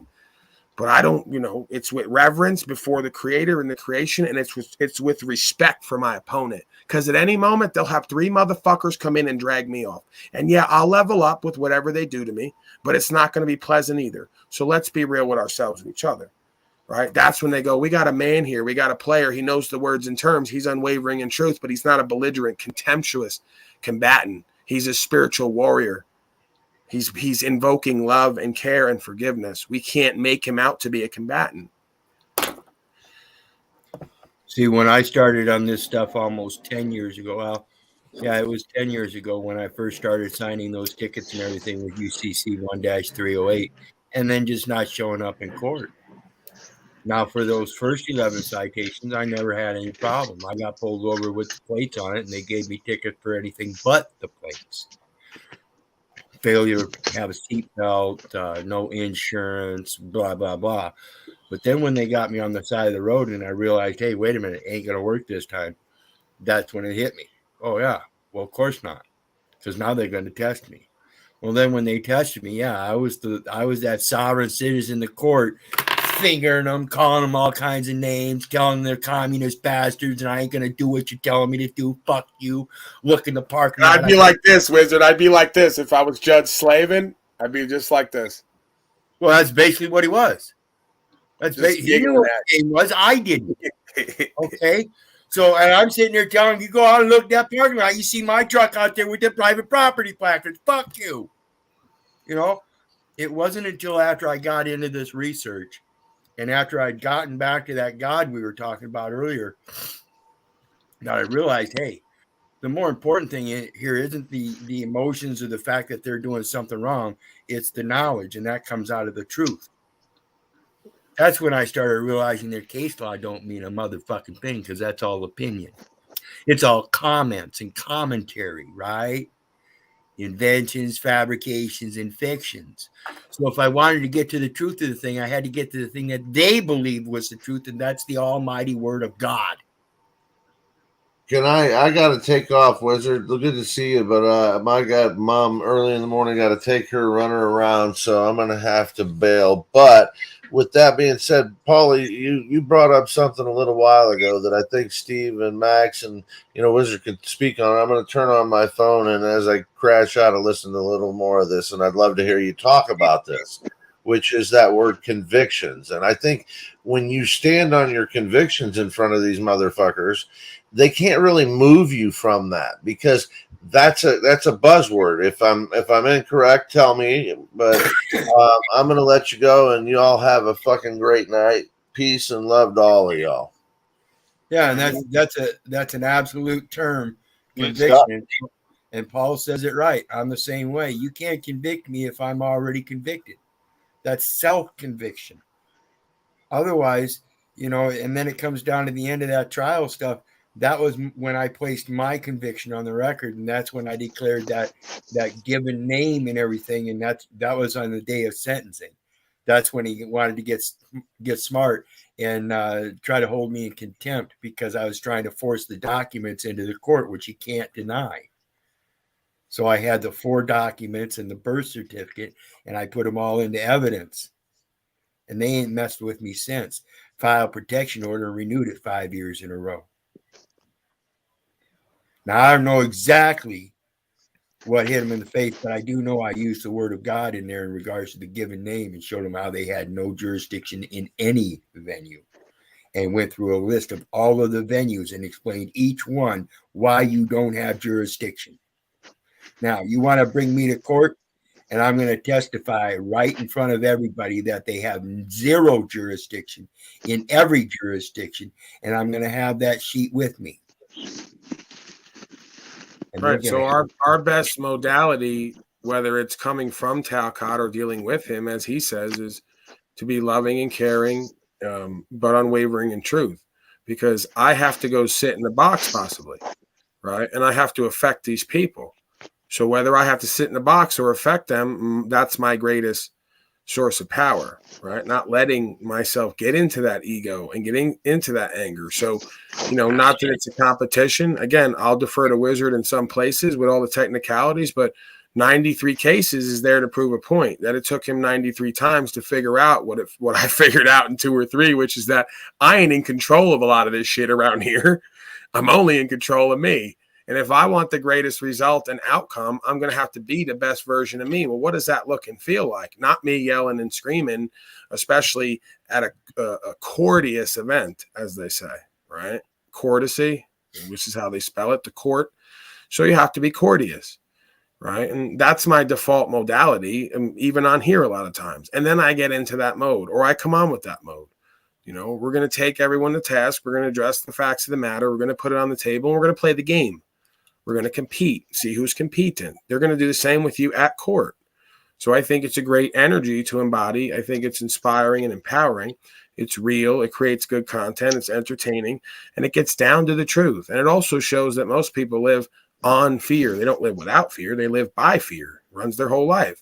Afraid to come up on the panel, afraid to address a gorilla in a trailer smoking reefer, because they know that I got an eye for something. I got an eye for something, and it fucking intimidates them, So, yeah, if you can't do it with me in a trailer, you damn sure can't do it with an administrator who's been doing it 30 years and seen every slave in the book come through there with the same fucking story. My dog ate my homework. You got to move them. You got to make them feel something. So you better be in a space of understanding yourself and where your greatest resource and power is. And it is a loving, caring, forgiving space, but unwavering in truth. I love you guys. I'll work with you. If you're going to have to take my head off here because I can't bend the knee to your worldly system, and that's the rules, I can't call myself an honorable man and do it day in and day out on here and then not show up at court and be even more moving there. I better be more moving there. And if you don't believe me there, well, we really got a problem.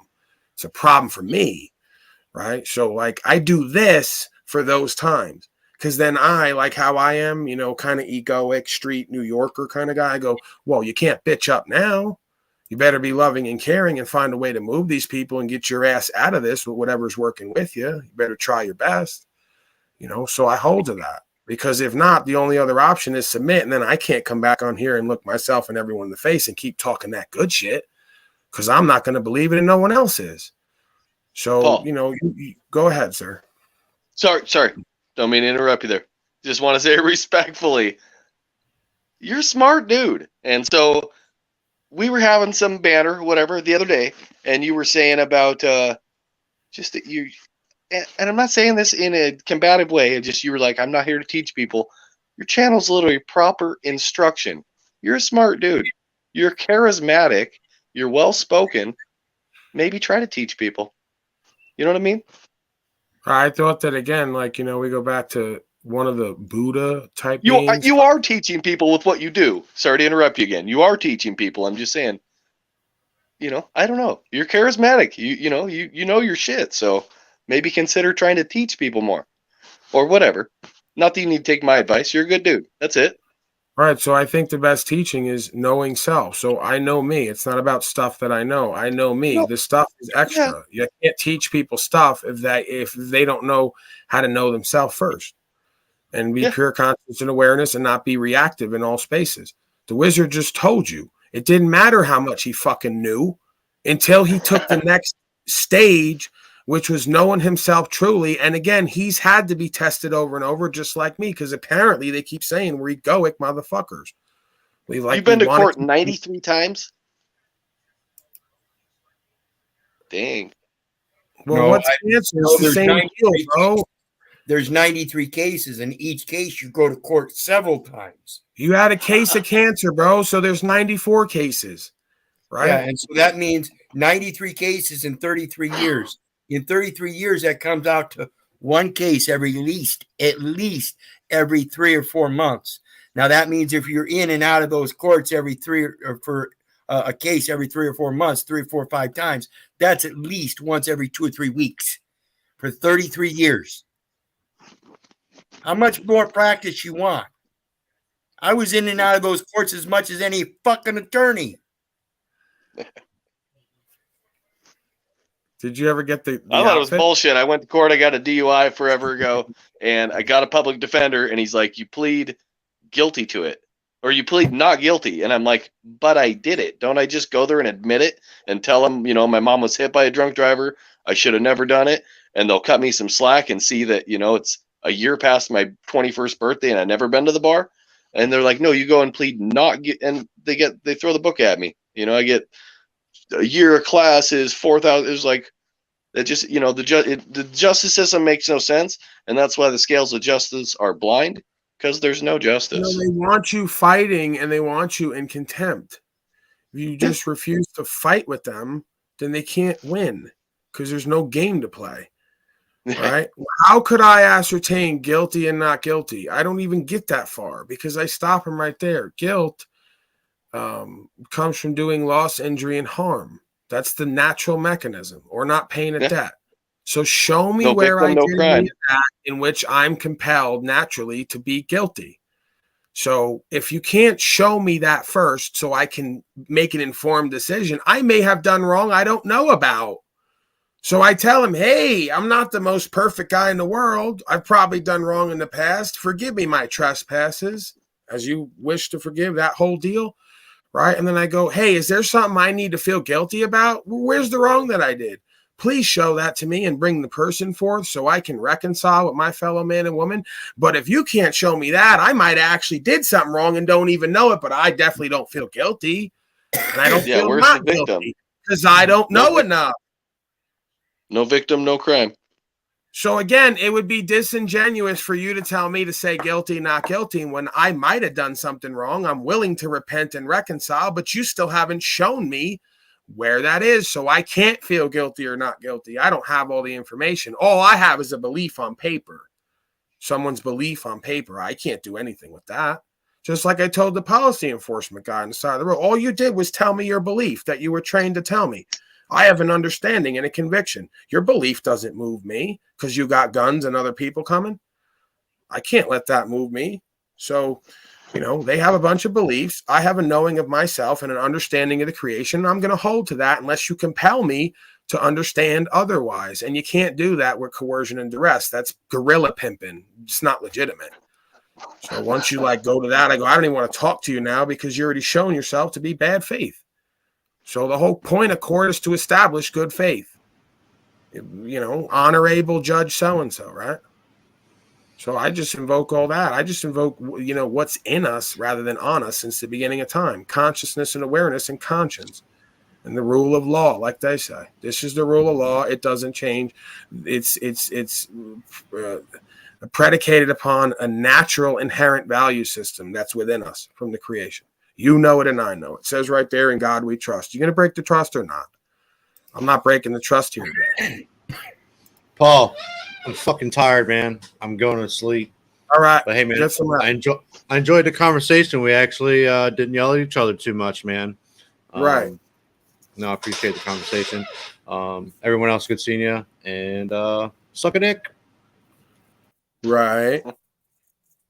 We didn't need that, sir. You didn't have to poison the well on the way out for your immature ego. You could have left on love. Could have left being loving and empowering and inspired and inspiring, co-creative. You don't tell everyone suck a dick. Come on, sir. We're out of the military now. We're off the barracks. We're away from the ego games. Bit much. Yeah, see, the more open people are to receive, not necessarily me, and that doesn't sound right, the truth, the less friction we have, it seems. But the more resistant folks are to that truth, or looking within and looking at taking account of who and what they are, we always seem to meet resistance. And they blame it on me. I go, you ever notice these nights when things go like this? Yeah, because there's none of that other shit going on. And I don't create that. I might set the tone at some point, one way or the other, but I'm not responsible for everyone else and what they put out and then get back. Your thoughts, Agent Smith, creature? Any decodes? I always got decodes. So I left off the part and I said it on Paul's, but you said it was a bit of a stretch for me to say that Brazil was like the word Braille, like a Nazi. Can I interrupt the decode? Wait. I have a question for you though. First, before the decode, while we're still talking here, an important thing I want to comment. You mentioned earlier about Paul being charismatic and to be a good teacher and such like that. I first want to just correct a few things you said there. First of all, as far as the New York, charisma, all that stuff. I mean, come on, no, that's why everyone hates him.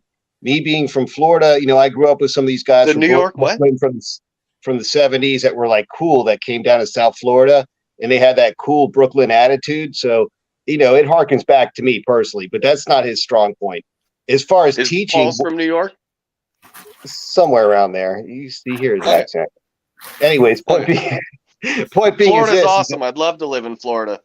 Yeah, and the other thing I want to comment on that is that the actual instruction here that we get, the teaching, right, it is the main part here. The motivation is what you hear people coming back and reporting, like when you see the guy flying in an airplane, or me and Wizard talking about going to the court and reporting back on these kinds of things for us. Because if you don't get some reports from the ground about the practice of these things we speak here, they're just empty words and speculation, and you can't act on it. So the motivation comes from the confidence of people giving testimony too, in a way. So it's a panel of that. So the instruction comes from another element too. Regardless of Paul's background or Wizard's or anyone else's here, I learned something from all of them. And you can see how we're learning an attitude, and you're going to have to express it your own way. I mean, Paul's going to go in there and say, this is my truth and this is how I do it, because that's his presentment. Mine's going to be totally different than that. I don't have the proclivity to yell at the court like Wizard might, right? So I don't have to worry about that. However, I have to make my presentment just as authentic as whatever he would end up doing in his calm way to the court when he finally realizes the way to express himself. And what I find is that once you've taken that stand and you hone it down to where it's a sharp tool, it back and forth, like we do on this panel, as we argue, is really to sharpen our skills. When you go in front of them, they're all loose. They just do like Paul said, they never get a challenge. They're bored. They're dealing with children there. All of a sudden you come in and give them a real challenge. It wakes them up to being alive again. They're actually welcome it. And they're not going to be challenging you in a nefarious way anymore. They'll challenge you in a healthy way, kind of like what we do on this panel. And if you can stand like you do on this panel, it'll even be refreshing to them, I've found. Some of them take. I always look at it, bro. It's the same dynamic, and maybe this is just my projection, as dealing with a woman, right? You're kind of on the hot seat. You have to put on a performance. The most authentic performance is the best performance. So it's a game, no game, because it's really authentic to who and what you are on some level. It just flows, and you got to move them. So are we fucking or are we making love? Because we know when we're fucking, who's getting fucked, right? If I bring it to a space of making love, somebody might get moved, right? And I might have my way, so to speak, not from an egoic standpoint, right? Because we know where it always goes to intercourse, which is a contractual term. Someone's going to sign papers, someone's going to move papers, someone's going to make determinations. It's some sort of dealing, energy exchange, right? So, like, again, you go at it from who's going to do the fucking, you're going to get fucked every time. You go into it, hey, how do I make love or create love here and be unwavering in truth? You're going to get them going. You see it here with the women. The same way I present with the women is the same way I try to come at it with the court. I'm courting them, right? Isn't that what we call it? It's a courting process. You think that that's a fucking coincidence? No, because an honor-able man who's convicted and has a presentment that is authentic to himself because he's passionate about truth is going to be seen as a player, right? The same way the courts are going to see you. This guy's a player. He's moving and shaking. He's making us feel something, and we can't trip him up. That's what women are going to do. They're going to throw tests at you. They're going to test your heart. Where are you at? Where's your nutsack? Who are you? What are you about? And if you don't fucking check out on every level, they go, we don't respect this motherfucker. Get him out of my face and give me half his shit too. Yeah, it's almost like a reptilian response, Paul, is the fuck or fight. Now if you want to go at them at the fight mode, that's all they do is fight. They're not good at the other part, right? If you can come at them with like the love, like you said, the fuck mode, right? They're not as good at that as they fuck like in a bad way. You'll never win a fight with a woman, right? And then everyone does the whole head down, act like a child. You don't have to fight. If you would learn how to create love through truth, you'll lead them where they need to go, where everyone needs to go, and fighting won't be necessary. It'll be a detraction. They'll say, I don't want to fight no more. It's not worth fighting with Paulie, right? Because he don't want to play. He don't want to fight. He's not in it to be right. He's in it to make it right and do what's true and what's right. Took your power right out of the situation to play egoic games. And that's when you become age to court, the court age. And this is why you're not supposed to be afraid, but rather be courage. It's the same thing. Courage comes from court age, where you're age to court, you're a full-grown man. So now you have courage without fear. Don't be afraid. Be courage. Love it. It breaks up every once in a while on this thing, and then I just said love it. I think it's because my phone vibrated. How about to be the wizard there on that one? Because that's why it sounded like it stopped. But it's also called the age of reason, right? So when you're reason able and sense able, you have a way with words and a way of carrying yourself that leads to more favorable results. They'll say the gods favor you, it seems like. You're not going to say God's like, well, the gods favor him. He seems to get his way everywhere he goes with the courts, with the women, with this and that. I know what it's like to be on the other side of that, not get my way in anything, and be like a tantruming child and hate myself and wonder what the fuck I'm doing wrong. Right? A lot of it is the way to the way. Not even necessarily what you're doing, it's the way you're doing it. Well, fortune favors the brave. So, hey man, on the side of me there, what's your name again? I forget it. I'm so sorry. Well, I guess I'm the tribe today, but usually it's cult member. The tribe. 420. Yes. The tribe. Appreciate you, man. We're still playing cult. It's number 420. Some better interactions tonight with you. I appreciate that. Those are actually I appreciated your words. I was gonna comment in between. I forget what I was gonna say, and Paul too. When I first came here, I do have respect for you, Paul. I think you're a good dude. Okay, I'm sorry for whatever I've said, whether that needs said or not. I don't know if that needs said, but I'll say it. Yeah, Smith, we don't even have to do all this, man. Like what's understood don't even have to be. That's like the kind of person that I am. Like I never have. I came. Like I originally came here and then I met Wizard that first time and it was like we really kind of clicked. I was going to comment back to what you just had. I got all kinds of wordplay with you. I got numbers. I got word. I'm different and I'm nothing special. I just did some. I talked with somebody 20 minutes ago. I'm shit. I don't come when I come into these things like I'm so smart. I'm nothing, man. I'm a piece of garbage. Okay, I got no ego.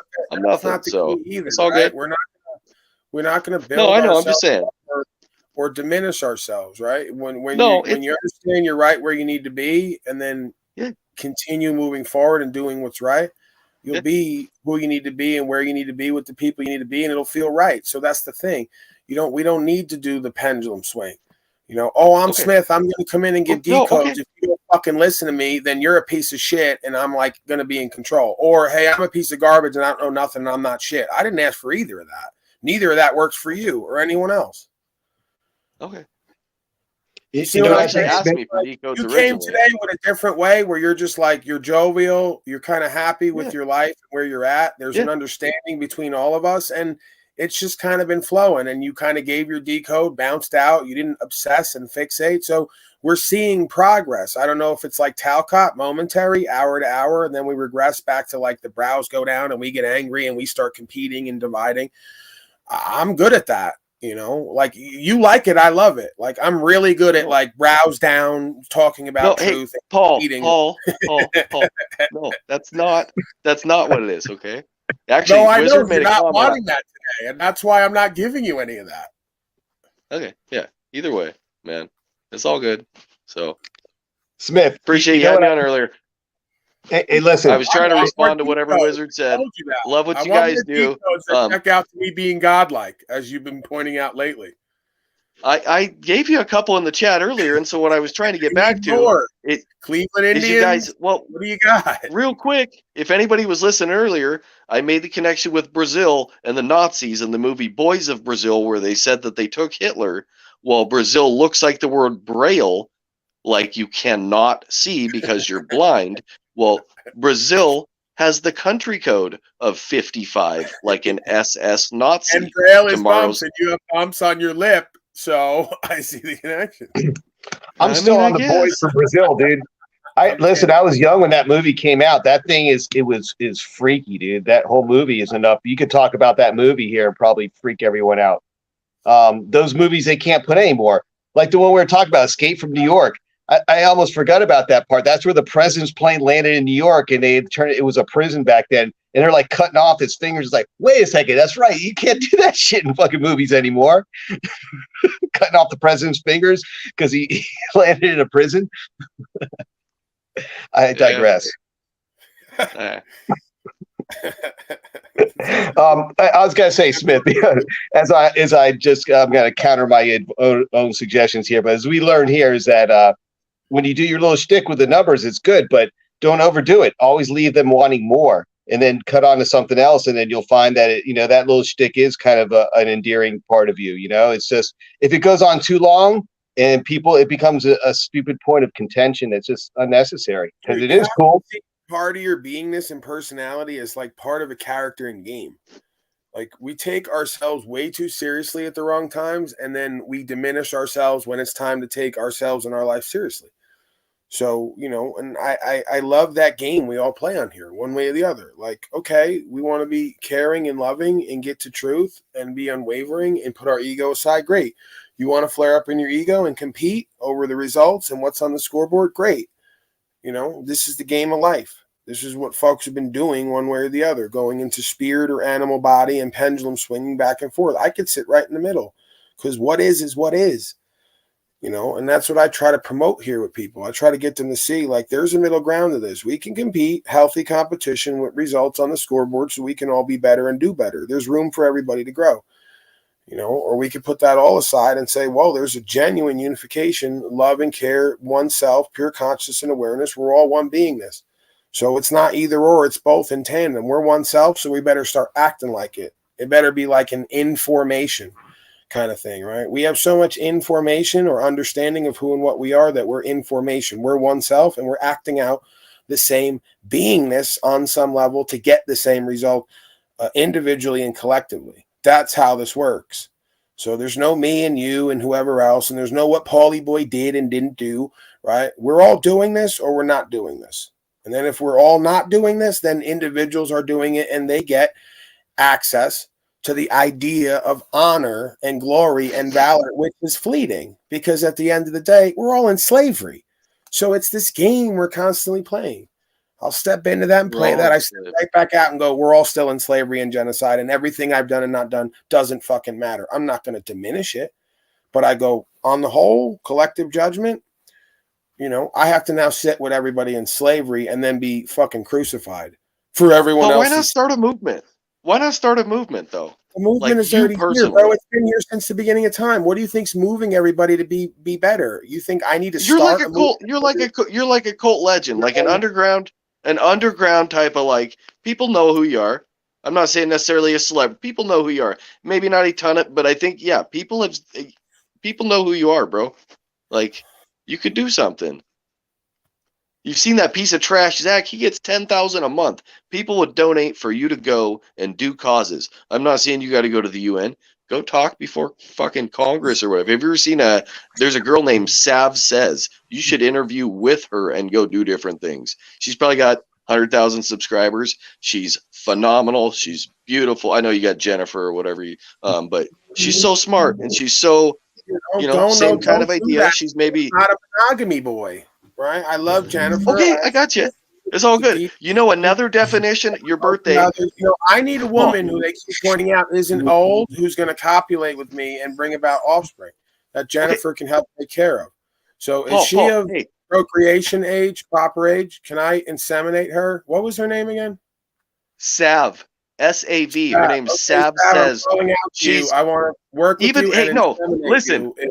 Once you see her, you're gonna be like, she's beautiful. Then you'll hear her talk, and you'll be like, I could be blind. She's even more beautiful. She's fucking freedom-loving, God-fearing, and she's beautiful. My kind of and woman. she's I so might have to smart. put She's faith so in well her. versed.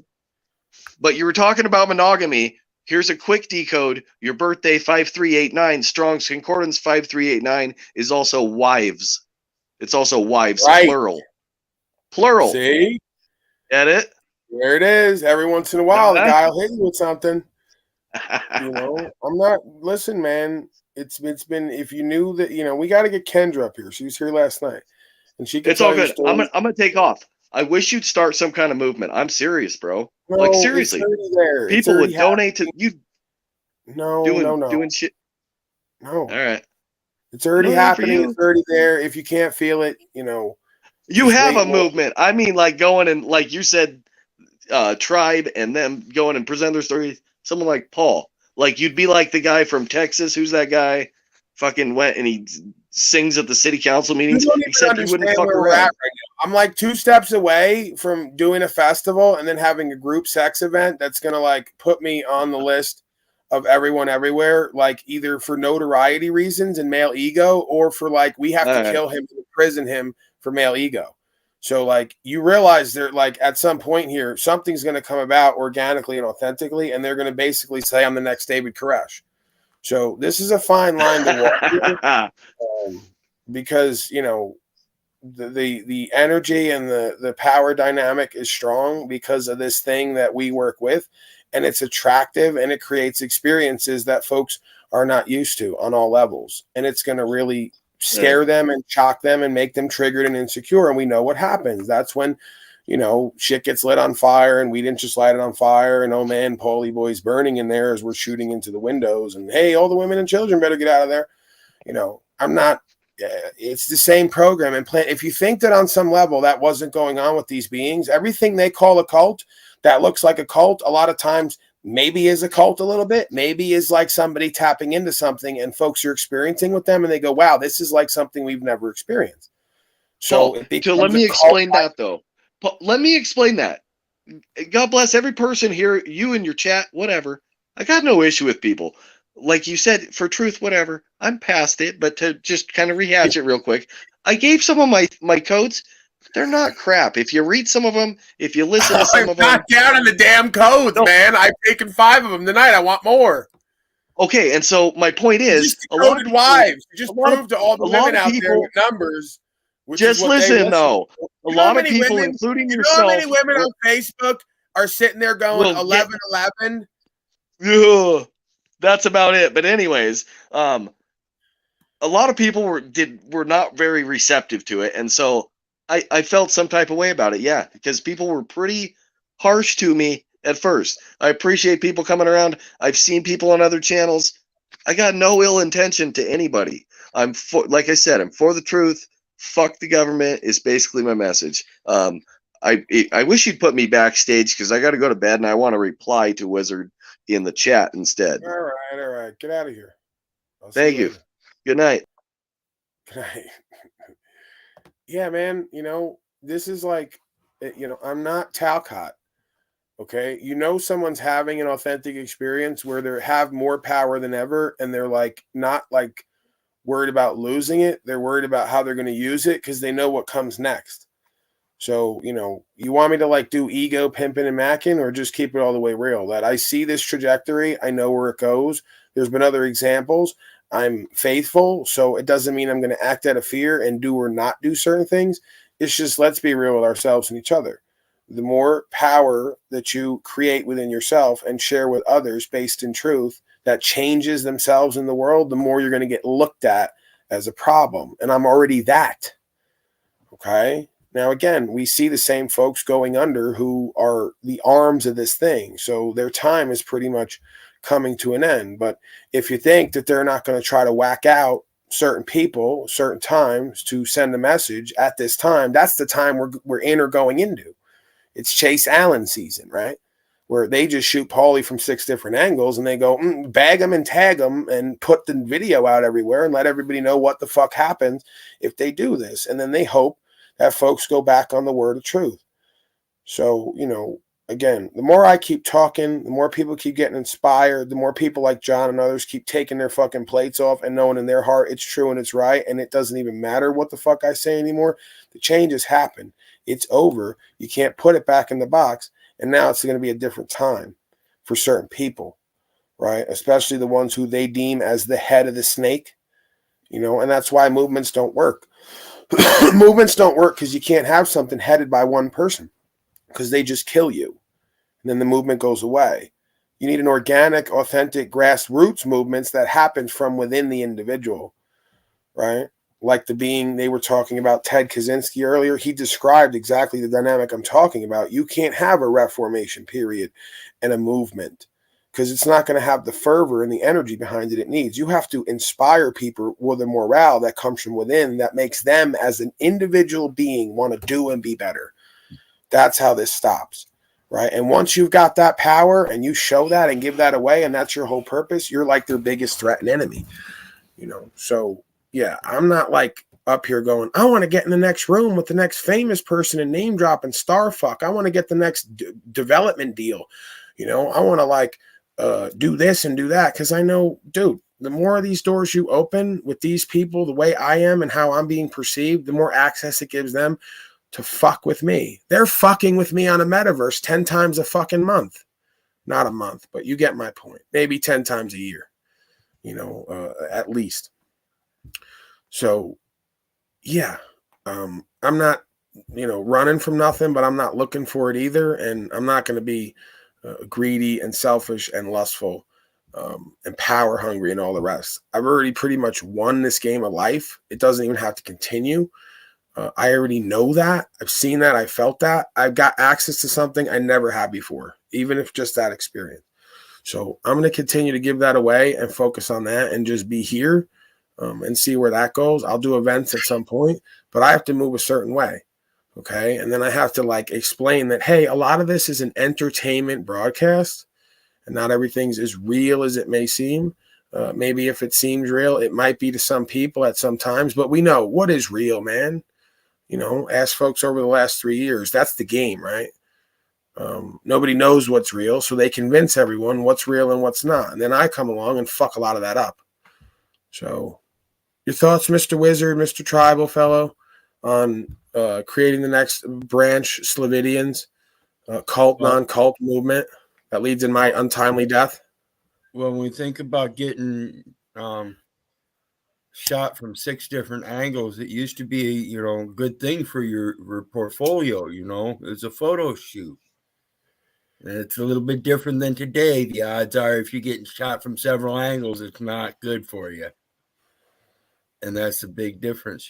People, they don't think about those things. Even in the tiniest element, they creep up on you. And then here you are, you're talking about getting shot from 6 different angles. And some fool in the background is thinking, I'm a good slave. I wonder what he's talking about because they don't have a clue. And it's sad. It's like I was pointing out The most inherent thing that we have in our instincts is to protect women and children. That's the farthest thing we see from today. We have women standing up trying to protect the children and telling the men to get the fuck out. Where the fuck is this coming from? From you. That's what you want. It's just like these platforms. Everybody wants drama. They don't want truth. They don't want to live a real life and live like a real man and do everything themselves. That's too much work. They like the convenience. They like the drama, sitting in front of a boob tube and watching somebody else's dramatic life or comedy or something. Go ahead, keep giving up all your responsibilities for conveniences and then cry about freedom. Because when you get your freedom, you realize all you're doing is taking back your fucking responsibilities. Sorry, guys. You love me or hate me, and I don't give a fuck. I love you. That's the only job I've got, and I'm going to keep doing it. Have a good night. Thank you, sir. So, yeah, I mean, there is, in a way, a fine line between the shit we talk about, the principles, the rights, the freedom, standing on that, and, just learning to love the game of life in general, not having to prove something to yourself and others when you pretty much already done that, because there's a part of me where it's like, oh, go out, do this, create this kind of experience, film this, whatever, okay, maybe, but again, you want the tests and the challenges, they're going to come. I don't want it. Maybe I need it, in which case I surrender to it. But yeah, there's a fine line between standing for something, already having proved it to yourself and others, knowing who and what you are and what you're not, what you're going to continue to do, and then learning to surrender the outcome and enjoy your life a little bit. So, that's the line I'm walking. I don't want to be sitting around yelling and screaming my head off, hyper focused on this dynamic, right? Because at the end of the day, I can't control anything but me and what extends from me and what I co-create, if that. So, yeah, that's the best thing that I could boil it down to at this point, as far as the consciousness perspective behind the vessel, right? The vessel has a lot of ups and downs and games it plays sometimes with the energies, but ultimately that's been the best mix for me lately, more and more, is the empowerment, the inspiration, being energized, being able to present, passionate, and also peaceful. I'm not a slave to any of that. There was a time when I had all that other shit and didn't have no peace, right? So what good is that? Like the Tao said, whatever it was we focused on the other night, don't be a slave to your passion. So, it's great if we want to say, hey, we're not angry, we're compassionate with passion. We have a passion for truth, right? Are you a slave to that shit? You let it run your inner space and your whole life. You let it interfere with the connection we have with ourselves and women and children and the opportunities going forward, right? There's nothing wrong with having multiple women in your life who you love and care for and have different connections with and experience different things, sexuality being one of them. That's what men and women do. There's nothing wrong with them having children or you bringing about children and caring for all of them as your own. That's supernatural. That's a tribal, communal atmosphere. That's a lack of impediment, lack of division and disconnection that leads to opportunity and connectivity and attraction. So, I'd rather attract more experiences and opportunities as long as everybody's informed and safe and consensual. We all have an understanding, and it leads to something that leaves us all a little bit better than we started off, right? Because, not everything that feels good is always good for you. So that's where the discernment comes in. Your thoughts, Mr. Tribe? Let's do final words, and I guess we'll call it a night. Unless the ladies of Unslavia, it is ladies' night officially, I think. I'm pretty sure that's Thursday. Full moon, isn't it? I think we have a full moon as well. I think we have a full moon. Where the hose at? I gotta change the tone because there's some hoes in this house. That's fucked up. All right, listen, we gotta change the tone here because everyone's getting so downer on this, and I'm thinking back to what Wes was talking about earlier on the earlier broadcast. How he was flying here in a plane, it was costing $50,000. He's paying this for that and this and that, and he says, back when I was thinking this guy says, you got to make 30,000 this month. He's like, I don't know if I can do that. And he's looking back saying, what he's spending now, but he doesn't even count it saying, oh, I got to make $1 million this month, or I got to do this or that. It's like, these are the things he needs to pimp and Mac to do what he does. And that's the level he's at, so he can get those. And he does what he does. Yeah, but he can't do that, bro. Like, and maybe that's my ego, is he can't do that. Well, I'm looking at it like this. You can't. I'm the god of all media, bro. I can pimp it Mac with cars and whatever the fuck else, because it doesn't mean as much to him either. But the point is his rights, freedom, and principles don't mean more than that shit. Because I could point to shit, because when you take the shit from me, just like him on some level, who he is as a being is what makes or breaks him. But if you don't go all the way with that, you can't do that. I wasn't getting at that. Yourself, right? Oh, look at this. I'm pimping a Mac and this shit don't mean nothing to me. Right. But what are your true core values and principles, and what do you stand for? Doing push-ups, right? Being able to do time and not let it do you. Being able to find a space of love and being thankful and grateful. Right. What do you stand for? What's going to be your legacy? What makes a great man throughout history, if not rights, freedom, and principles? This is a simple boil down of what everyone fucking goes to in history.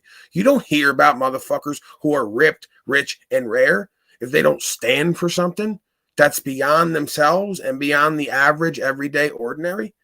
So, yeah, that's true courage. That's true patriotism. That's true Americana. If you ain't got that, you don't have nothing. That's where I'm sitting from. That's the only reason I came out into that power and said, if I get to something, yeah, I'm going to do that. Not because I need that. That shit don't make or break me. I'm going to pimp and Mac with it, because you could take it all from me and I could look myself in the mirror and say, I know I'm a man, if not the man, right? Because, you can't beat the man. There's more than one. But it's the kingdom of heaven is few. So I might not be ripped and as rich physically, but I'm richer in spirit and in principle. So I'm the rarest motherfucking thing walking, because I don't meet that pretty much anywhere. I see a bunch of two-faced all around here, bro. You should have seen the experiences in the last few weeks. Nobody's saying what they really think and feel. Everybody's got a different face and a different thought and a feeling, and then a different action. Right? Nobody could be real with themselves and each other. Nobody could face confrontation and controversy. They fucking play games with me, and I look them in the face and go, bro, is everything cool? Do we need to talk about something? No, everything's great. And then they go up.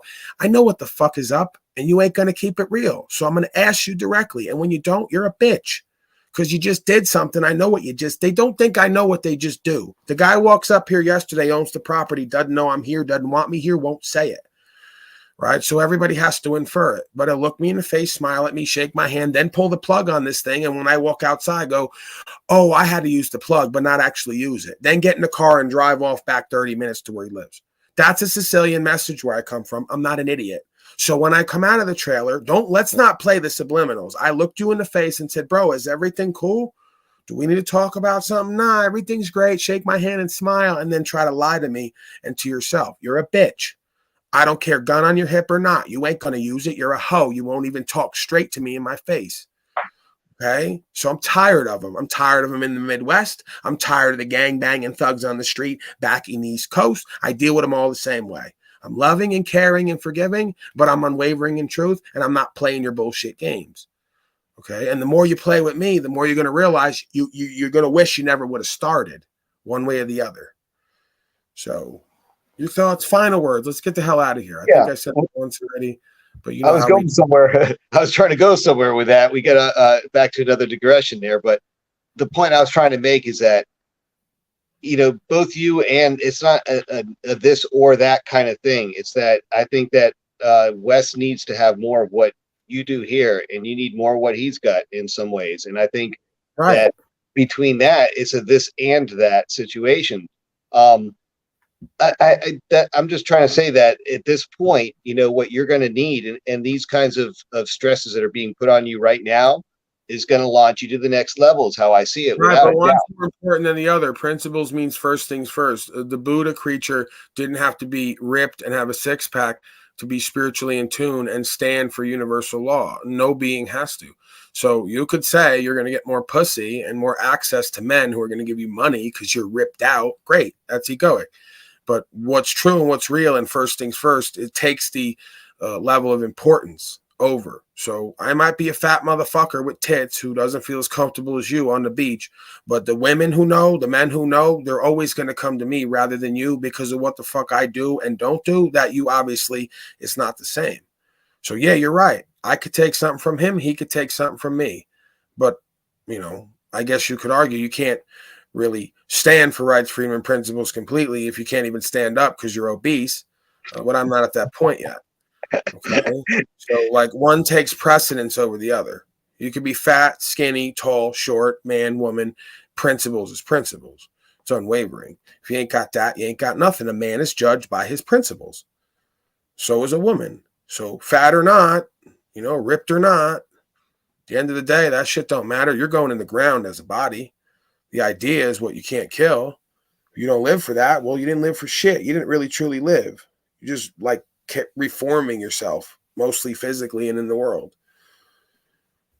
Well, and even getting back to the broadcast that you had, it would have been 2 days ago when you had the previous Wes stream on, because you didn't do it on your born day, which you get to pass on that. But what on the previous day, it felt like he was touching on more of those spiritual elements too. When he's inside, he's talking about the stuff he has and the meaningless of it all. And I know that one felt like he was touching on these things. There's a certain connection and a serendipity between both of you guys in the broadcast. And the fact that he's down here in South Florida right now, I could go to Miami and find him. I want to know where he is. I'm going to be down in Miami this weekend too. So if anyone wants to get tips or give them to Paul, and you know how to find me, send me a message where he's going to be and when he's going to be there. Even if it costs a fiat to get there, I'll get it. I don't fucking know what this guy's doing. I could look into what he's doing. I ain't bothering that man. No, he has public events. He has public events if he's doing it with his thing. You got to pay money to go. If somebody wants to, let me know. I'll try to find out. But if someone knows, we have a vast Unslavia chat out there with all kinds of resources. Who knows? They might say, "Hey, he's doing this," and send it to you, and then you let me know, tip me off, and then I go there. If it's fiat to get in to go do his thing, I'll happily pay it.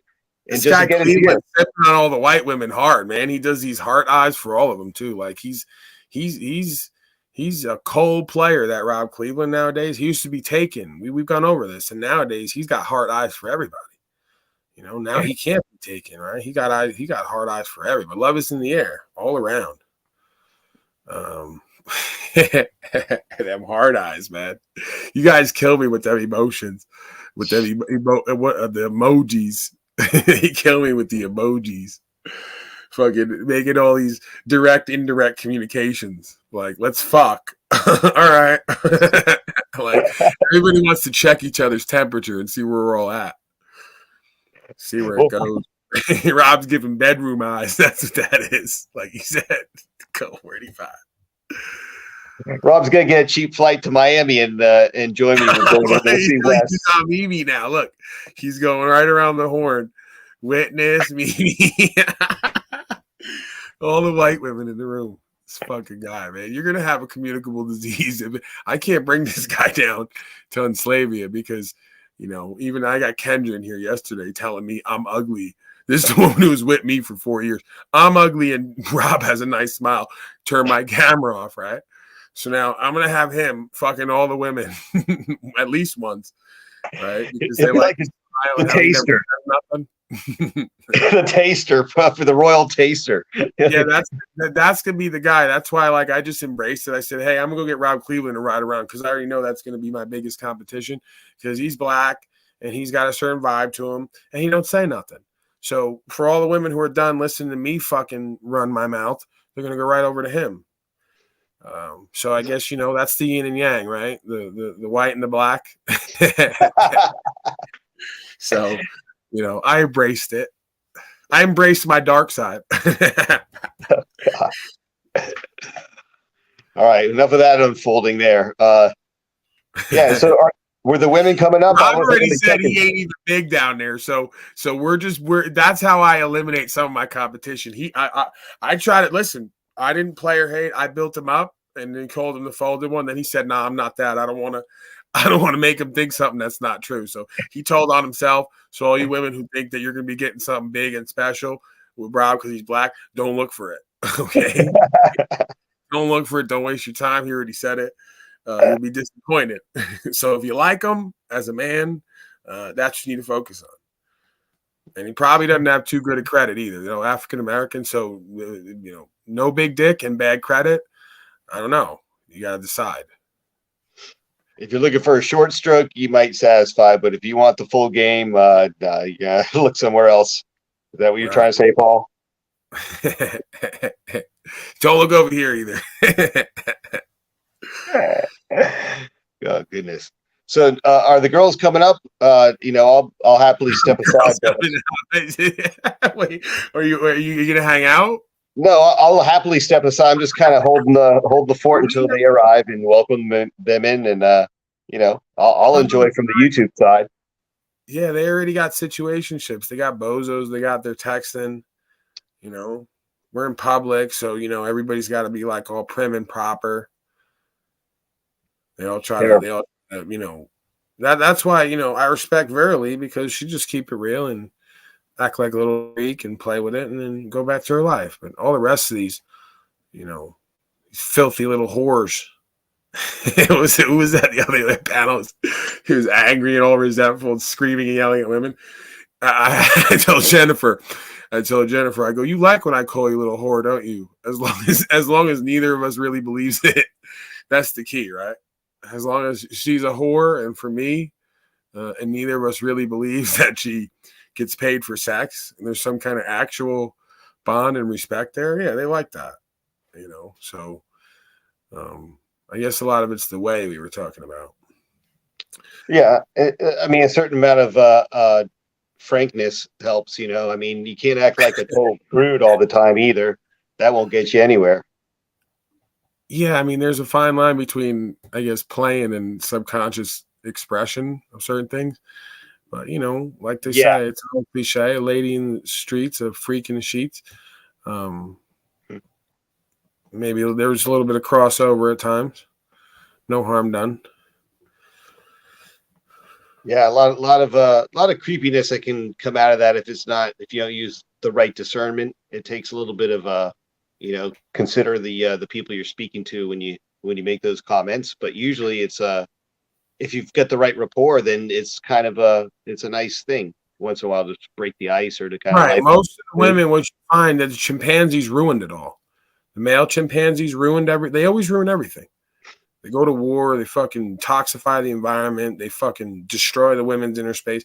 Like, women would be fine being freaky and playing and acting a fool a little bit, and but they can't, because as soon as they do, Slave Dave and all the rest of the angry chimpanzees are gonna say, look at this whore, look at this little slut, she's not even cute. Meanwhile, he's fucking some old battle axe, right? They can't stand each other, but they just sit there and play this fucking game where they diminish everyone and disempower. And for the women who can't see through that, they don't like how it feels, so they get like guilty and resentful.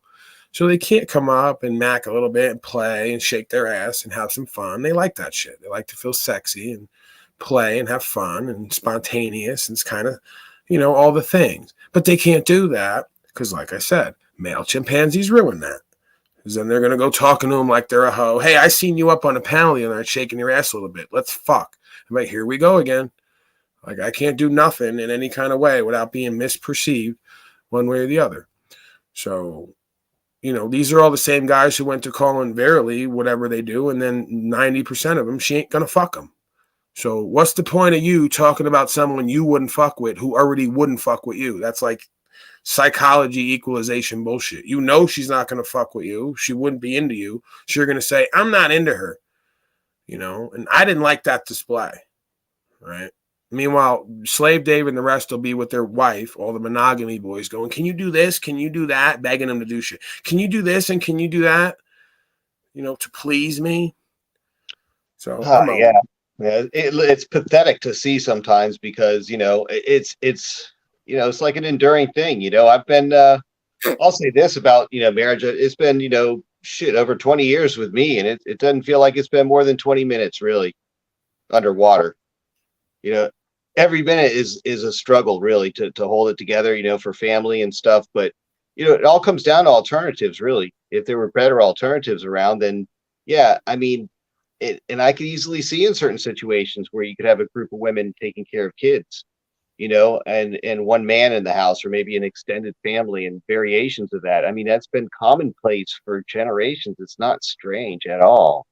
So it's kind of weird that people today think it's, and then you look at the arrangements that people consider normal, government sponsored single women, getting paid for every child out of wedlock by the government to socially engineer, a aberrant family system that puts generations as a government, as daddy and husband, really, for whole segments of population that aren't willing to, I don't know, just try to do what their ancestors did, reciprocate that generosity of the struggle of, whether it's not about monogamy, it's about a communal, tribal, if it may be, raising of the children. It's kind of a duty that everybody around is supposed to protect the children, the next generation, and prepare them in advance. So, everyone does better. It was kind of a tradition up until now.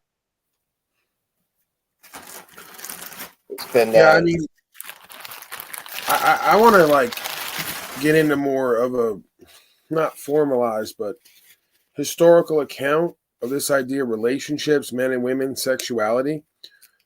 I'm fascinated by that, and it's something that's not talked about from the psychological standpoint as much as I think it should be, as important as it is, an aspect of our beingness, as powerful of a thing as it is. With our beingness, and they won't talk about it from a psychological standpoint in any venue, mainstream, but they'll do perverse acts of sexuality and mainline it, right? And then it creates this thing where anybody who talks about it, or wants to explore the subject, is now categorized. It's a bizarre ritual, so that's part of proper instruction motivates people is, all of the ideas of us being children, raising children, and learning a lot of our stuff second or third hand, either through toxic relationships with women or, I guess, what would you call it? Substitutional. A lot of the modern day now, you have a lot of men who maybe would have had sexual desires and fantasies. Surrogate relationship might be the term. So yeah, I mean, there's definitely a lot of things that either have been here at one point and are back again, or have come about for the first time ever. And I think that it's causing a lot of other effects that we can look at that are interesting. Monogamy, the idea of polyamory, where does that start and end?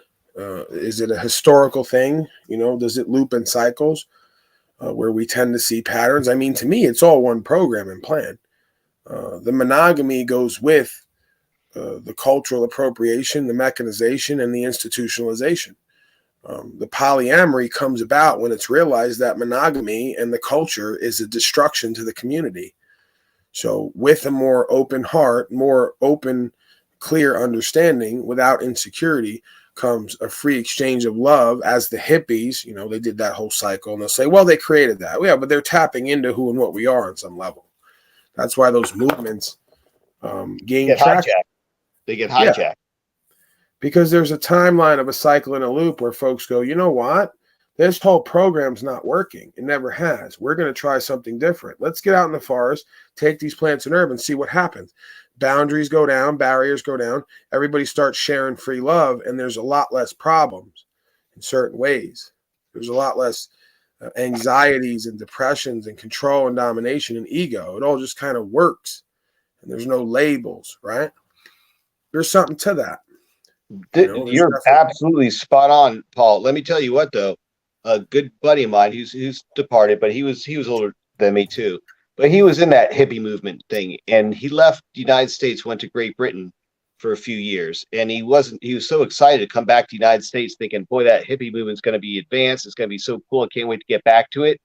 And he came back to here, and it had already been hijacked, with the Woodstock and all the overdrugged thing, and I mean, he enjoyed the psychedelic experience, but what had it become is been a corporatized hippie movement in a way. It was all about the decadence of self Yeah, pleasure. it's the music, it's the sex, drugs, rock and roll. Yeah, and it was and it seems he never got over that. His entire life was to see that of God. We try to create something of the trust, land, nature, and all that kind of stuff. We were really onto it, but he had a health. What's with Lou, issue. man? Every day with this dick talk, like we're talking about my dick, bro. Like it's you use this line over and over again. Like, does the line get funnier the more you use it? How do you pull out 3 times when you never put in once? I get it, Lou. I was the one who did the joke on myself that I have no put in game, right? I don't need a pull out game because there's no put in game. We got it. Like, freshen up the material. It's Lou O'Shea. He's doing the same bits days and weeks and months. Hey, have we heard from O'Shea? No, ever since that woman coincidentally was killed on a hiking trail in Arizona, he's been missing. So, I'm not saying anything. Wow. Well, anyways, back to what we were saying. What were we saying?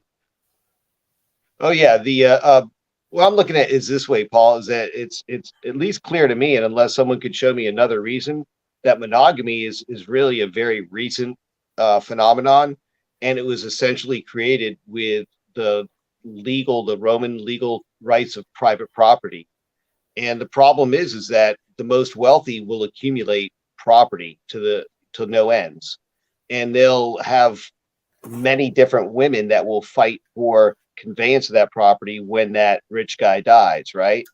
And then how do you split it up, and all the conflicts that can start from there? The siblings from each of the different women fighting for the property, right? So it creates wars, kinship problems, etc. And you can see what the Catholic Church did with the Pope is that the Pope cannot keep land, or anything is in the family is always put to the church.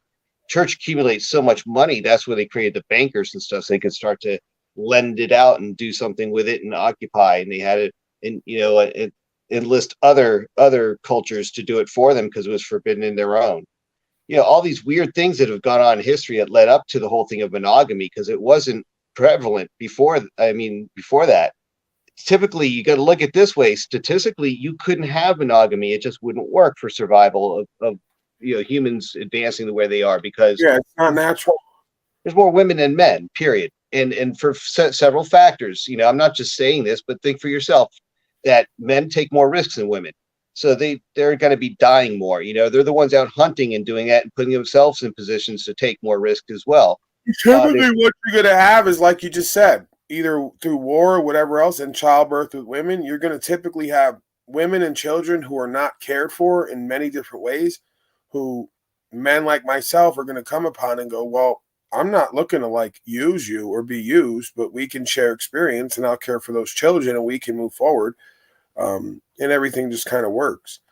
So, you have men who've killed themselves while they're still living, and those women who are with him will have the same experience. This guy's dead inside on some level, so it's just not working. So I come along and I can fill that position, and I'm going to share an experience with them and their children that's going to be more fulfilling. It's a natural order, right? But they've given us this process where they have a system and an institution to override inherent natural values and order. So women aren't self-selecting for leadership qualities. They're self-selecting for worldly qualities. What can be provided physically a lot of the time, or, what's the physical attraction, or, even the metaphysical idea of how does he make me feel? A lot of that shit's dependent upon what they believe about themselves.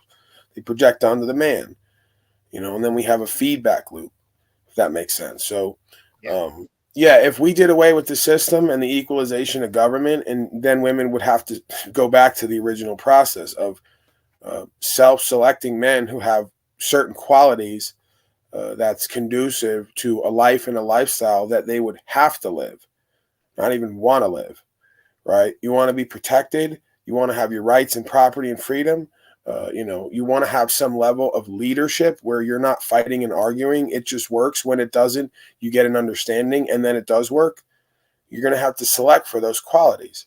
So the mechanism of government and institutionalization and the big corporatization is a way to equalize the playing field. That's why you have a bunch of inauthentic corporate males who are incompetent in most arenas and uncoordinated, but can excel and gain access to a bunch of women they wouldn't have before, right? And that's where you have all those men who are with women who, quote unquote, are out of their league. In another life where they didn't have that mechanism of equalization, then women wouldn't look twice at them.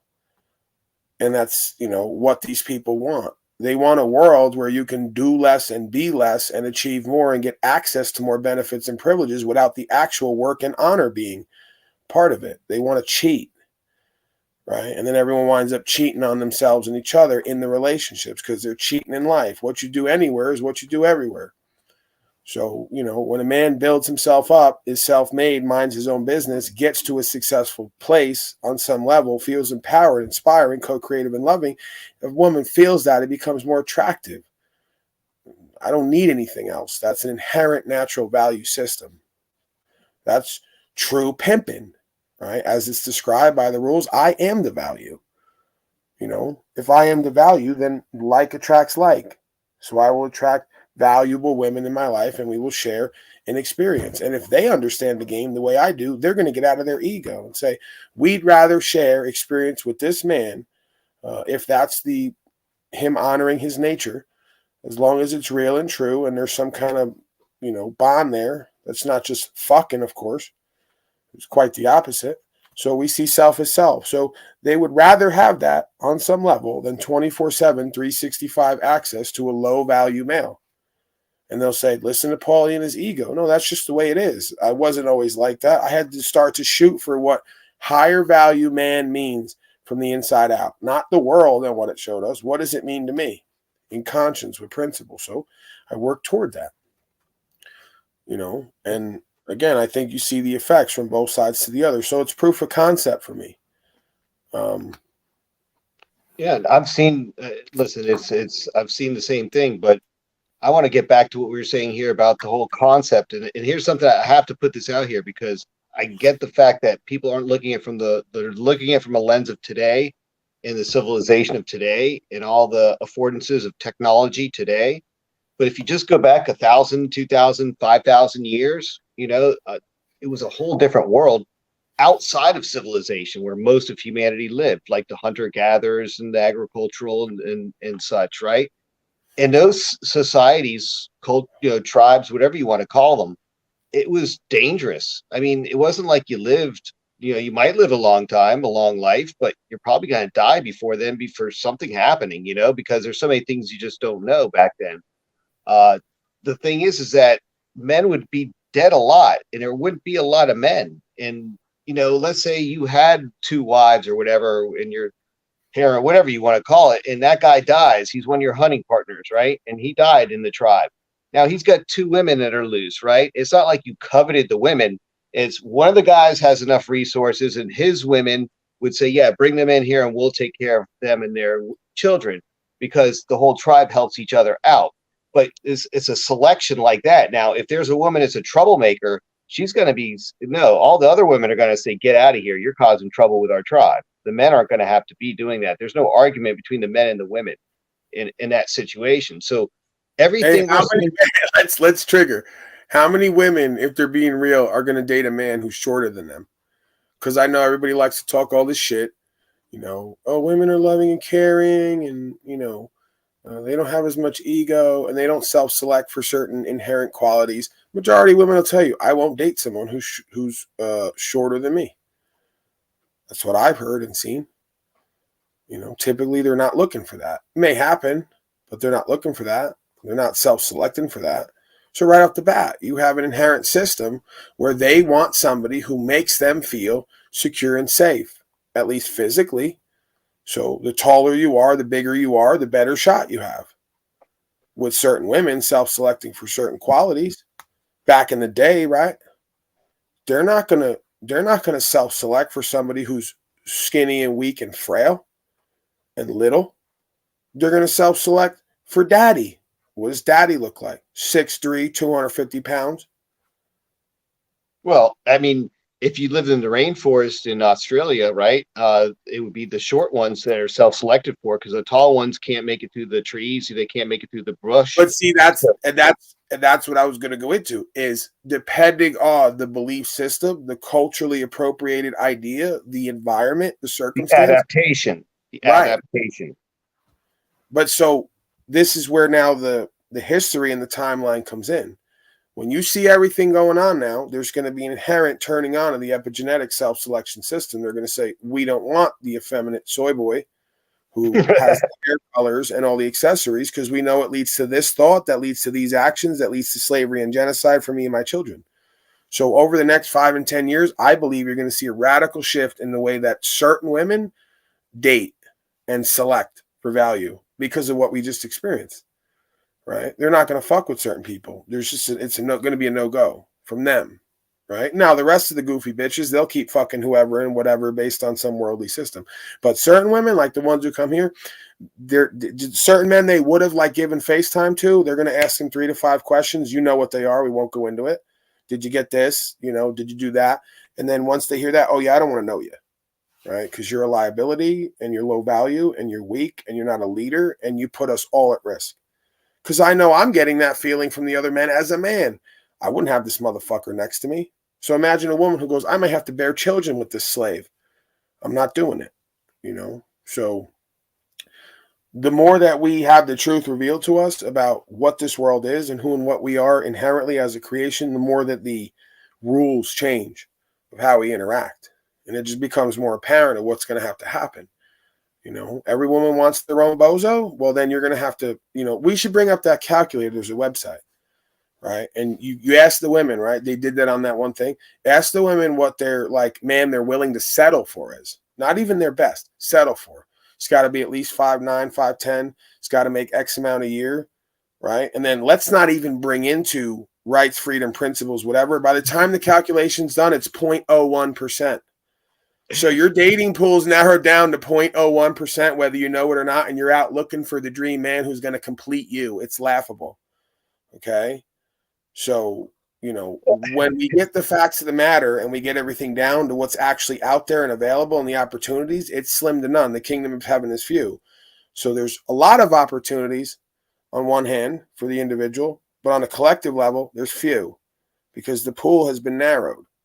Right? The gate has been narrowed into the kingdom of heaven. That's the way it's supposed to be.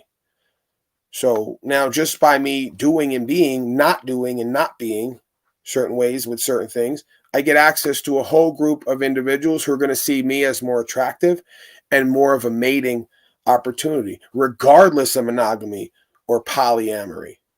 Then they're going to go the next level and go, wait, we got to garden and do community. I don't want to do all this work and take care of these children all by myself. I may want these women around. That's when it shifts. It changes. We're not competing with each other anymore. We're cooperating. We're communing.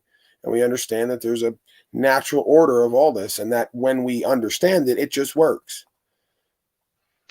I bet if you ask some of these fine patriot wives, they would agree that it is convenient to have trustworthy women also around to help and to communicate with, because, you know, it is kind of strange to go out into the, you know, the culture at large to interact with other women for someone that is raising a family. And when there's more women around, historically there would be sisters or extended family, aunts, uncles, maybe a grandmother or something like that. So there would always be an extended family, and still are in most places in the world. And, you know, down here in South Florida, we kind of got a Caribbean culture. So there's still people that live like that. And, you know, my family and stuff and my friends back, you know, go back to the 70s. Yeah, there were a lot of extended families lived together. So, you know, you had help of the women, whether it be the other daughters and the grandmother and such, but there was always seemed to be that element around. And that was the relic of our history that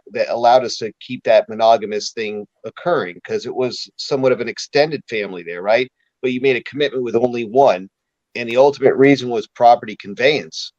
When you really look at it now, is like, how are we going to adapt to such a strange environment that's been created around it, such an artificial culture, and there's no adaptation that's feasible or rational for it, right? So that's how the diseases of the Yeah, mind, that's the not cancer. true, though. That's not true. It's a supernatural dynamic that is power centered, and nobody likes that word. Nobody likes power in all its forms. They all want it, but nobody likes to say it and look at it, right? So again, this is common fucking sense.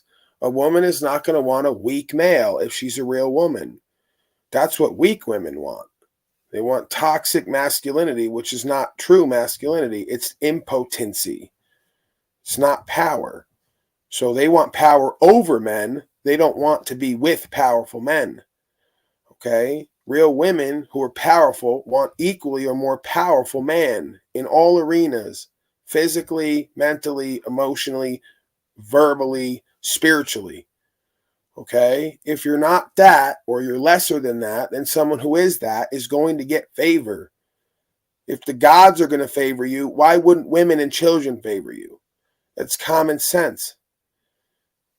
But again, they'll take all the power, get you to give it away, and not show you where your power's at in your beingness and your presentation and what you co-create in the world, and then wonder why we're not powerful beings who are not inherently valuable. They call us non-essential, and our women and children treat us the same way because they up and leave and get somebody else.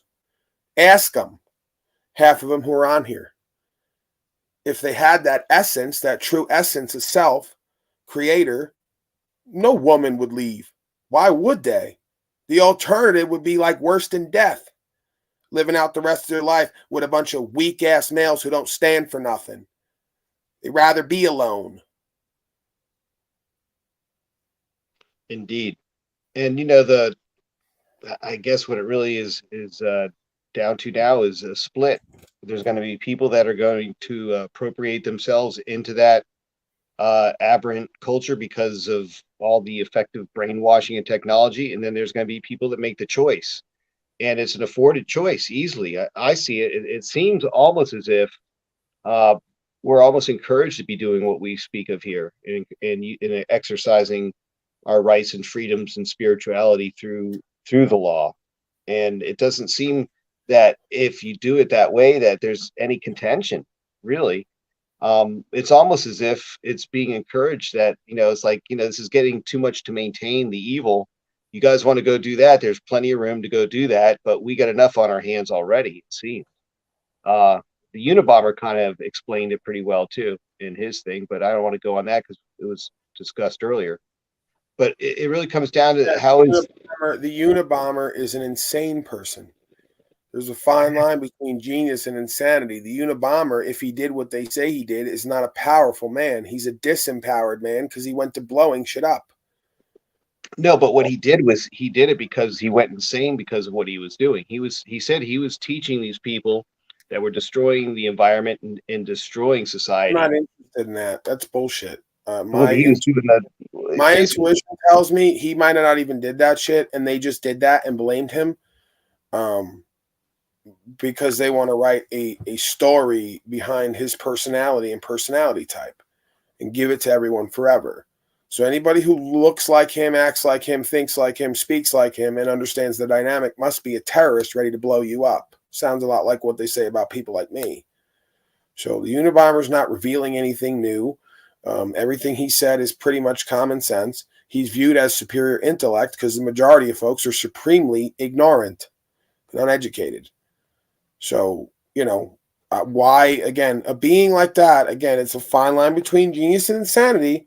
So that's my caveat. But why a being like that, who apparently understands all that they do, unless they're missing a spiritual component, which is very likely, why they would go to doing that when in the end there's no actual resolution doesn't really make much sense for someone who understands systems dynamics, cause and effect.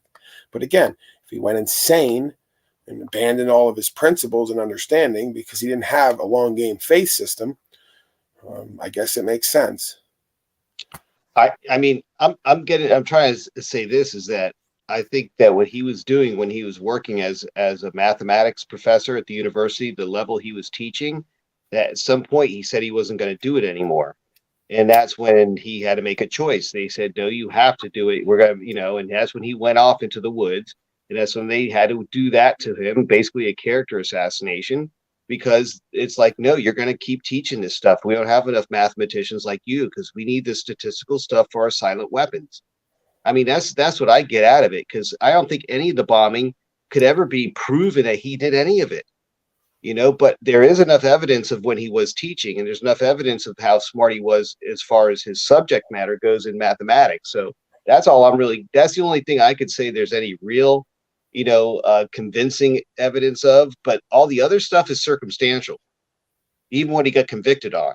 And the fact he's still alive today in prison. Listen, man, they got caught doing Timothy McVeigh the same way. Yeah, I mean, circumstantial is like the Romanian guy. Ask him how they killed their guy. When they had him about to kill him, like the cameraman went down and they lost the footage, and then it's back. Oh, he's dead now. It's like, and same thing as what's the other guy they lost at sea? They said he died there, and who's to say when any of this stuff they say happens, because it's always looks so fishy in the end. Yeah, you don't know. That's just the point. They talk about shit like they know. You have no idea what the layers are of it. Nothing is proven. Even when they say it's proven, it's somebody's account. So, I believe very little of what I see and hear, because it's no benefit to me. The bottom line is, if the man spoke truth, he spoke truth. If they're claiming he did something and can't prove it conclusively, well, I tend not to believe it, because I have evidence that they did Timothy McVeigh and many other people the same way. They get people to get to you. They get you to do something thinking it's one thing or the other. And then you find out later, oh, wow, they're like coming for me now, because apparently I'm mailing bombs out and don't know it. Yeah. Well, it's like I told you, the Korean settlement is a different Korean one that's out in Florida. They make it a state campground now because they killed the leader of it, and they basically took all the land that was from their cult, or whatever you want to call it. Religion. Right. They send over people who you may have seen here before, their personality type, and they get you somehow to be endeared to them, or they buy their way in with you, and then they get you to do stuff. It's like sorcery mockery rituals where they can mitigate the karma. So they get you, who they see as a genius, to be caught up. It's a game. They get somebody to get to you. Oh, Polly Boy or whoever is so smart, right? And he moves a certain way, and he's like telling all this truth. We're going to get somebody on the inside and get him to do something that's going to convict him in the eyes of everybody. Either directly he's going to do it, or we're going to say he did it, right? So they did it with McVeigh, man. They gave him fake bombs and walked him into a building, and then got him on tape saying, hey, walk the bombs in. We're doing a simulation. He walks them in. They blow up, and oh, wow. Guess who's going down for it?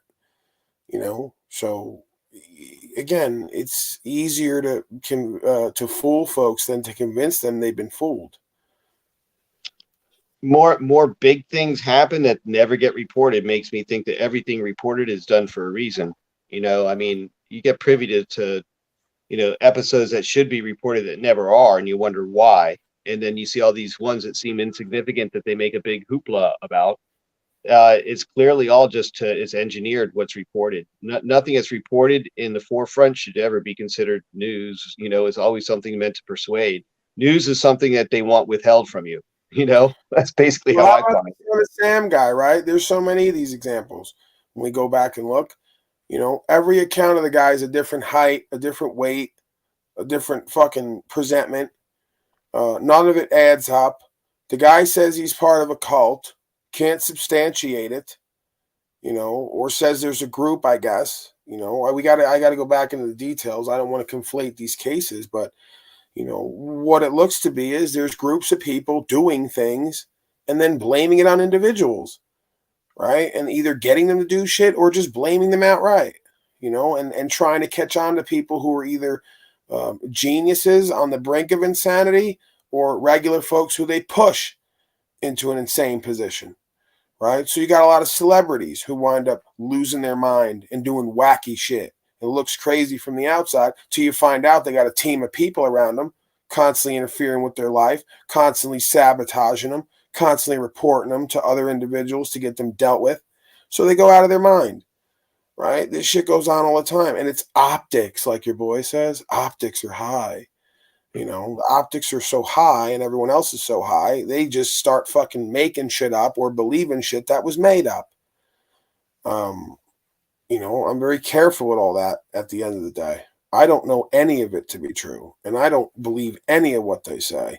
And odds are, if they told you it's something, it's more likely to be the opposite of that or on the other side of that than it is to be closer to that idea. Right. So when they tell me about all the cults and all the people who just had to die with the whole family because they were so bad and unsafe, I start thinking I might be the next one to be called that, you know, because maybe it's not a cult. Maybe they're the ones doing the cult, and everyone who wants out of the cult has to be a cult now and be dealt with. See the fucking reverse psychology bullshit games? Yeah, when you look at the qualities of a cult, you know, you could say the whole corporate mentality is a cult, right? They're worshiping a a fiat god, and they subscribe to the codes and the statutes of Bro, the they got a golden cult bull in the leaders. middle of the stock market in Manhattan, and it's in everybody's face. They're worshiping a golden calf bull, Baal, you know, right in everybody's face. And then they think that's just a coincidence. No, they're like pimping and macking on you 1,000 different ways. We know that. And that was one of the big contentions at the beginning of this nation here was having these private bankers running the affairs of the monetary system, and that's where that's how what's his name Hamilton got shot by what's his name's vice president, and he had it coming after what he did. So and Andrew Jackson, he fought to keep the bankers out, and that was when we had the best times in this country. It wasn't until the Jekyll Island incident in the 30s when the Federal Reserve took it over. Out goes the gold, and everything became a fabrication of money, or a debt instrument, should you call it that. Yeah, it's just you've just seen a downfall of in a takeover like that because people are refusing to see the truth of what's going on. A revised history, so they don't remember how the other people acted against it before. You know, there is they didn't want to give the pension from World War One, and the veterans they protested in the Washington Mall until MacArthur came and had the National Guard remove them. Eventually, they did get their pension, but that was a weird thing because my grandmother actually received part of that pension from my grandfather who was in World War One, and so that little piece of history affected my family. It was a big deal. That the government tried to renege on their deal as far as paying a pension for the guys that went and actually fought, which is a nasty war, World War One. So there's all these kinds of things that have gone on, but at least in this country we have this thing called due process that affords people, if they're willing to stand up and It's so laughable, tribal fellow. Like, you talk about pensions. It used to be this thing like it was a reward after you went to war. It was called coming home alive. Right? That was your reward. You didn't get fucking paid forever after the fact because you went and fought a war, which was supposed to be what you did when it was true and it was right. When you fight wars that aren't true and right, they got to pay you off for the rest of your life. Your fucking slave pension. So, just coming back alive, back to your family and your land and doing what's true and what's right, it's not enough when you're not doing what's true and what's right and never should have left in the first place, most likely. Well, it wasn't a real war. It was a bankers police action. It always is. But it was a contract. You saw they had to honor their contract to pay that pension for it. It had nothing to do with the country. It had to do with the government's contract. The United States corporation. That was the deal. You know what I'm saying? Because you weren't risking your life for the country on that war. That war is the bankers' war. And anyhow, it really screwed things up too, because after that is the Depression. So you come back to that. What do you think? It's what you fight for, to see your country go to ruins financially. And there's just been so many bad things that have happened when people just sit around and let it happen. But there's been times where people have stood up and changed it. And those are the stories they don't want us talking about. The success stories where people were motivated to make that change because they had their power and they weren't going to just give it away because they were told to. And they remember that there's something more important that stood for what they're doing today that would have a legacy to tomorrow. But it's kind of a lost art, so to speak, today, because we're given a now false narrative that, daddy government's going to have all the solutions, the experts, the first line responders. You got to rely on them. Don't rely on your own wherewithal, your own skills, or your close neighbors and friends or family. Those are the people you can't trust. You can always trust the government. You can always trust the experts, the newscasters, the people that always tell the truth. Those are the ones that you can really trust. And if these other people go against it, then you need to split. They're bad. They're gonna rip things. You're gonna lose all the money and the financial things that you want. But that's the message now, and it seems like it's the only message for the most part coming through the mass media. So what do we do about that is what we're doing here, I guess. You tell me what else, Paul. We need to wrap up, man. That's what I thought. Ultimately, 300, 3,000 solid folks could change this whole game. It's already happening, individualized, here or there. But if folks bought one of them communities, play whatever role and position they're playing now, moved it over there, more unwavering in truth, and then it goes to a certain point where do they even, come and deal with you anymore in those areas? Because, you saw what happened places like the Bundy Ranch incident. There's nothing to do because they don't train for whole towns and whole cities. They train for a couple people. So if you move a certain way and, it becomes common sense and there's enough of you, they got to deal with you a different way, because the alternative is they're going to go to outright war, and it's not going to go as well as it usually does for them. I mean, nobody wants that. Nobody looks forward to that. But again, because they'll say to me, like folks say, well, if you get out there, they'll drone strike you. I go, well, great, because you're not even going to feel it or know what happened. And then that's going to be the image for everybody. Oh, why did you drone strike 3,000 people out in the middle of nowhere, not bothering anybody? They can't do that. They can try to come there paperwork and agents and play games or take you one at a time. But if there's enough of you and you're unwavering and you ain't going away and using your voice alone, let alone whatever else, it's going to be an issue, So you saw a couple people who, again, insane people, they were running around Hollywood, a little bit of body armor, a couple weapons, and they were running the city pretty much. For a time, even if it was for 6 or 8 hours, they were on someone else's turf running around on foot, putting everybody in an uproar. So imagine folks who are on their land, aren't starting no problems, but aren't running from them, are equipped properly, and even at times don't even attack first or even defend. They're just like, okay, well, we'll go one at a time, or you got to kill us all, and we're going to keep speaking and standing for each other and going to the proceedings. And you got to return that person back to the trust, to the land, and then at a certain point you want to go to war, then you made that decision. Again, they tell stories about fucking 300 people basically taking over Cuba. I don't know how real it is or not. I'm not looking to take nothing over. I'm just saying, you saw the Bundy Ranch. You saw what 300 or 3,000 people can do just being who and what they are and being unwavering in truth and not even being violent. Right? The folks come to be violent and they have to leave because they don't want it and they don't train for that. And they can't call on everybody to just decimate you because it makes them look exactly like who and what they are once and for all. The evil one. They couldn't have said it. These people could have taken over an old Western town if they didn't indoctrinate them. They had to do it slow through their mind. Get them in a slave mind and heart. These people could have taken over a Western town of 3,000 men and women who know how to use fucking pistols, let alone whatever else.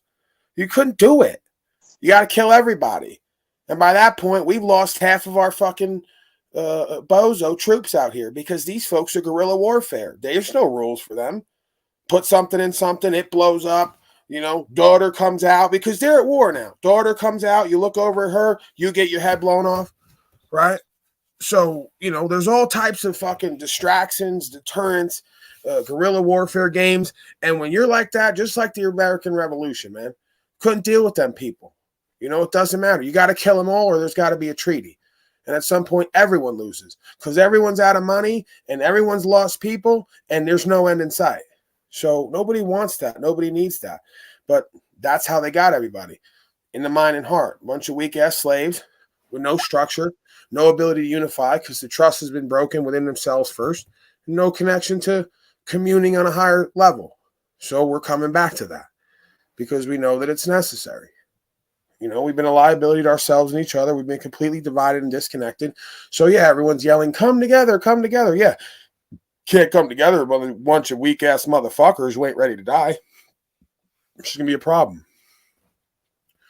Doesn't mean you want to die, right? It just means if that's what happens, you die with dignity and you stand on what's true and what's right. You don't even really have to fight all the time. But if there's enough of you, I still contend they got to deal with you differently. They already got to deal with me differently. Someone like me or the wizard just got to deal with us differently because we're not going away, you know, and they can't buy us off. And they can't run us with fear. And I'll speak for me. I don't know about him. I ain't going to do no violence to them. So what else is there to say? You got to talk to me different and deal with me different, or they got to kill me in front of everybody pretty much. Yeah, it's it's kind of, at least I've been applying that, and you know, I do have some more footage that I got to edit down and make it more presentable to bring up here. But you know, I do a lot of this. I don't do it for you know, YouTube views or that. I don't have an auditing channel, but I do record all my interactions, and I do get pretty spicy. And I do have some pretty good ones, especially when Audit Them was in town. He got some little perspectives too, and you know, it's just funny now because you're so right, Paul. I mean, I get to him, and it's like, even when the clerks call on me, you know, the cops to come and get rid of me, you know, and I keep them there to the end of the day. And when the cops come up, you know, immediately it's like I disarm them. Immediately it's like, you know, the whole group of them, you know, separate. They leave as two with me. And the lady's like apologizing right off the bat, saying, "Sir, look, I can't go back there and do anything this time because they're closed now." You know, it's like they're already like on my side, you know. When the locals take back their power, stop giving it away, they create the boxes in boxes. They create the feds who are supposed to protect. It's all supposed to be protection, but they flipped it. So now the Fed scares the state and the state scare the locals. If the locals stop being afraid and just do whatever they're going to do, state people ain't going to come in. They're not going to do it. They can't do it. Feds ain't going to come in on the state people when they don't do it. They're not going to do it. So there's got to be unification in principles and understanding. You already see it on the ground level. When they say we're out, the locals say we're not enforcing the policy and code anymore. What are you going to do? Well, I guess it's over. So they got to get you on the ground level to do the dirty work. If not, it's over, right? And then on the other side, if you're not doing the dirty work and everybody's united in purpose and meaning and principles, you got war on your hands, right? Is what it is. So when the people fear the government, there's tyranny. When government fears the people, there's liberty. It's an old cliche. Happens to be true on some level. When they feel like there's going to be consequences, whether it's them looking bad or having to deal with you at court, unwavering, they got to deal with you a different way. So it starts with the locals. So stop upholding the policy and code. All them sheriffs out in the middle of nowhere, especially, you know, a lot of them are doing it. They say we ain't going to comply. We're not following it. We're going to do whatever the fuck is true and what's right. Keep the peace, and we're not enforcing your bullshit codes anymore on any level because it's not necessary. You know, they know it. I've had the conversations with them out in the middle of nowhere. They go, pretty much, we just don't want to get caught doing shit because we think we might lose our job. But really, we don't give a fuck about any of this, and everything you're saying is true. And they like want to shake my hand and you know, have a steak or something. You know, like, oh man, it's like some real man bonding. You know, I'm like, yeah, this is what the fuck it is, bro. You want to be a punk ass coward all your life? And they're like covering the camera, you know, and the microphone. I'm like, yeah, I know. You're worried everyone's watching and listening. They already know it. You know it. We all know it. What the fuck are we lying about and hiding from? Can't run from it. You know, so they know, bro. You just got to live that and be that and give them an example and call that forth. If not, it's easier to be a punk ass coward and go alone to get along for some benefits and privileges and hope you can go off and play golf and retire. And it's a function of being in the cities, Paul, because I've had, you know, the same kind of experience. When you get out there away from the cities and such, I mean, my best successes as far as beating traffic tickets was on the side of the road with these guys, and you just level them, man to man like that. And if you're not doing anything causing loss, injury, and harm, and you just say, look, there's no issues here, and they're like, all right, just be safe, and send you on your way. It's happened more than once, but that's always in the middle of nowhere. State Highway Patrol. Yeah, I dealt with that. Those are the people who were waiting for me and then took me and turned me over to the locals. And yeah, all the local people loved me and respected me. But guess what? They didn't stand for what was true and what's right. When them state highway patrols showed up with me to the concrete fucking intake, chained up, they should have said, who is that? Is that the white gorilla? Rights, freedom, principles? The whole deal? Yeah, you got to unlatch him.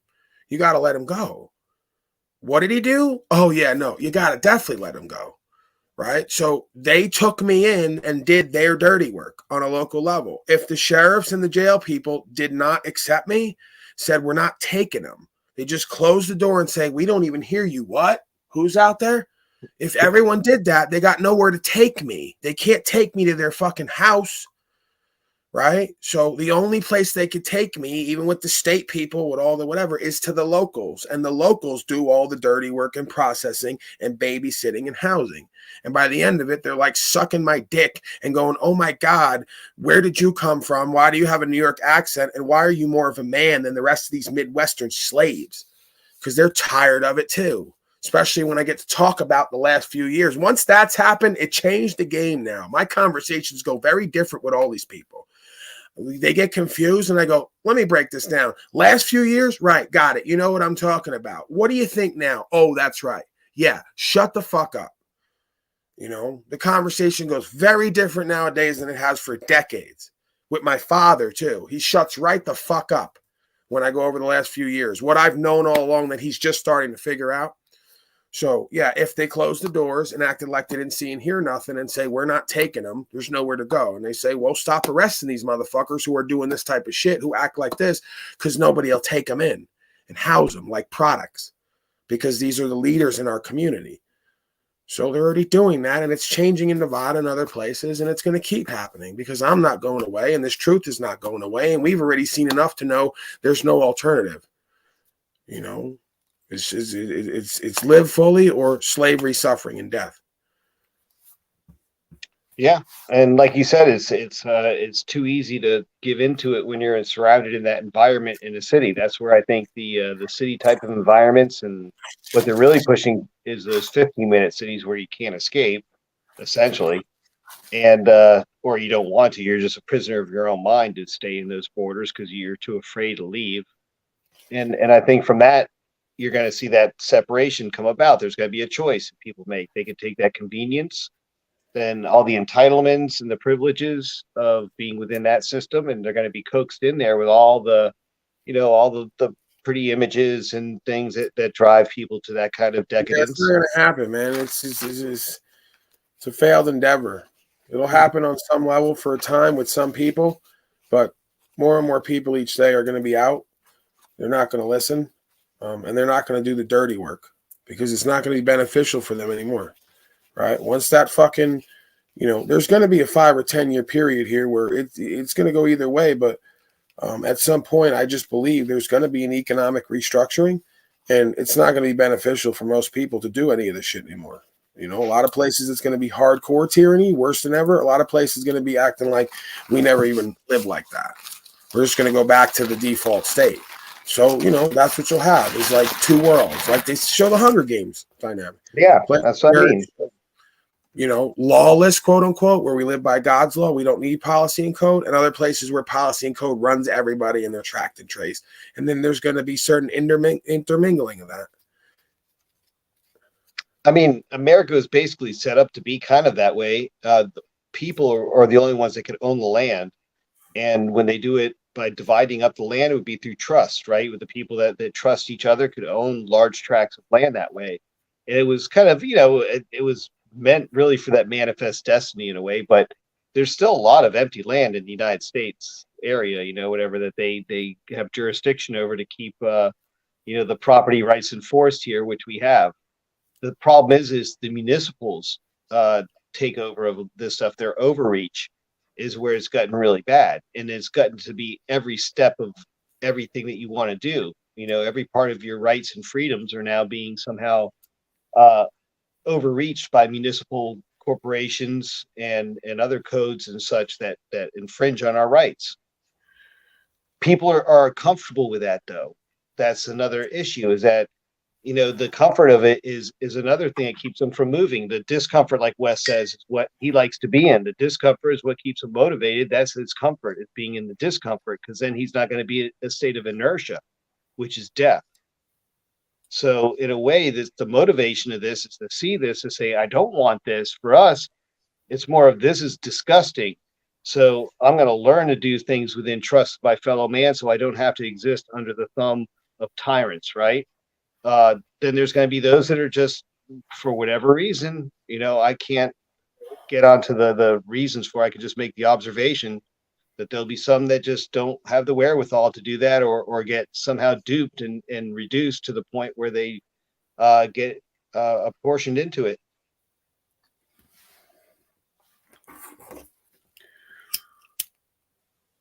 Well, we've spent too much time conjecturing and speculating. This is a one moment at a time, one day at a time game. One piece at a time, one step at a time. We don't control the outcome. We control ourselves. And, ultimately, we're all leaving out of here. So we don't get to even control how we die or when or any of that. So I'm not going to be a slave as least as possible. I'm going to do what the fuck I want to do while I'm here, as much as I can, feel into that, and not ruffle too many feathers, I guess. And that's the way it needs to be. And whatever happens, happens. Because, again, the alternative is a fate worse than death for an egoic gorilla like me. Me living my life with other people telling me how to live and what I'm going to do and when, at a certain point, I'm done. I've been pretty much that way my whole life. I just took it over into the legal, lawful rights aspect. The more that men let other men tell them what to do, the more you just sign down for slavery and to have a worse life. So yeah, there's a fate worse than death for a being who believes in objective truth, and it's having to rebuke that in the face of the world. And I'm not willing to do that. So when you live that way, there's no other option. And then there's peace there. There's power there and there's peace there. It doesn't fucking matter at the end of the day. The lawful, legal, spiritual is where the rubber meets the road for that life and to live that way in the real world here. It's that's where the effect is enforced or protected, I guess you could say, and not everywhere. The fact that we can do it here with a little bit of effort, and if we learn to do this as we work together to do this for ourselves and share our knowledge and our experiences and our wisdom in navigating that system that was really put in there for the people, not for these stupid bars and other kinds of associations that try to infringe on the people's rights and the people's institutions. I think it's the same reason why corporations are a bad thing, like we were speaking with Timmy earlier, compared to having business run through a trust. The difference is a corporation has no death. It could live forever. So it's a creature of the state that goes throughout. It's indefinite. It can go through many, many generations. That's creepy. A trust would have a definite period of time, say 25 years. And if it is to recur, it would be explained that way, right? It goes to this next person. The intention is that there's always management, let's say, of land, right? That it's not just left on paper, that there's always people that are responsible for, doing their duties. So I guess that's the big difference there, is the corporations as being something dead that nobody has stake in it as much as when they have a trust with other people instead of making a contract with a dead corporation or municipal entity. Anyhow, Paul, on that, we've been talking too long. I'm on way too long. I see you're off, but I'm time to get off too. So at that note, I just want to say those are my final words. I appreciate you having the dialogue here. I think we hit a lot of ground. So again, I appreciate the level of conversation we have at the appropriate levels of precision for the topics here. Another level of discernment, a fine level that I appreciate, and I think the audience does too. And if there's nothing else, I think I will say salute and farewell to you. Thank you, Mr. Tribal Person. In our usual fashion, summing up the night's events, we're always looping in different ways. Day in, day out, year in, year out, 1 century and millennia after the next. It's one big loop within loop within loop. That's okay. I guess that's how we learn. We're constantly reminding ourselves, reminding ourselves, remembering who and what we are and what we're here to do, and or summoning up the courage to actually do and be that. So it's a practice. Just like the news comes on every day and practices their year in, year out, decade in, decade out, deceptions using the pieces on the board, we have to embody the highest level of truth, true enough, at least. I don't think anybody knows the whole truth. But if we can get to true enough and embody that, we will see results in our life and the world we live in. So, with that said, I will be back tomorrow, as always, 7 days a week, 24/7, 365 at this point. Well, not 24/7, but I'm always on the clock, right? What I meant to say is 7 days a week, 365, much like, what is it, UPS? What can Brown do for you? What can the brown-spotted white gorilla do for you? Unceasing, unwavering service. The need to serve for truth is unquenchable at this point. So, I get some enjoyment out of it. I get some excitement, some entertainment. It's all the things for me and everyone else. It's what I shoot for. So, yeah, get the hell out of here. Get some rest. All of you metaversal miscreants. Probably be back fairly early tomorrow, I guess, somewhere between 10 and 12 my time. So, yeah, look for that. Maybe we'll do some music tomorrow morning. Usual inspiration triggering session. All right, I'm out of here. Thank you, brothers and sisters. Much love.